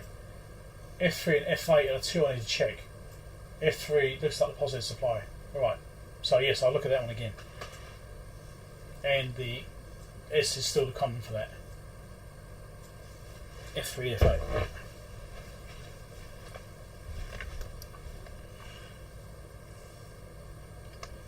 So I'll try paying a bit more attention this time. Someone in the chat said I was getting AC voltages on those. Let me check. Nothing that side. Yeah, that's why it rearranged. Okay. So yeah, 17 volts on that one, which I think is F8. Only on one side. Nothing that side. And this one here is 17 volts. Both of those fuses are blown. That's interesting.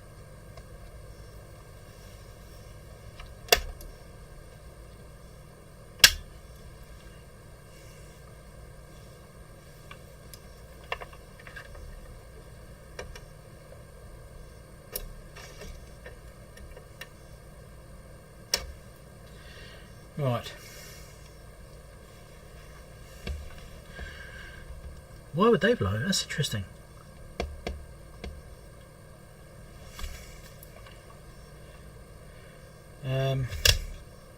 Let's check this.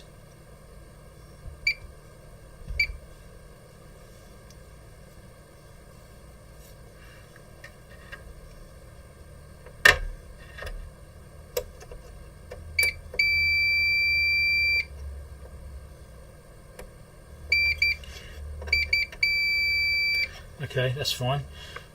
It's seeing the... I should probably record the video and actually show that what I'm doing. So what I'm doing now, I've got power turned off. So I'm going from that 0 volt reference again, or the S reference, onto these fuses. So they get 0.5 ohms that side, and this one. So 0.5 ohms, right? So that's the secondary winding going to those fuses, right? So what I was actually trying to test for was a short, to see if there's a short on the outputs of these fuses, and there is nothing. Right, both fuses, there's no shorted outputs.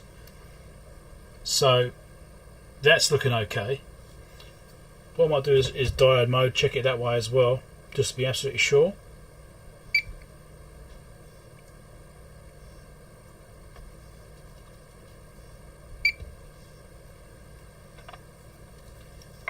Positive or negative. Makes sense, doesn't it?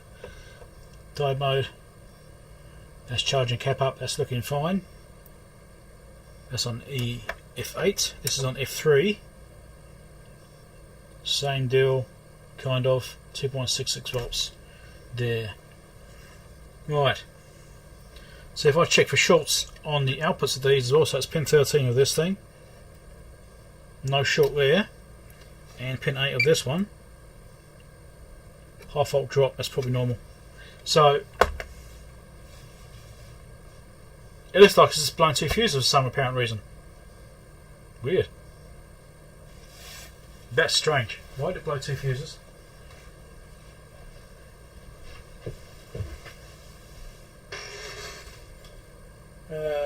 Diodes. I should check diodes, make sure they're looking alright.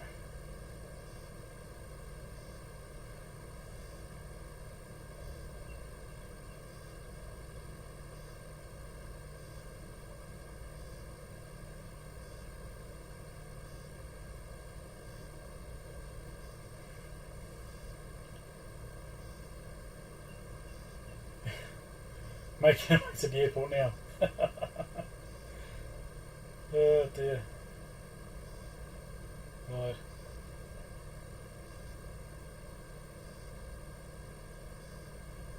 I used to go 3 months at a time, now it's doing 6. Okay. Actually, I feel like a snack. I'm just, it's lunchtime almost. I'm getting hungry.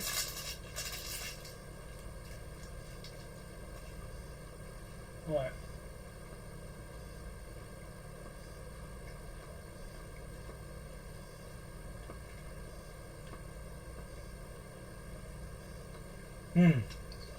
Yeah.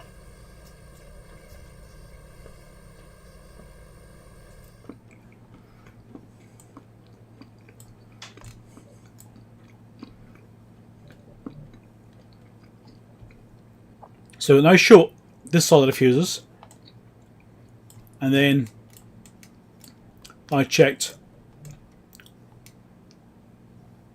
somewhere else. Where was that?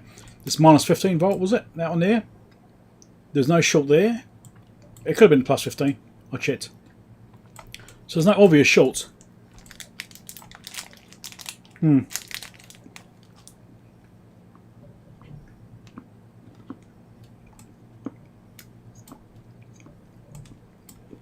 Yeah, I'll be checking the diodes next.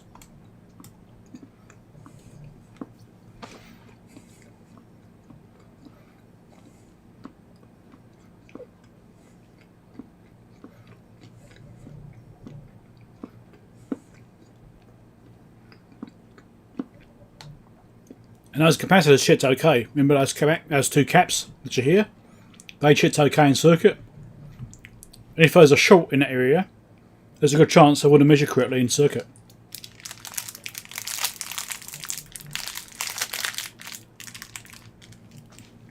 Or the caps I put in are bad and they're shorted out and blew it since I turned it on.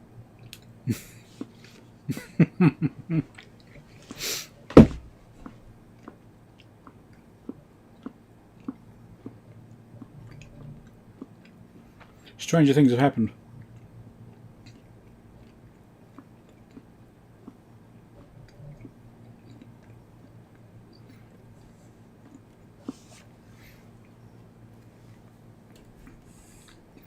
Interesting, this capacitor here doesn't actually have a positive symbol on it. Obviously, it is a polarised cap, but it doesn't have the plus on it. That's interesting.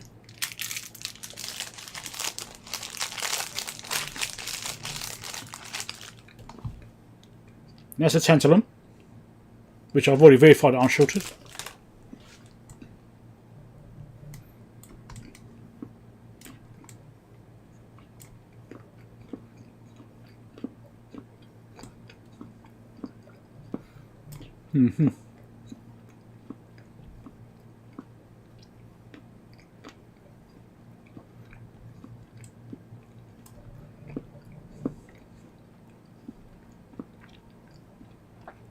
That's probably tantalum there. Said microfarad 20 volts, probably a tantalum.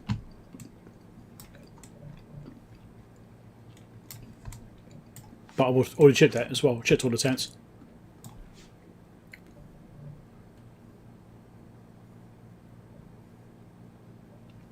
Okay, thanks for dropping by. Catch you later.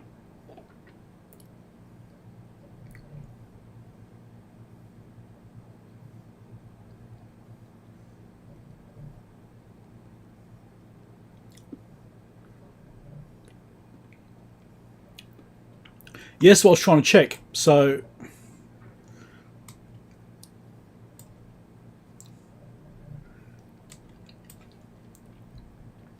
I'll grab the reference there and try and get in the probes directly on the regulators as well. I'll check the diodes. I'll check directly on the regulators, all the two, well, all 3 pins. One will give me a short because it's going to the same reference point. The other 2 should be fine. I'll do it on both regulators, just in case there's a problem with the internal short bypassing through the regulator, one side to the other. That's possible.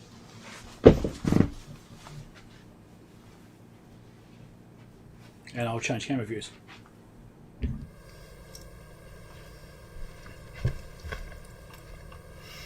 Right, so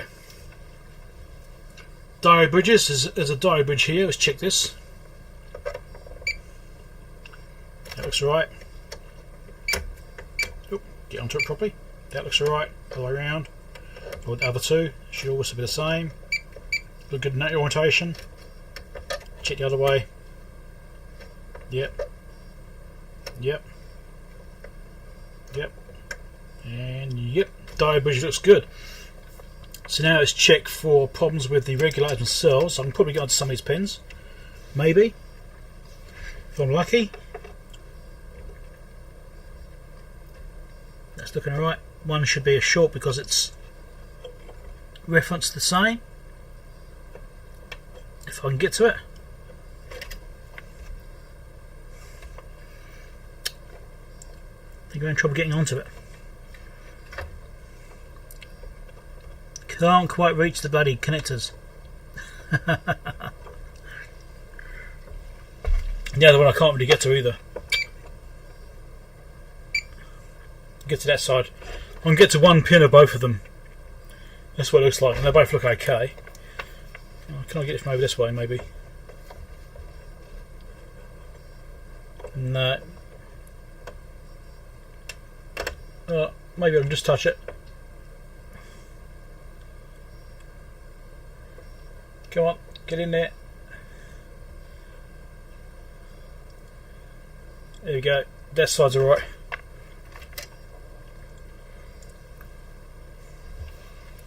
So that's U101. U104 can only check one pin on. So there's nothing obvious there.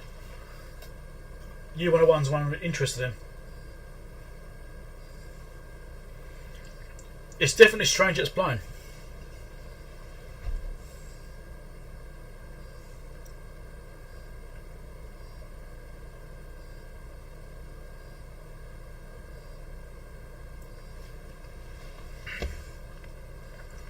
Let's do one more check here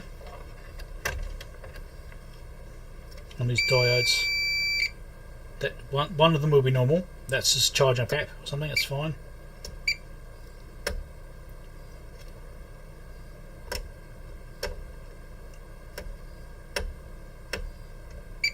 Yeah, that's all good. Can't find the actual faults there. I don't know what would have blown up. That's very interesting.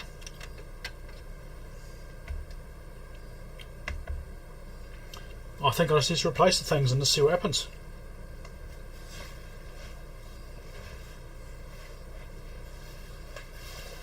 4 amp fuses.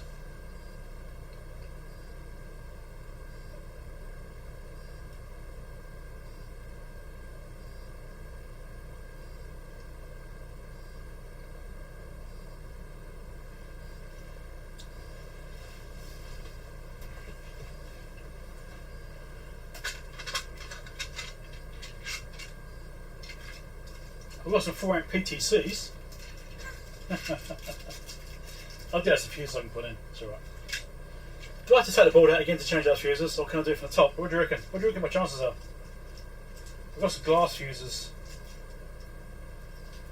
and some PTCs. Oh, the PTC's only 3 amp. I'm looking on draw. Oh, I don't have any fuses. Oh, hold on. I am sure I have some. I'm sure I've got some. Where the heck are they?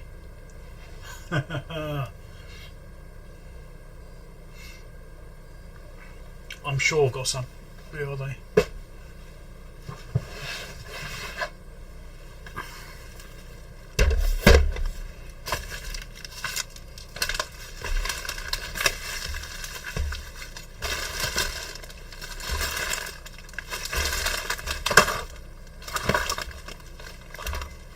Yeah, 1,000 capacitors. Yeah.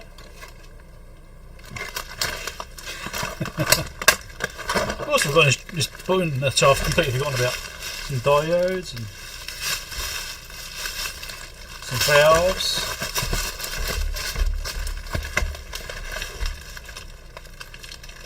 Small capacitors. Small PTCs.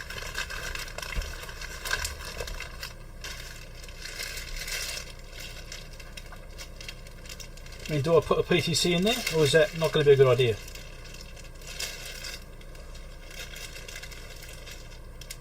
What do you reckon? Should I put a PTC in there? If I've got a 4 amp one.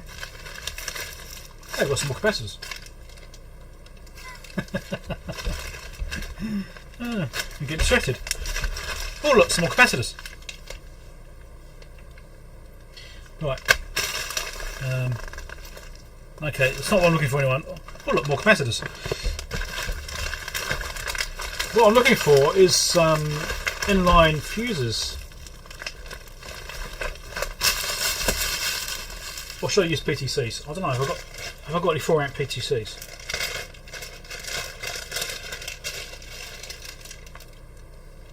That's 1 amp.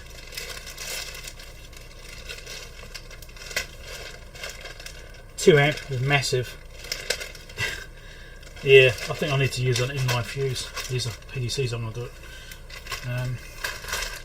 I know I've got some. I'm sure they were green. I remember them being green.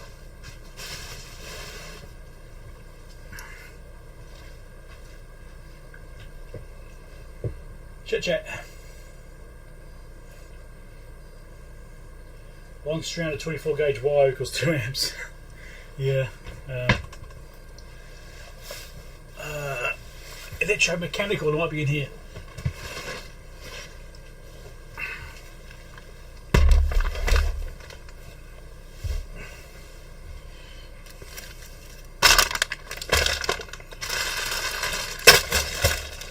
Maybe. Because a fuse is a kind of mechanical device in a way, so I tend to have them that way. Aha. I've got these ones. 4 amp. Sweet, I've got some of them. I could use those. I'm sure I've got some other ones though.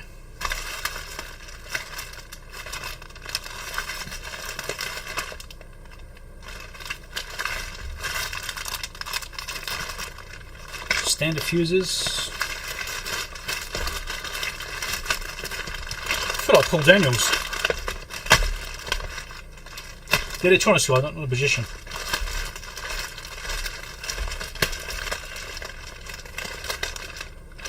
No, I've got those little chuck one in them. But I'm sure I've got one of these little assortment boxes with some different fuses in them. Inline ones, I'm sure I've got some.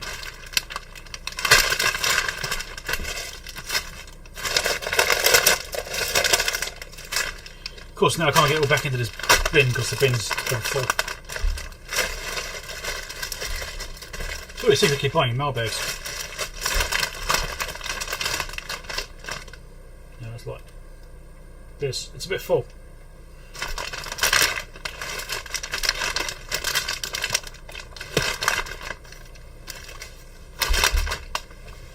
Oh wait, I've got to get some more in there. I need to organise this into switches and other stuff. A lot of this is the switches. Got potentiometers and all sorts of things in here, so I need to reorganise this thing. It's just getting ridiculous. I do have some more bins somewhere. I've got a couple.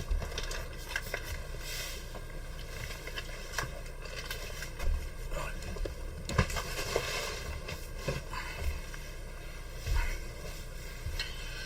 Now, unplug this, because I've learnt sometimes if I'm working on a bit of gear and I've got it plugged in, it causes an earth leakage thing with the neutral line, and it can actually trip the RCDs. So I unplug things when I'm working on them with soldering on.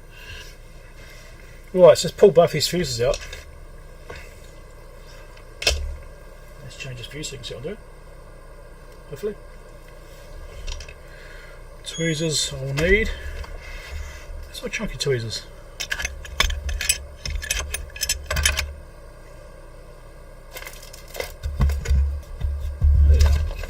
Trying to find these on morning.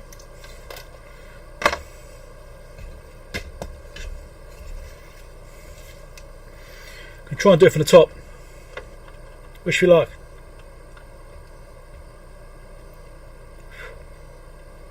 That'd be dashed in.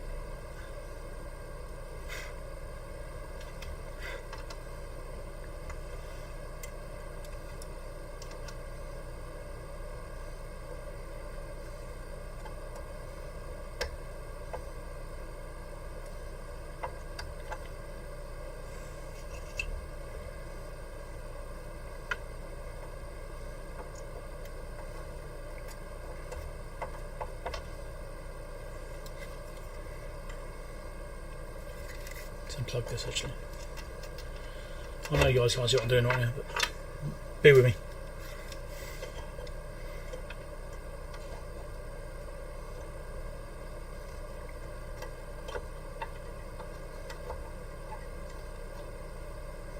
How about that to take the board out? If I'd done this before, anyway, never mind. Let's see what I'm doing about getting in here.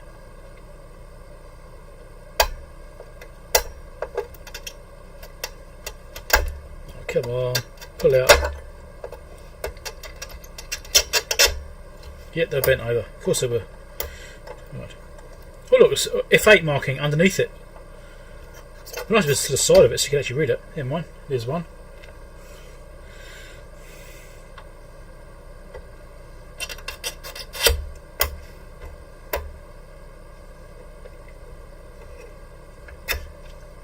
There's the other one.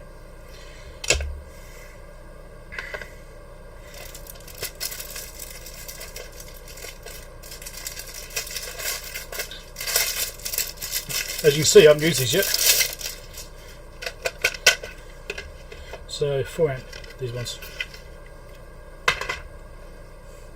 I got these when I was working on the Datron multimeter. Sorry, is it Datron? No, calibrator. The Datron calibrator, because it used this kind of fuse in it, and I didn't have any.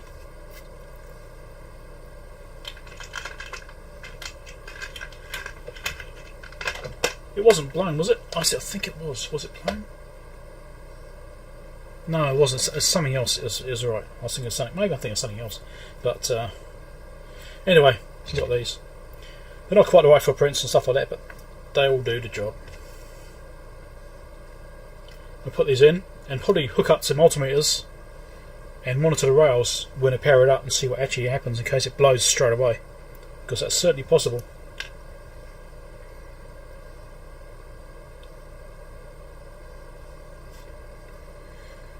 I'm just going to tack them on, I think. Ish, maybe. Probably shorten his legs a little bit.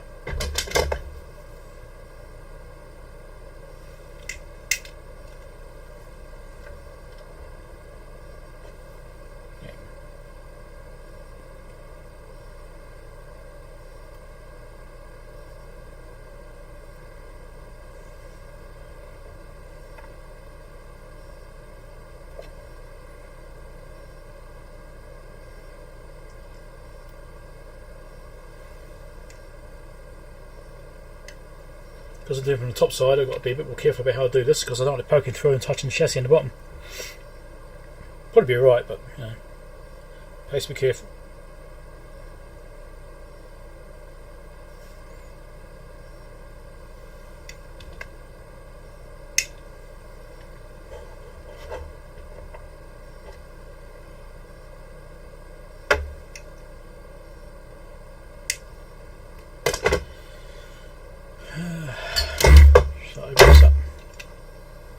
Probably should have actually waked it up.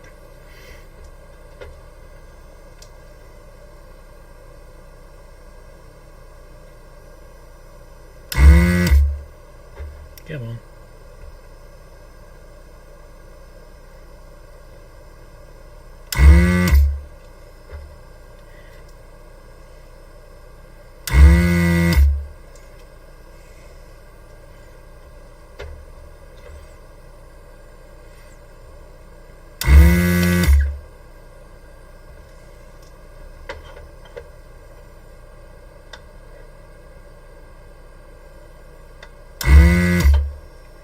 Sure, we can get to this one because it's right by this connector. So here we go.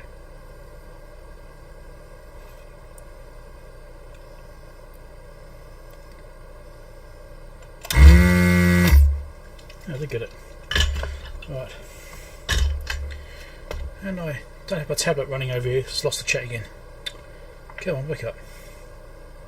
I just completely lost it.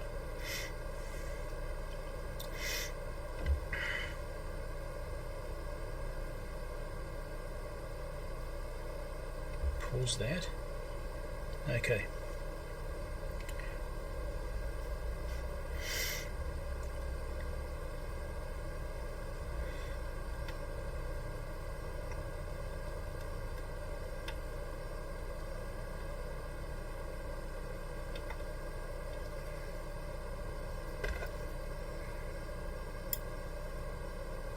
This isn't ideal. I mean, I'd like to use the ones which I know I've got somewhere, those green ones. I know I've got them. I've pictured them. I can picture them in my mind. I know I've got them. Don't know where they are, but I know I've got some.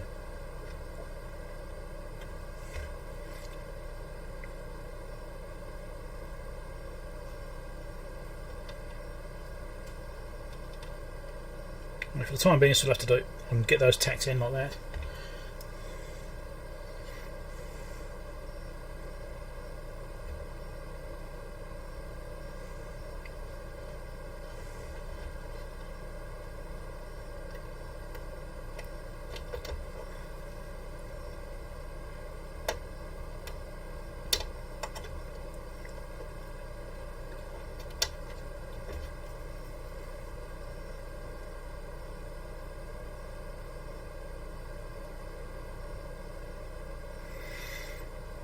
Anyway,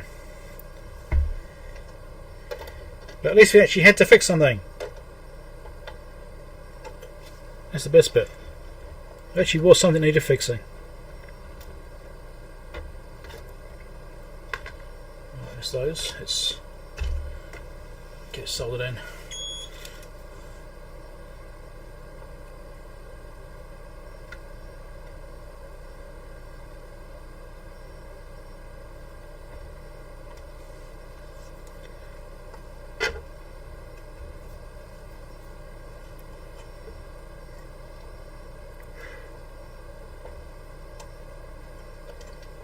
Come on, get in there.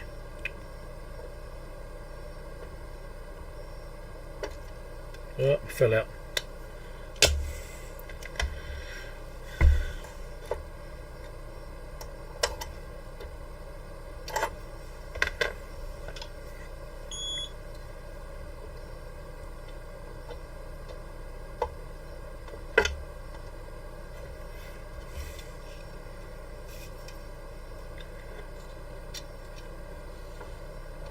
I've got a tiny little gap to get into to get the things soldered in. Come on. I'm struggling with this a little bit. Only got blind.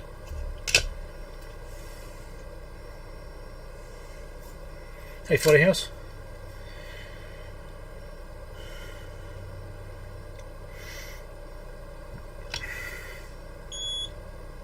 I'm having a real hard time getting in here.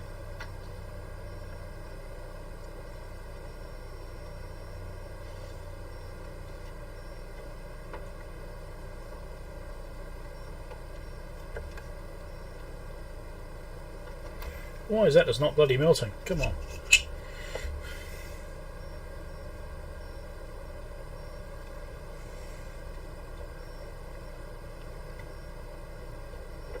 There we go.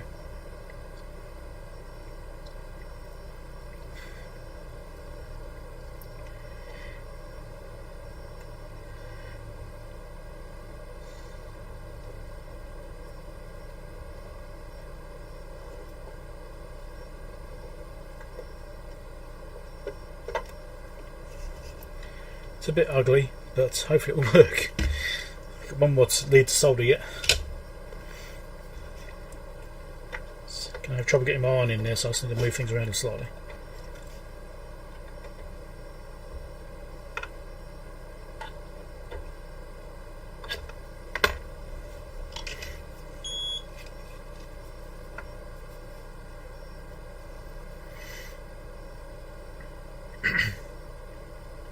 Yeah, I need to get some more of those green fuses. If I can't find them, I mean, I know I've got some.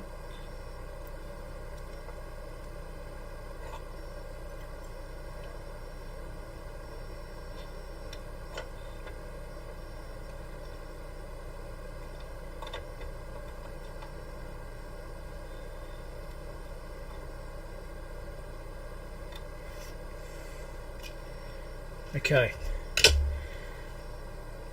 that is in. Now, one thing I'm not sure about is the resistor leg right by one of those fuses. I'm not sure if it's meant to be joined or not.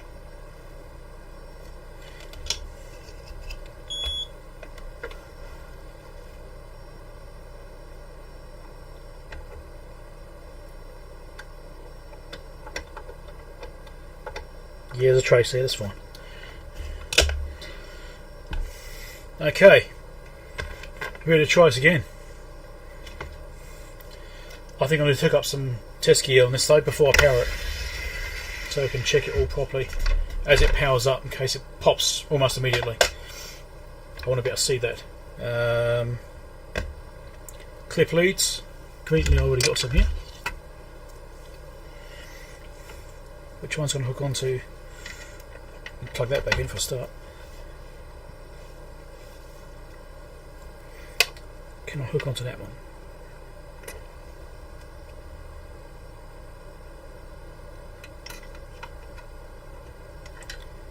Maybe not with these leads.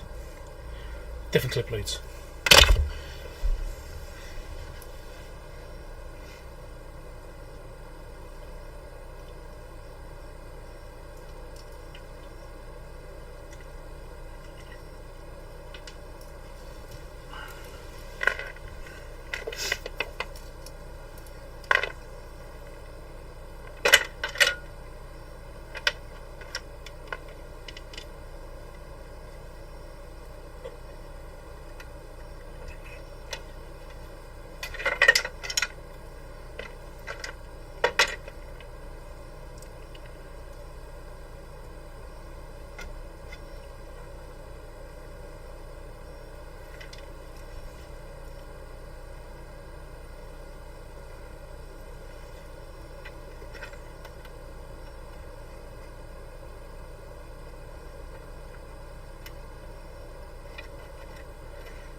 Come on, get on there.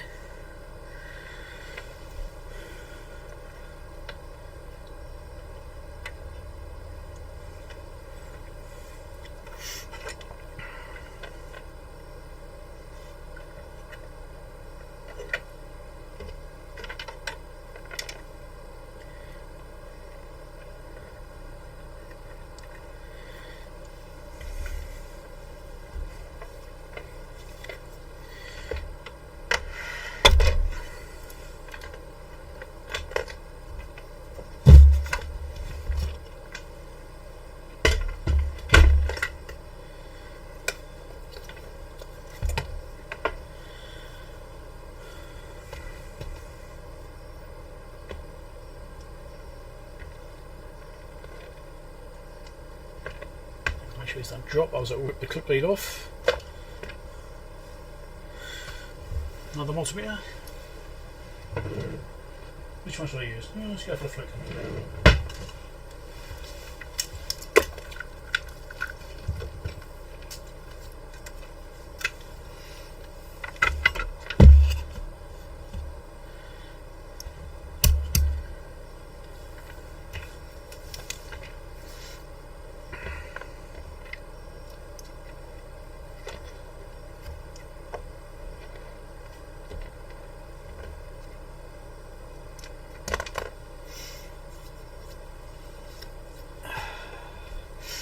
Do manual ranging, try to speed it up a little bit.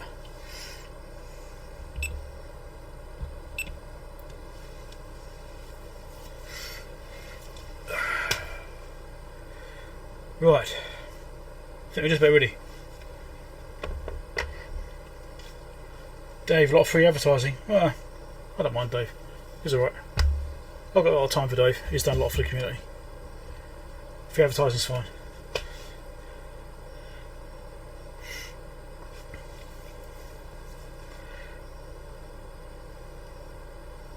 Right, we're just about ready to try it. I need to plug in the power cable, which my tablet is in the way of doing. Let's move the tablet out of the way, maybe. Let's do that. Okay. Drop it down slightly, maybe.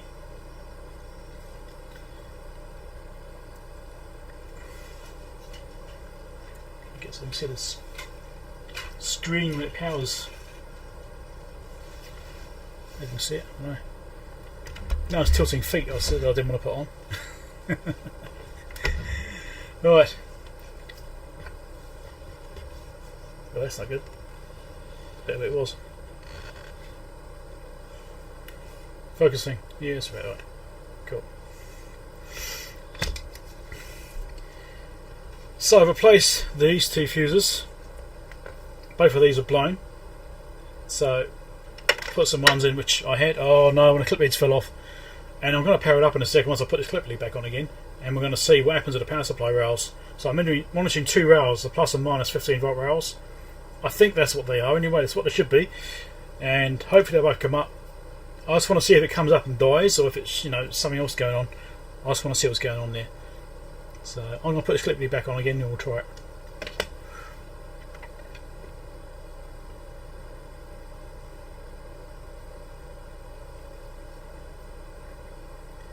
In 12, 13, negative, negative, negative. Right, I think we're good to go. Right, let's try this again. Maybe get some smoke this time.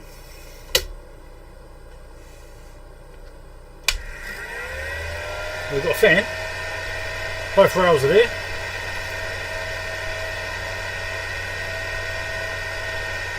She's alive.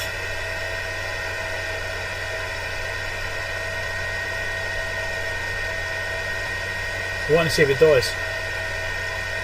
Fuses don't always go straight away.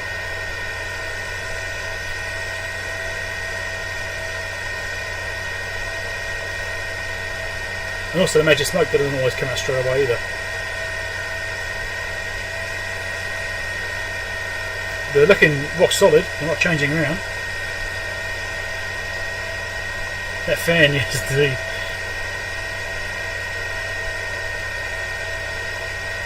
Cool.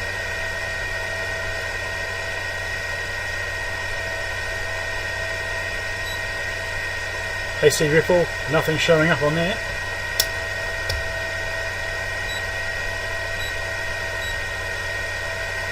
AC ripple, nothing at all. Millivolts, nothing.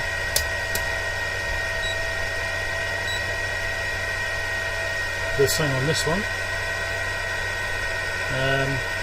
This one can't do millivolts AC, can't do volts AC. It's one of the limitations of it. Give it a second to settle down. We'll probably go to 0.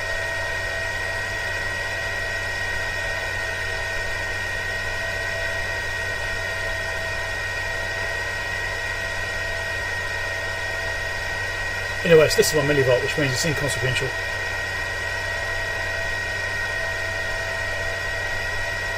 The fan would die soon on its own, yeah, exactly. It does need replacing. Right, let's do a thermal test.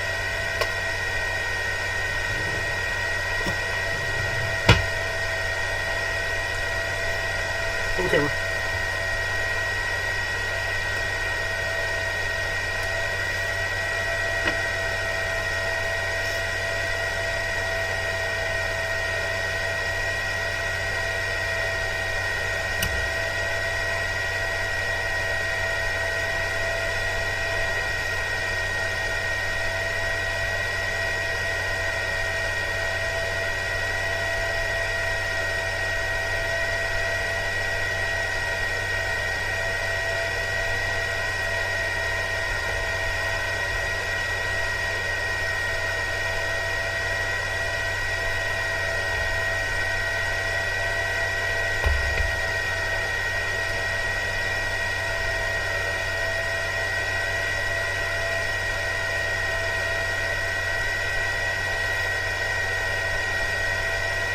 Right, thermal camera test. See what we can see. So there's a few things getting warmer around here, not too bad though.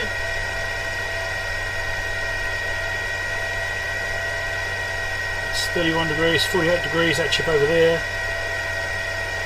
60 odd degrees over there, which is the power resistor, so it's not surprising.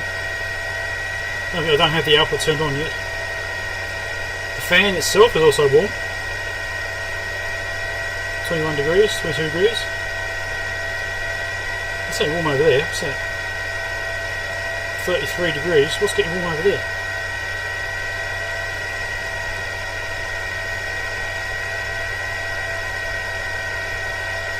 Oh, that's that processor over there. Just getting warm.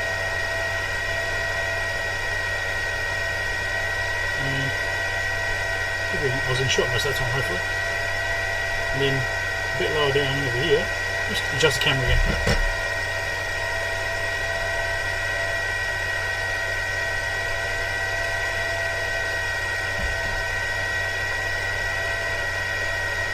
I've got these heat sinks and stuff around there. So we're getting around 60 degrees in that area.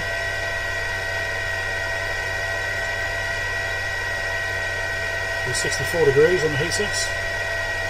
Which is why I wanted to change those caps. Alright, because those caps are right next to those heat sinks and they're getting up to 60 odd degrees. 71 degrees is getting there. Yep, getting 70 degrees. I actually think it's a device which doesn't have a heatsink on it. Yeah. There's a device there to the left which doesn't actually have a heatsink on it, and that's getting up to 70 degrees. That's a bit stressy for it, isn't it? I wonder if I could get a clip-on heatsink and stick it on there. Probably a good idea. And other stuff around the board here. Checking at the back, which you can't see in shot now. Getting 40 degrees at the back there. Okay. Rear panel's looking fine. What's something getting? Yeah, 62 degrees, 66 degrees. There's a power resistor over there. So yes, those heat sinks are getting pretty hot. I'm glad I changed those caps. I think that was a good choice. But I'm not liking the fact there's another transistor there which doesn't have a heatsink on it, which looks like it actually needs one.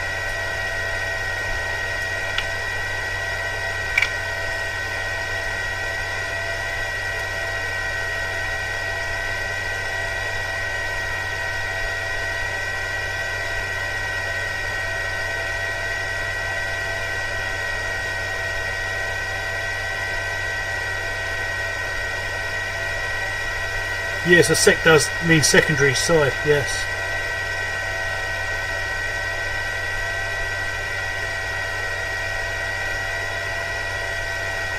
Well, this is plus 24 and that's minus 14. That could be down by 5, that could be up by 5.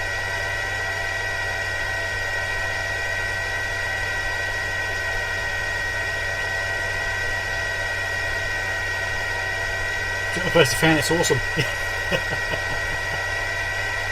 Yeah, I'm not sure I've got any fans that big anyway, actually. I might have to look at, see if I've got some. Yeah.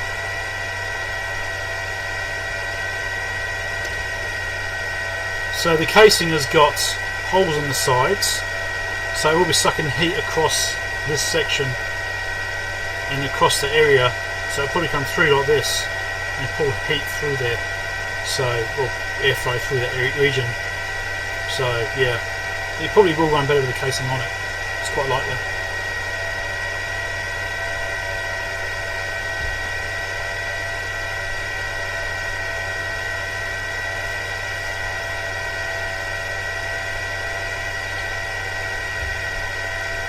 So we need to load test this thing, or at least check the output even works. So let's grab something. Which one should we sacrifice? Let's go with this one, because this one's measuring negative rail. Shit, it's probably fine. It's a positive one to win.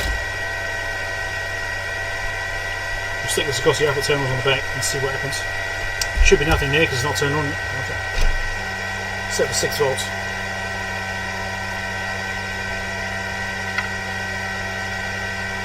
Let's change camera views again.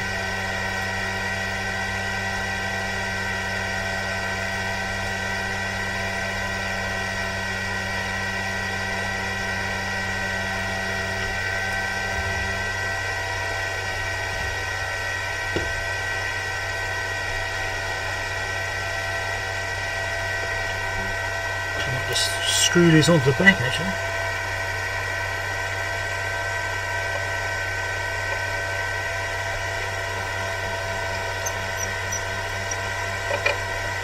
If I can shove them in there.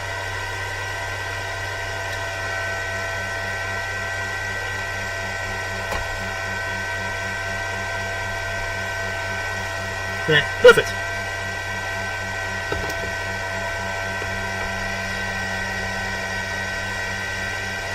Bit of voltage difference.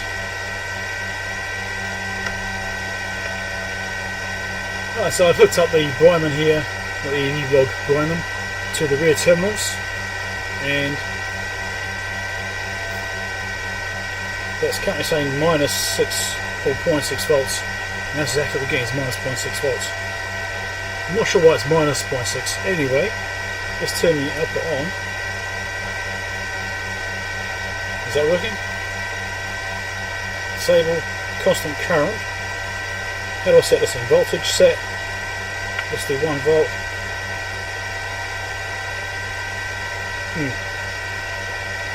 I don't use this yet. 1.0 volts. Enter. No.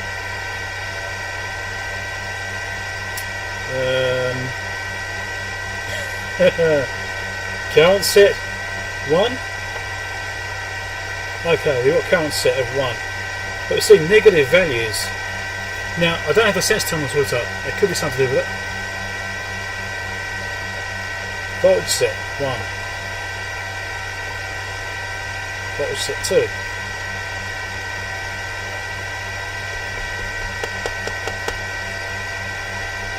So this is interesting. Current set 2.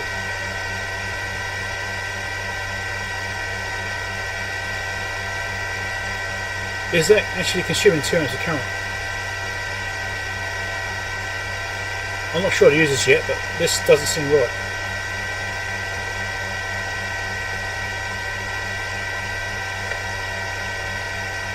Output on.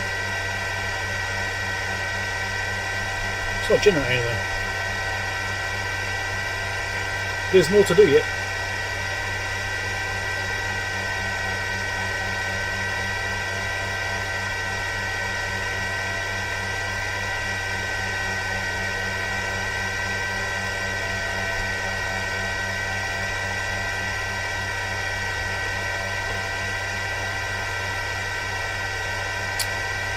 How the hell do I use this thing?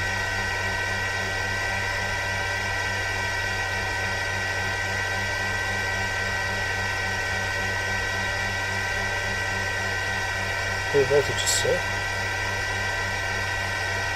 No errors.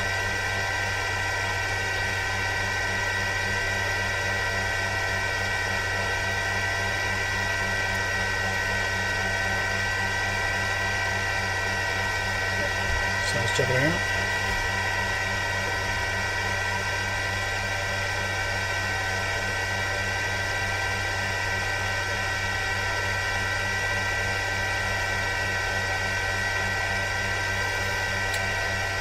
Okay, let's do these sense terminals in case that's the problem. That's better. You take these off now. It's not died straight away, so it's probably fine there. I wonder what caused them to fail. Maybe that's related to the fact we've got no output right now. Now we've actually got something coming out. We should recheck those voltage rails, shouldn't we? But for the time being, let's just shove some wires into these sense terminals and see if we can get something to actually come out of the things.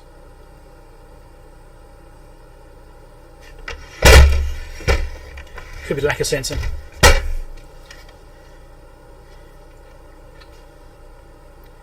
So there is a strap between one of the sense terminals but not the other one.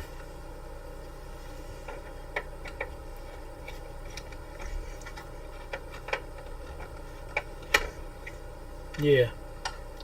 There's a connection between one side but not the other. So that's likely the problem there. There's no positive sensing.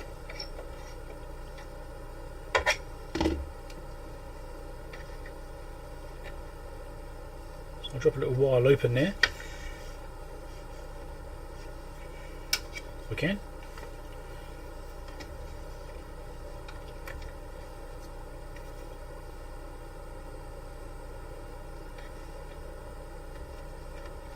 It's probably good enough for the time being.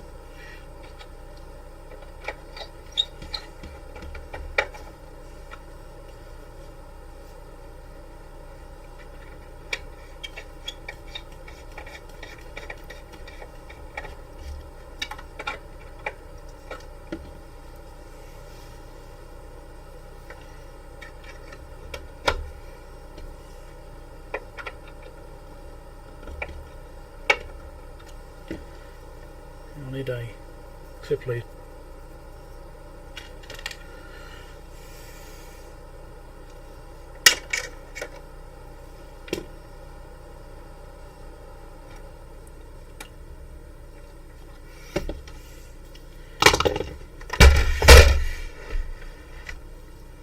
Try it again.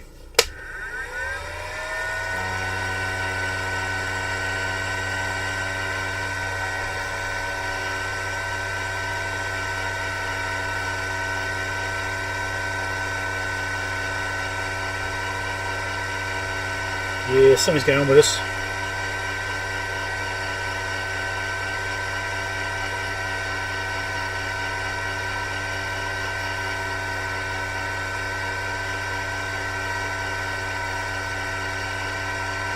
Then turning this on and off isn't changing anything. Constant current showing up.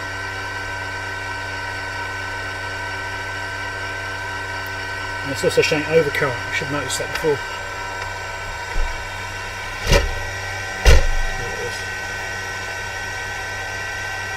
Yeah, you can see that, huh?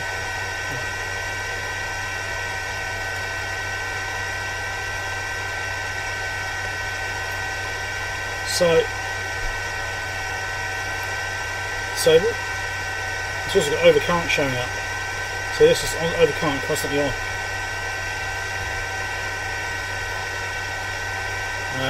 So I think current set is 0.008. I thought I set that 1. Current set is now 1.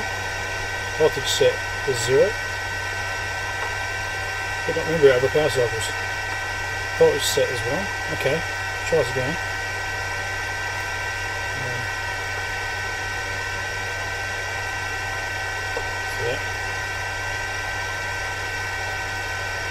And we see nothing changing here. And it says it's saying over current, but no errors.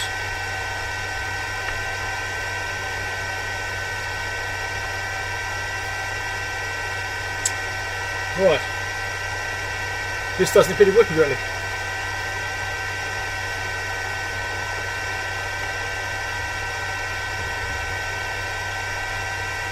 what it says there matches that basically, but it's a negative value, so something's definitely going wrong there.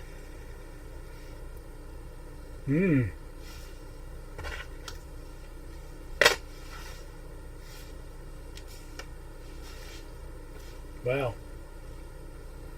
Not fixed yet. No, it was error code 0. Well, it could be error code 0.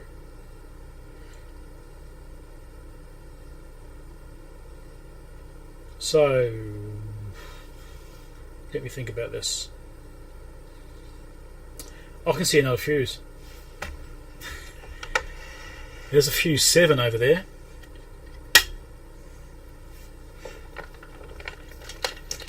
What do you reckon the chances are that fuse is no good? No, I haven't checked all the resupplies yet. We rechecked all the supplies yet after that last thing. So there could be other things going on yet. Let's just check this fuse anyway.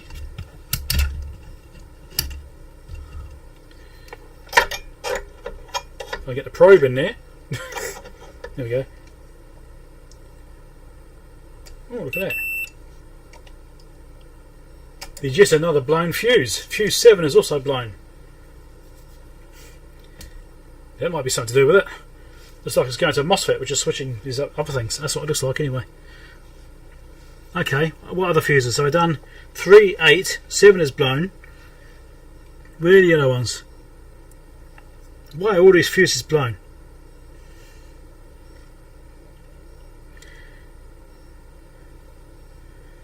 Come on, where's the rest of them?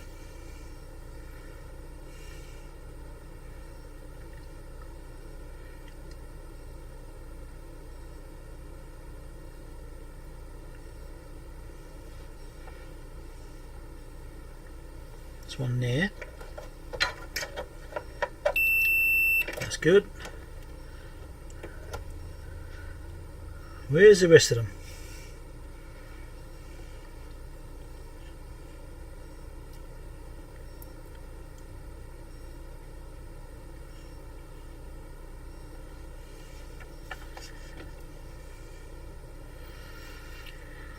I should be able to find them visually.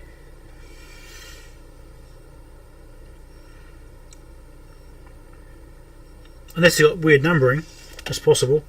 Doesn't necessarily go 1 through to 8, as you know, 1, 2, 3, 4, 5, 6, 7, 8. It'll be in there. In number 1 was that main fuse, so that's 1. So which one's 2? Is that 2 over here or something? Can't see what one it is. So it could be 2, 3, 7. So we're missing potentially 4, 5, 6.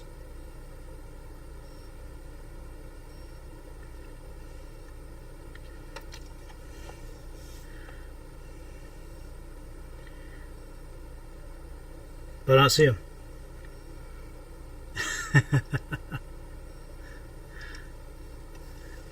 So we've got one more blown fuse. Okay, we've got something else which is wrong.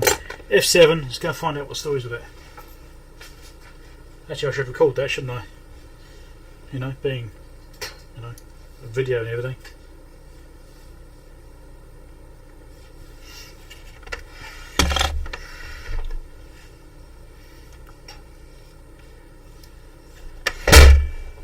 That's what I was good for it.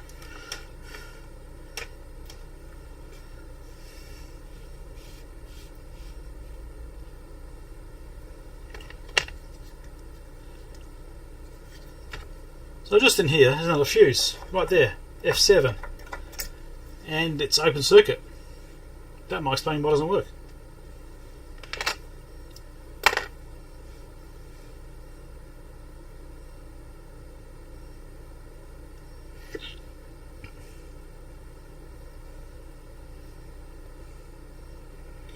Also fuse 2 in the output. Okay, where's that? They've got a thermal overload fuse. It could be this one. I'll zoom out a bit. There's a thermal fuse here, I think. So, thermal outlet. Doesn't say. It says TS1. Thermal sensor 1.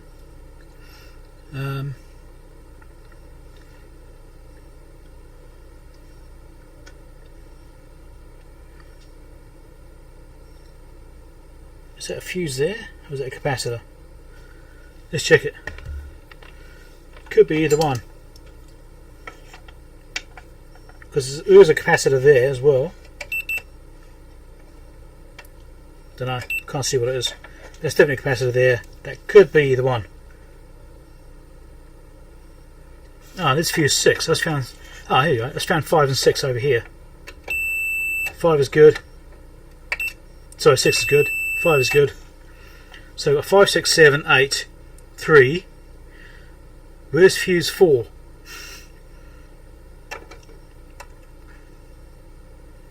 And 2.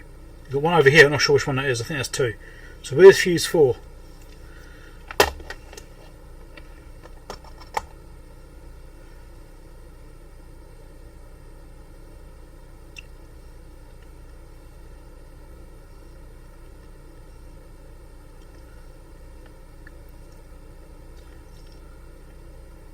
I don't think there's a fuse over there. I'm pretty sure it's a capacitor.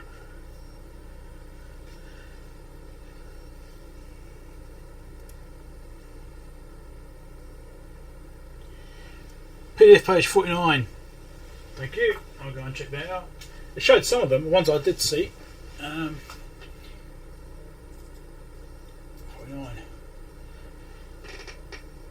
So one I saw was fuse 4. So where's fuse 2? There's someone missing. That's fuse 2. F2 is there. Oh, it's a resistor. Fusible resistor. Right. Because there's a big power resistor there. That's being used as a fuse as well, apparently. Okay. Well, let's see what it does. That's good too. Right. So that's all those. So F7 is blown. Let's do a diode check on that.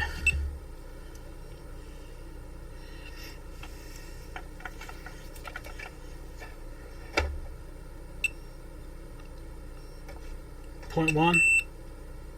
Charging caps. Okay, well, that's probably right.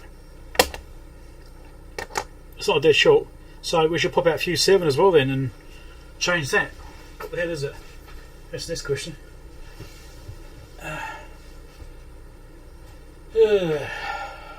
Right. 97, wasn't it? Something like that.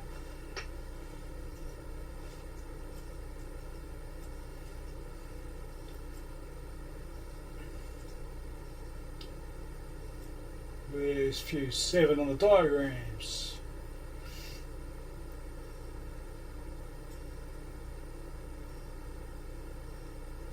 Try to find it.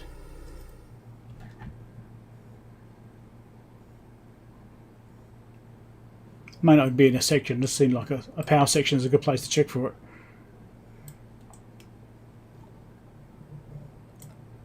There's F4.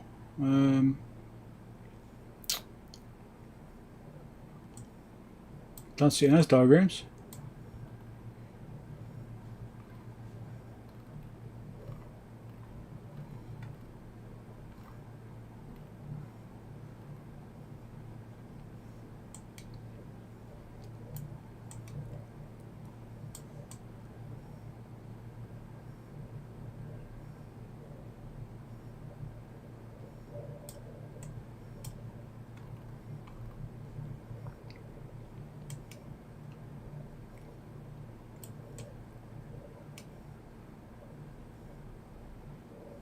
Different diagrams. Interesting.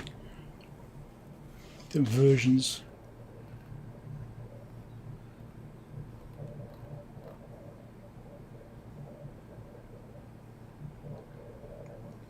What's that one? Here we go. Rectifier filter. 7 amp. Right. 7 amp fuse. Page 105, well done. I should have looked down, shouldn't I? Yeah, okay, 7 amps. Supplies big caps as well, so it's power coming in. Power out comes out, so we'll see what it supplies because it's blown for a reason. Yeah, it supplies all those pass transistors. Did someone short the output? Fuse 2, 8 amp.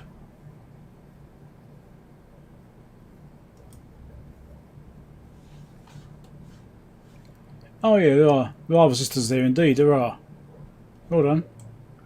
Okay. crowbar circuit. Because something fired the crowbar.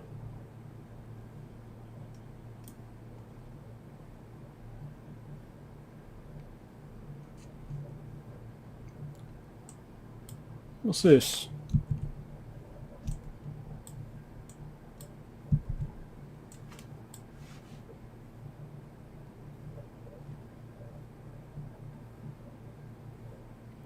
That says roofers. Oh, I wonder if there's one of the roofers going. Hey, could have been a roofer going. Remember that one had the hole in the side of it?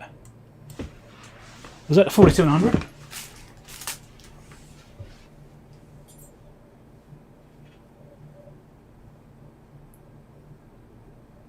It was. Maybe it's one of the roofers blowing up that did it. That could explain it. And fuse 2 is a, was that 8 amp or 6 amp? I can't read it.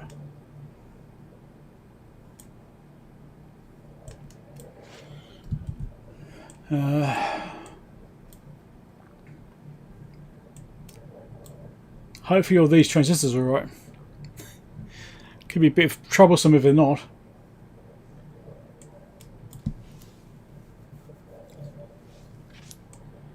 I think we just power it up and see, go for it. Replace that fuse and power it up.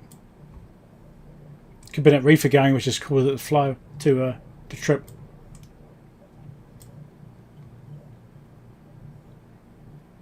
Yeah, okay. 7 amps. Wow.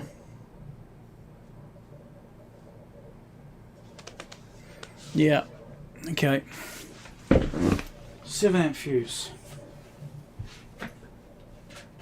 Got a 5 and a 6.3. Do you reckon a 6.3 would be good enough? Go over here. 7 amp. Only glass fuses. Here's some of those green fuses. 5 amp. I guess I didn't get enough values then. I didn't get all the values I need. Well, I think I'll go for 6.3 and hope for the best, eh?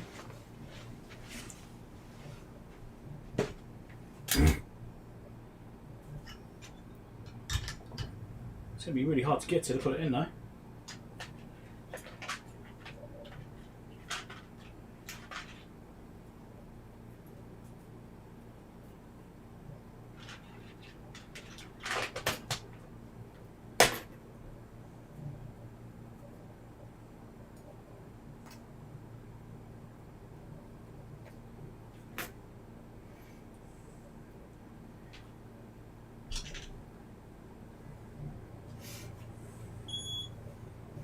Plug it.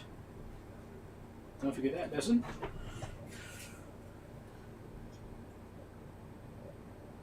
The chunky power rails could be interesting on solder.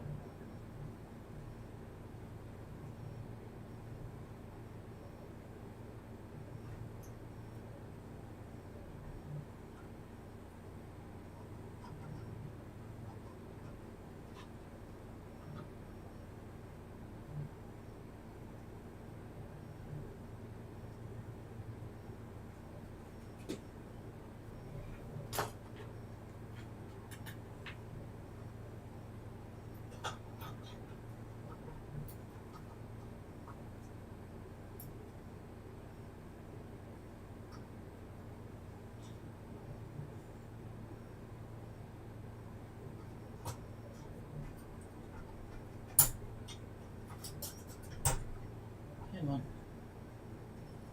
That's one in. Oh, fell apart. That's helpful.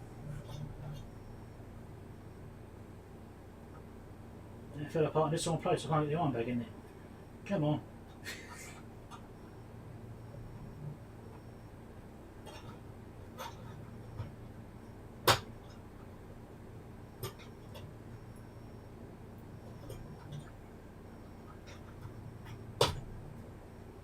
Right, out. Sure, get this hole clear out or not. It's going to be tight.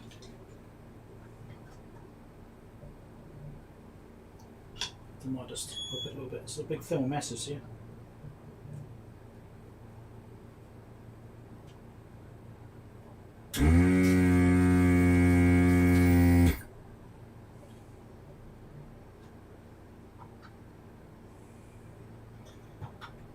get down there. I might touch the capacitor. Might end up touching the capacitor. So we go.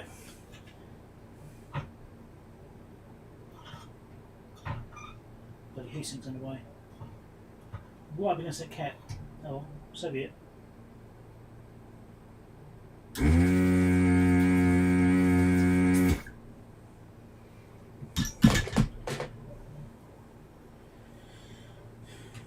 Right.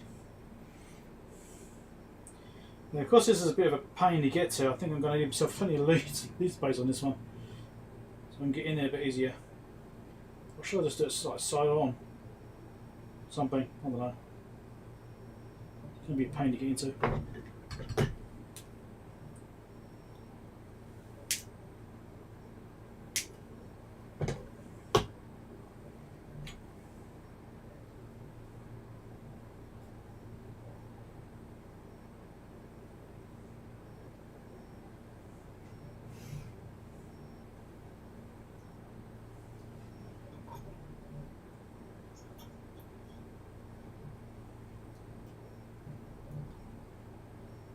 Beautiful.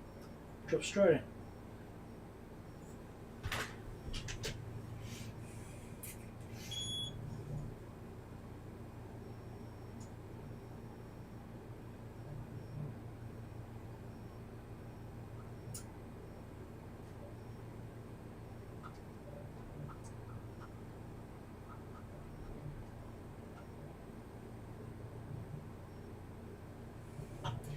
It's not the solid I want to use, I'm going to use the other one. Because this one leaves less flux behind.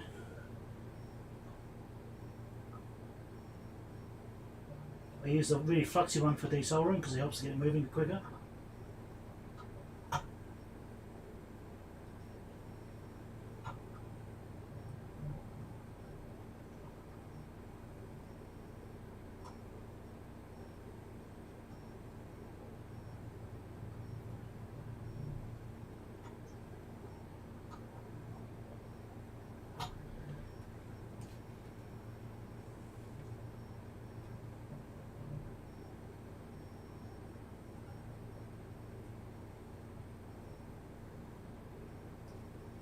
That should be good enough.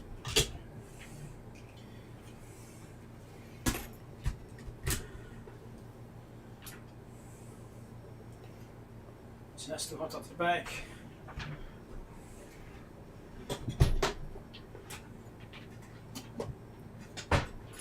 Sorry for now, so it's getting away.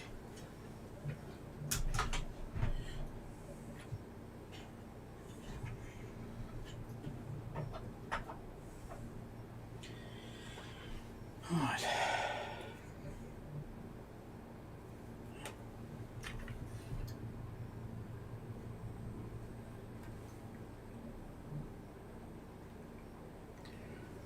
we'll check the chat again before I power this up.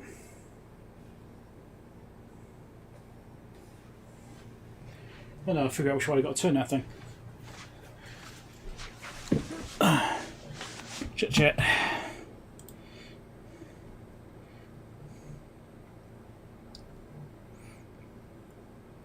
Stealth streaming? Ah, God's sake, you couldn't see what I was doing again. I didn't be doing this one. Sorry, guys. Oh, look, it's gone blind now.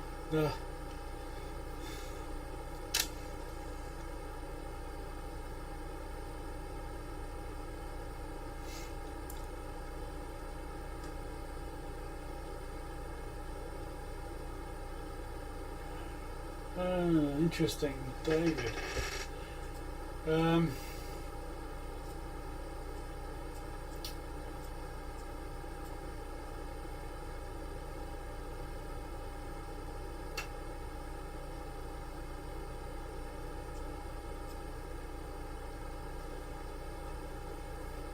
Alright.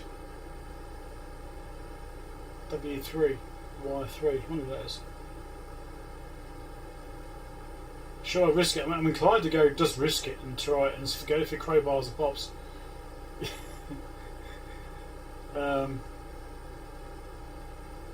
There's the current monitoring there. It could be as confused by the fact the fuse is blown. I'll just try it first. Okay.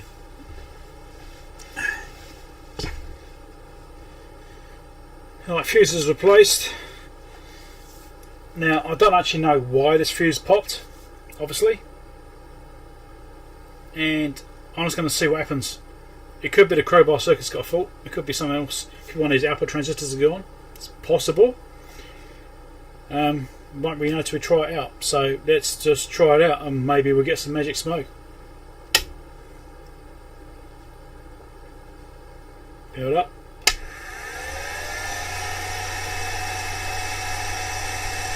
We're saying 0 now. Wasn't doing that before. And we have 0 on there. Voltage set 1 volt. What was 7 volts? 1 volt.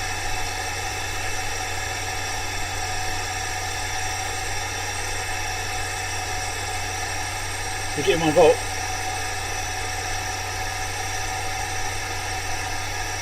Cool. Current set 1 amp. Yeah, that's working now.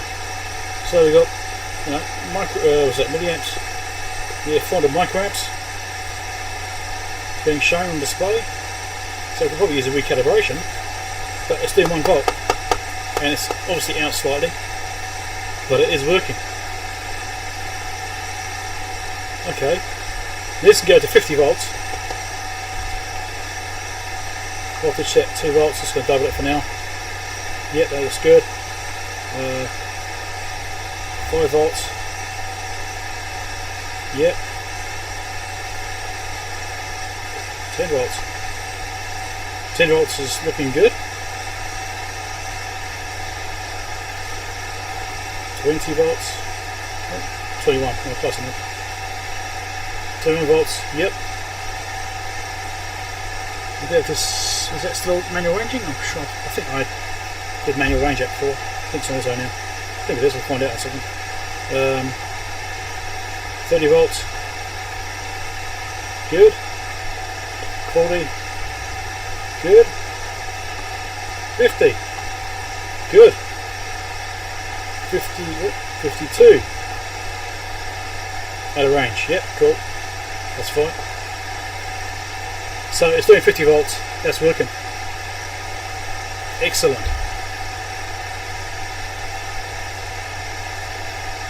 So let's go back down to say 1 volt. Yep, that didn't crowbar as a drop down. That was good. So it's actually looking like it's promising. Now I also need to load test this thing. But that's not hard. I have a DC electronic load. Just there.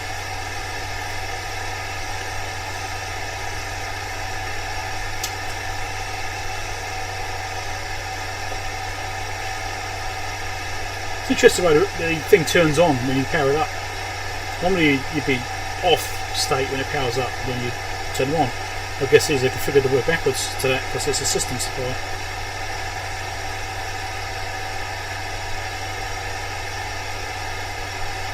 Alright. So turn this off for now. It doesn't seem to remember settings, so when I've changed settings on this, when I've repowered it back up again, it's not retained the same state previously, so I don't know if there's something else going on there. Front panel's just got a screen and the buttons, that's all there, there's nothing there. All the processing's done the back end here, so. But there's no memory, so I don't know, maybe it's just the way it is. I don't know. Maybe you should look into that.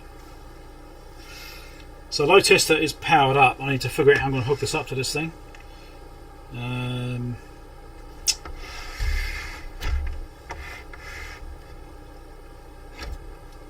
disconnect this and that. You can only do 100 watts, so I need to consider how I actually load it.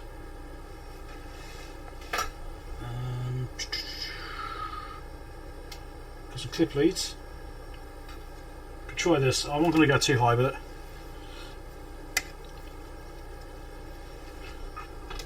These aren't ideal, but they'll do the job.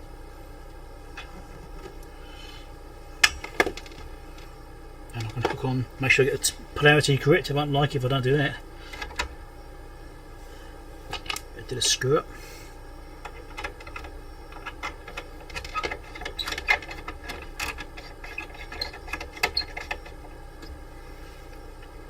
Should actually make myself up a proper load test cable, but keep meaning to do that, but I never seem to get around to it.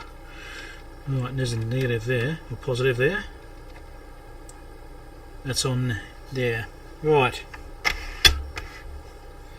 Load test is set for voltage range. I need to set this to correct voltage range, 150 volt. I shall change the camera view so you can see what I'm doing.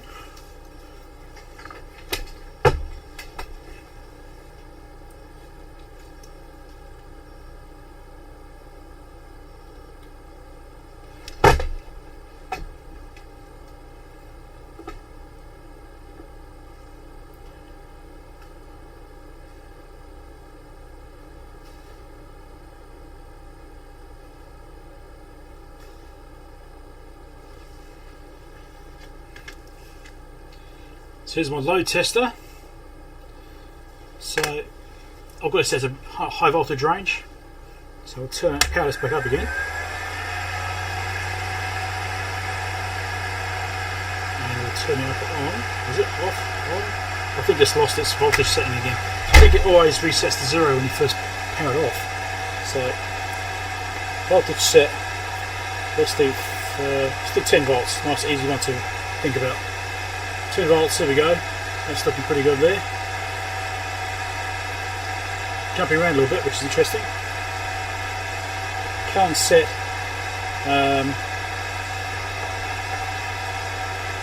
2 amps. So I can push the buttons correctly. 2 amps.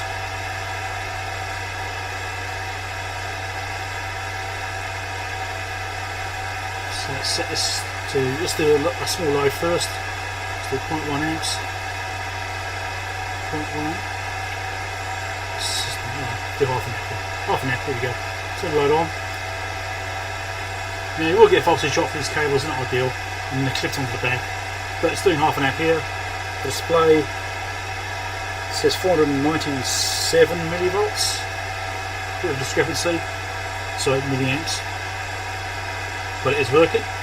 So let's do 1 amp. Come on. So 1 amp, it's working there. Display said 997 milliamps. Again, discrepancy there. But because of this voltage drop, it will be causing potentially an issue. Well, the current should be the same. That's the voltage that'll change. Yeah, it shouldn't matter. Okay, let's do 1.5 amps. That's fine. Display says 1.497. 2 amps. There we go. And display says 1.998. So yeah, it's doing that. Excellent. So let's go back down to 1 amp. Now increase the voltage and see how it handles it. So voltage, let's do 20 volts now. That's fine. 30. That's now 30 watts effectively.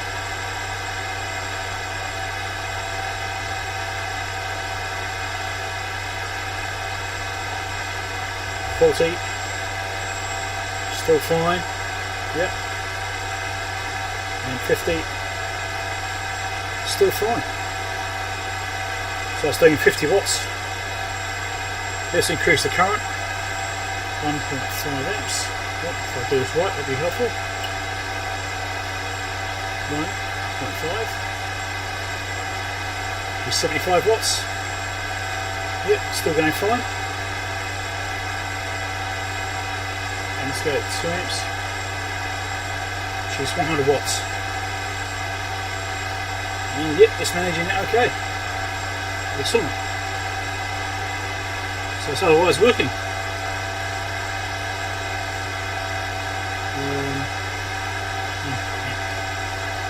50 watts again. Let's get the thermal camera back out and see how it's handling that.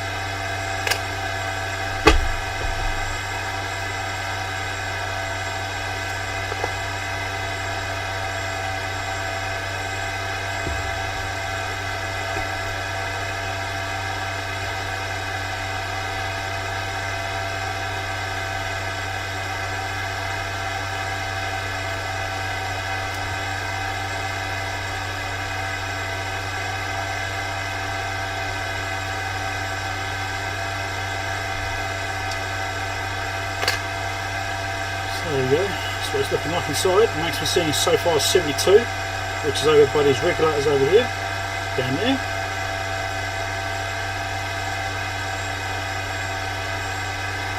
Over here we've got those diodes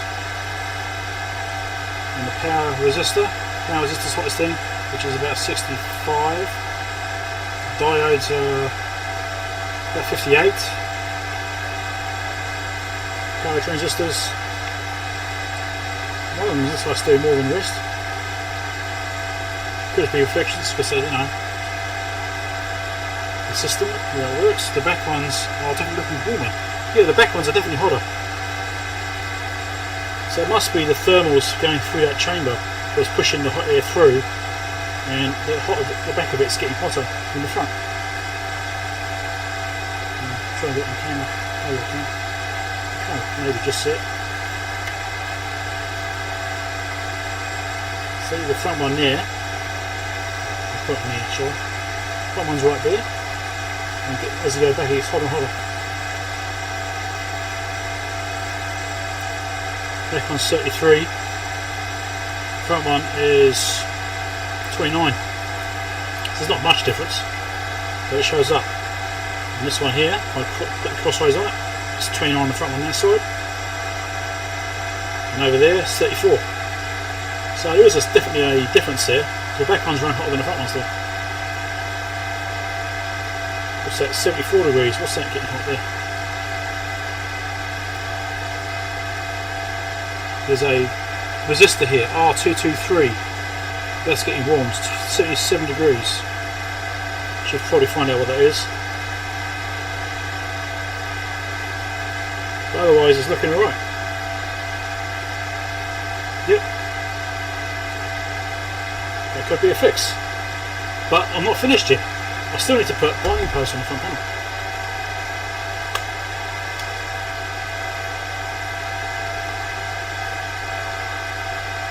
And change this bloody fan.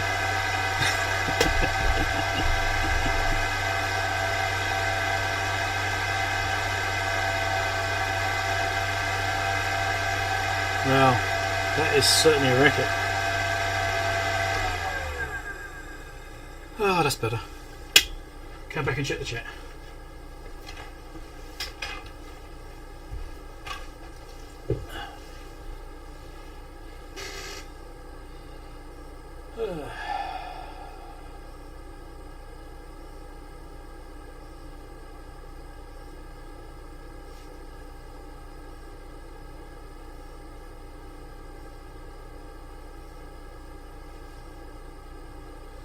Power with system turned on, I don't remember settings. It showed I don't remember the settings, that'd be nice. I can recalibrate by the GPIB interface to do it. I do have GPIB interface. I do have some gears. Kind of stuff. I've played with it a little bit, not much. So I probably can manage that.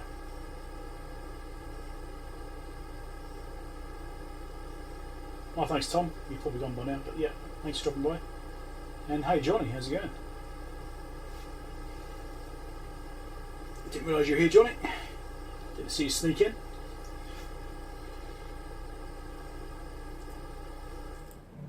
Right, so that's good. It works. It load tests. Now that R223, I want to find out what that resistor is because that's getting hot. Whether that's normal or not, I want to find out.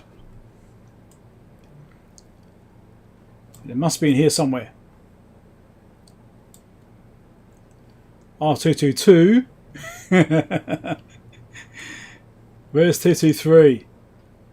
222? 224? Where's 223?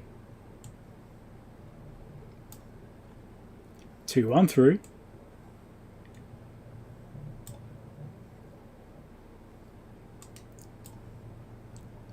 188. Seriously, where is it?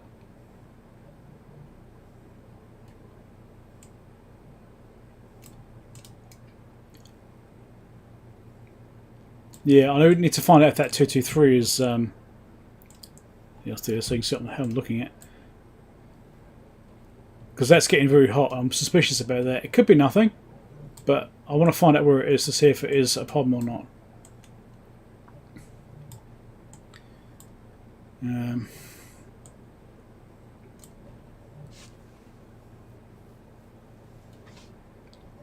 And I'll show you what I was saying. There's 222. There's 224. Like, where's the one that goes in between them?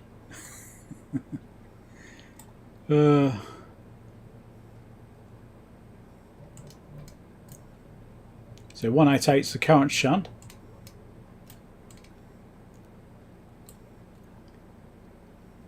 One 19954. Where is it?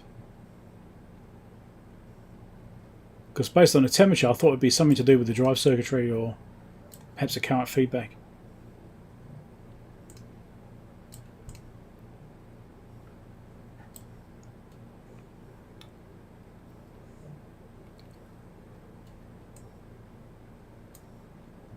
No, 8 220.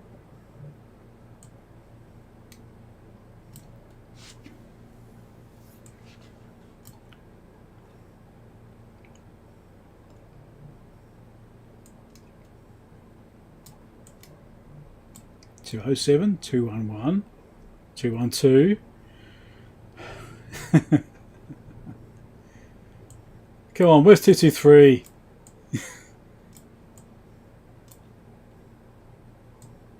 Really want to find out if there's a problem with that resistor or not, or the circuit that's providing power to, or whatever it's doing.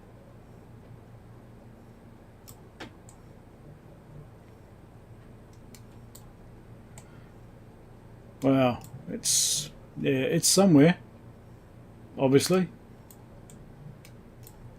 It did say 223. I remembered it wrong, have I? Yeah, definitely 223. Then it connects to 221.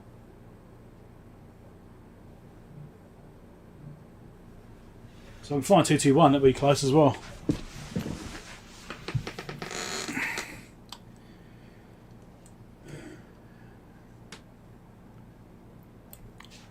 Is it a different diagram? Hold on a minute. Is there different ones? That's the 3.2. Let's look at the 3.3 diagram, shall we? I bet it's on this one. This might be it.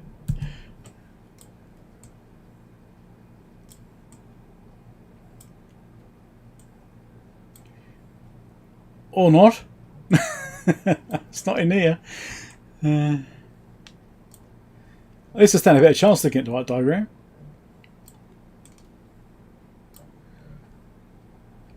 Oh dear. So looking for 221 or 223.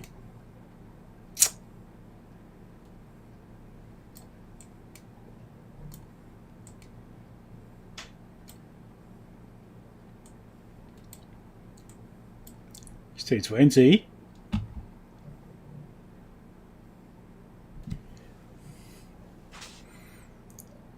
You have to wonder what kind of logic they use when they put the numbering in these things. Is it like the time they designed that stage or something? I don't know. It does seem weird. It's not like in a section, which is how I would do it, based on sections or layouts on the board.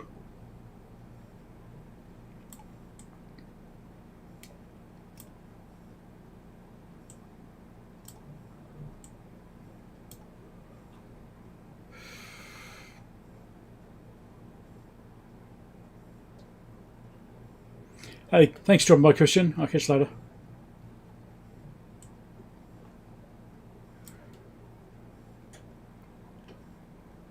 Yeah, this isn't a particularly exciting bit trying to find the bloody numbers on the board, is it? But I'd like to finish this off by just saying, yep, that's good. The next bit can be about modifying it rather than just fixing it and getting it working, and making some improvements to it, which can be a video in itself. So I just want to finish off what I've got so far, which I think relies on me finding these bloody resistors. Why can't I find them? What am I missing here?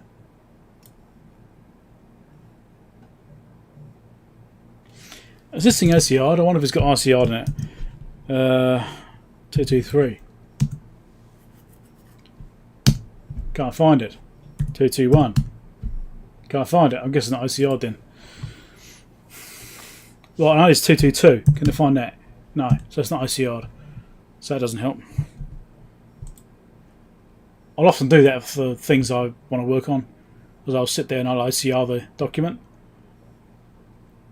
If you don't know what RCR means, it's OCR means it's optical character recognition.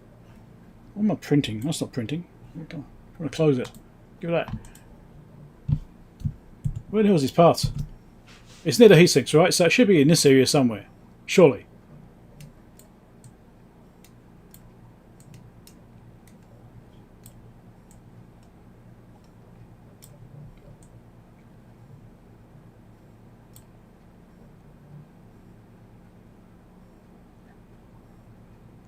Am I just going silly and just completely missing it, or what?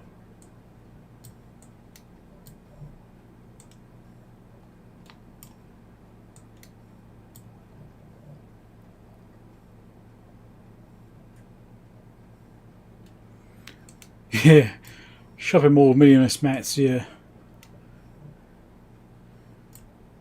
I need to get coffee soon too, my mouth's getting really dry.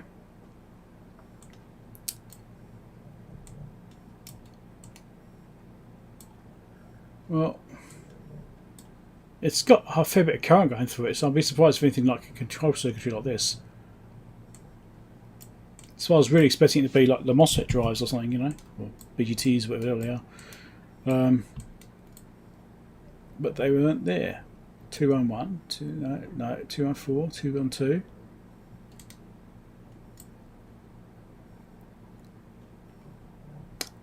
Is it part of the power supply circuitry?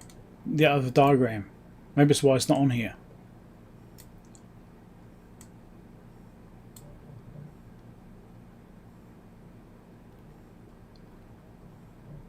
Could be. Let's check the other diagram.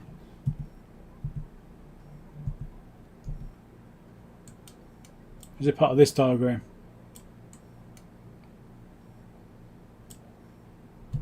Not that one. Where is it? 97, wasn't it? Thereabouts. I'm not going to look on control circuitry, I don't think it's in here. I think it's in the power supply. Maybe it's in here.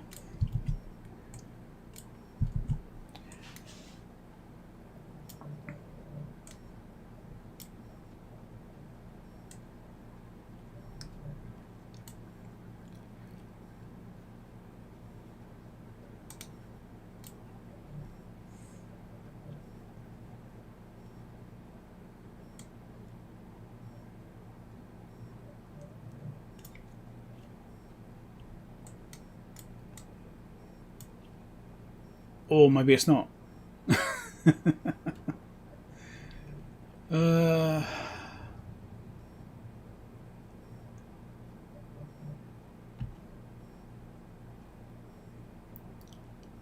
Wow, where is it?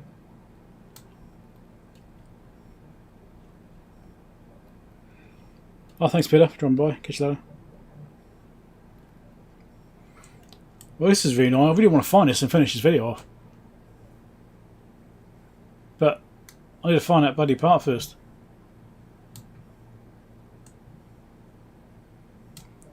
It might be quicker to OCR this thing.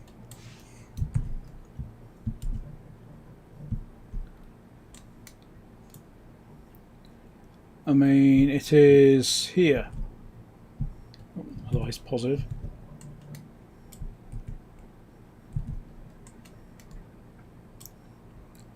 R223 right there. These aren't there though. Which ones it mentioned? Curious. Those aren't there. That's there.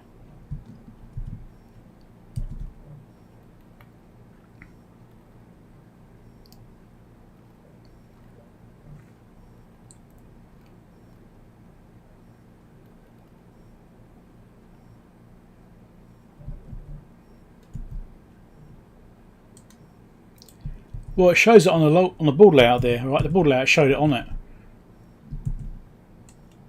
But the circuit diagram, maybe it's an optional thing, or maybe it's depends on configuration. That may be a configuration thing. I really doubt it's in this section because this is all lost control circuitry stuff. So this is all low current. Well, I expect it to be low current. That's front panel stuff, so I won't be anywhere near that. So, not a netball.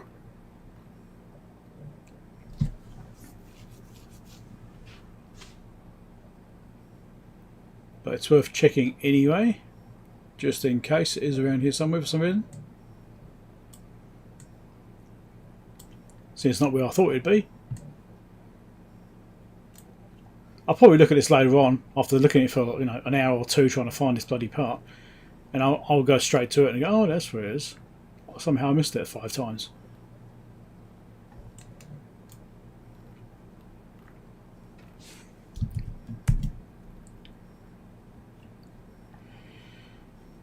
Well, this is the 6633, not a 6634. So I did look at the 6633 page. This is the 32. And this is the 34. Sorry, 33. So, we're saying 34 now. It is a 33, isn't it? Yes, it is. I haven't got my hair. I'm not confusing myself that much. Not this time. But that thing's getting so hot, it's like it's got a lot of power going through it, so I really thought it'd be like a supply rail thing. But don't see anything.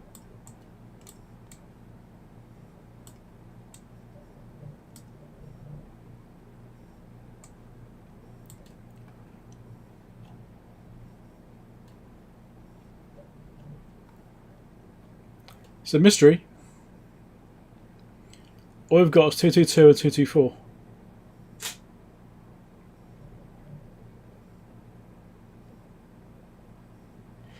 I mean, could that be a mistake on this diagram saying the wrong parts?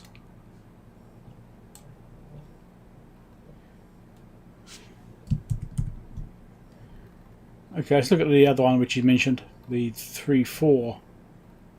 It should be here somewhere. 9. Oh look, there we go. Good job, you're right. Oh, I'm going out, not in.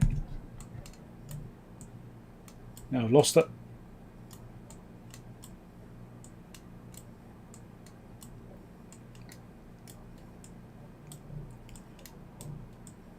Right, so they've populated the wrong parts, haven't they? So 223 and 224 are the same parts, they're all in parallel. Ah, hold on, am I just looking at the wrong bloody markings? Is that what's going on?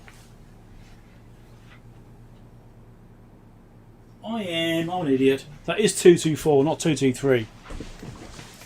Because I can see the marking, because they've got the markings underneath the parts. Right, yeah, so that's fine, it's 224. Okay, so that is getting hot. Why is that getting hot?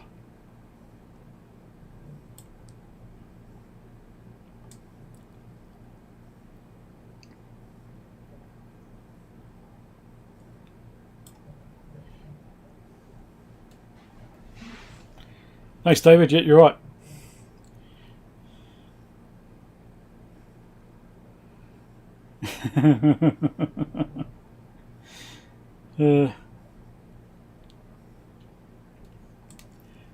Oh dear.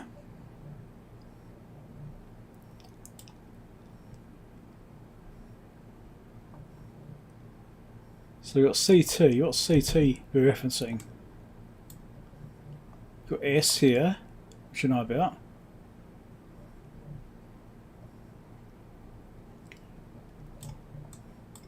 So this is tied to the ground. That's tied to what? That's going to CT through the current shunt. Okay, yes, that's going negative side. So that resistor there is actually putting a bit of load on the power supply. So it's always got a bit of loading on it.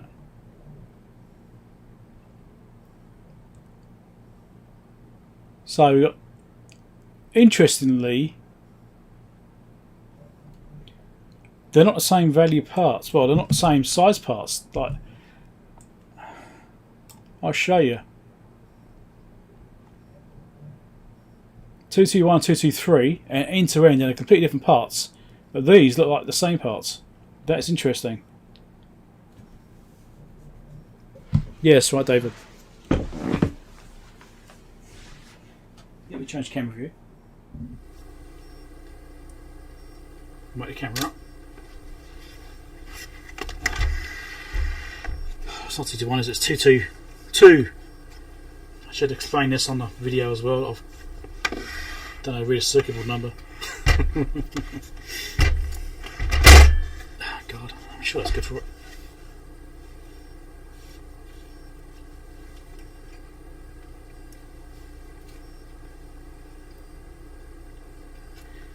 There you go, I should show it quite well.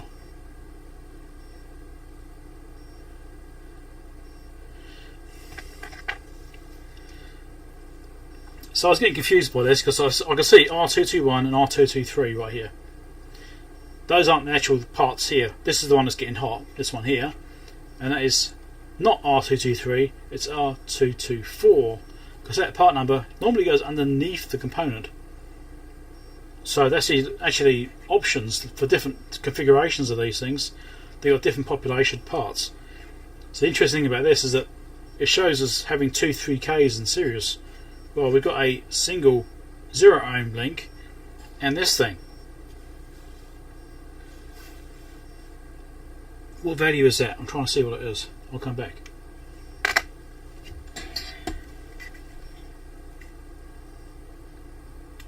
There's a 3K. So there is actually a 3K resistor. So instead of having 6K across the output, it's got 3K across the output. 3K across 50 volts.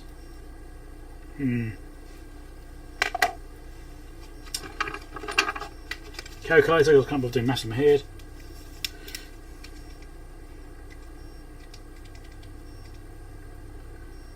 It's not that bad, actually.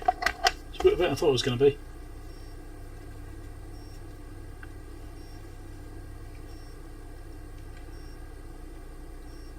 So it's about, say, 17 milliamps. Not that bad. But it does work out as 0.8 watts. So it gets up there.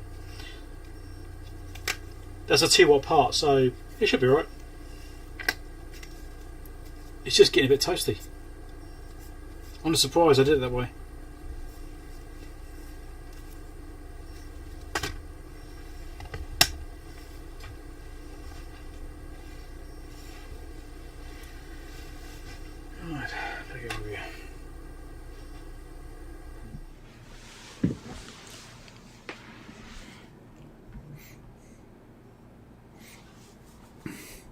Hunting Easter eggs. Oh, it's Easter soon. When's Easter? I don't remember dates. Right, when's Easter? What weekend is that? Or whenever it is. All right. The wife has a calendar. I know it's soon. Daylight savings time is 2nd of April, so that's next week. And Easter is the following week. Right, must not forget that. The wife's been dropping hints about lack of chocolate, mostly. Yeah, I think she's hinting at Easter eggs. I need to make sure I remember to get her an Easter egg for Easter. She's always really good to look after me. She always gets me things. I'm terrible at getting her stuff.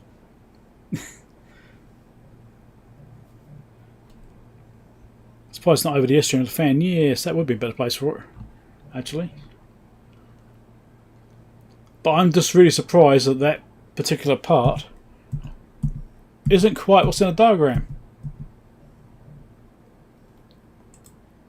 Go on. What's this not paging up? It's not paging up anymore. Oh, I think I've crashed it. 3-4. Yeah. Oh, actually, no. I'll take this back. Actually, no. In this diagram, it does show the 0 ohm link and the 3K resistor. So I'm guessing when it's the 100 volt model, they will put both resistors in there, obviously because it's double the voltage. So they obviously want to put that 1 watt across the power supply at all times. 9th, yeah. Yeah, I have to watch out for that. Make sure I don't forget again.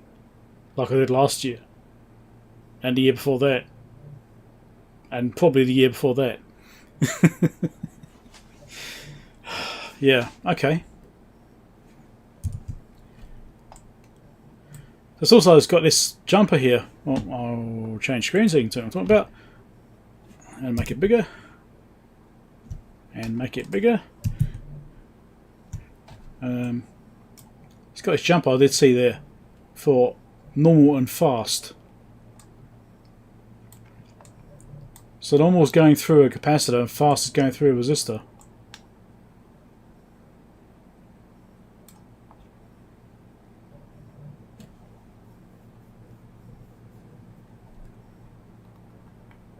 I think normal's fine.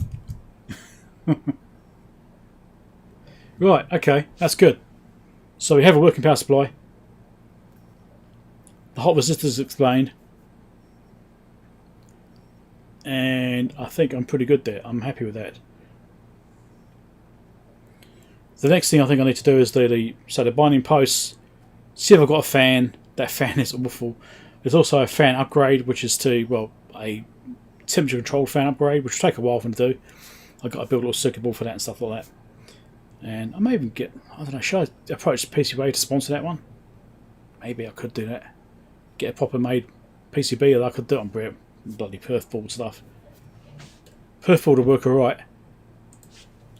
So I'm not going to do those things today. I think I've had enough of this power supply today. It's already gone 1 o'clock. I'm getting hungry. That snack bar wasn't enough. So the power supply works. It needs a good clean. I might pull that front panel apart and clean it because it's like sort of grime between the screen and the actual faceplate. It needs a good clean. And so I need to do binding posts, fan controller. Yeah, so that's how I'll do in a separate video by itself. So I've got this video covered. I just need to do an outro for it. I think I will, yes. So I think I might cut the stream off there. And thank you everyone for dropping by and participating and making sure I don't make too many mistakes. Keeps me honest, doesn't it? And yeah, that was a pretty good stream. My internet behaved really well. I was quite surprised by that. It's only dropped 58 frames the entire time. So that's good. And the new mic seems to be working well. Happy with that. Well, now it's actually registering it, and for some reason it lost it. Happens. Alright, so I'll catch you all later. Thanks for dropping by. And I'll see you when I get to the next live stream. I'm not sure when it's going to be. Could be a few weeks, maybe. Might do one next week. We'll see how we go. I might do one next week if I feel up to it. If I feel like I'm in the mood for it.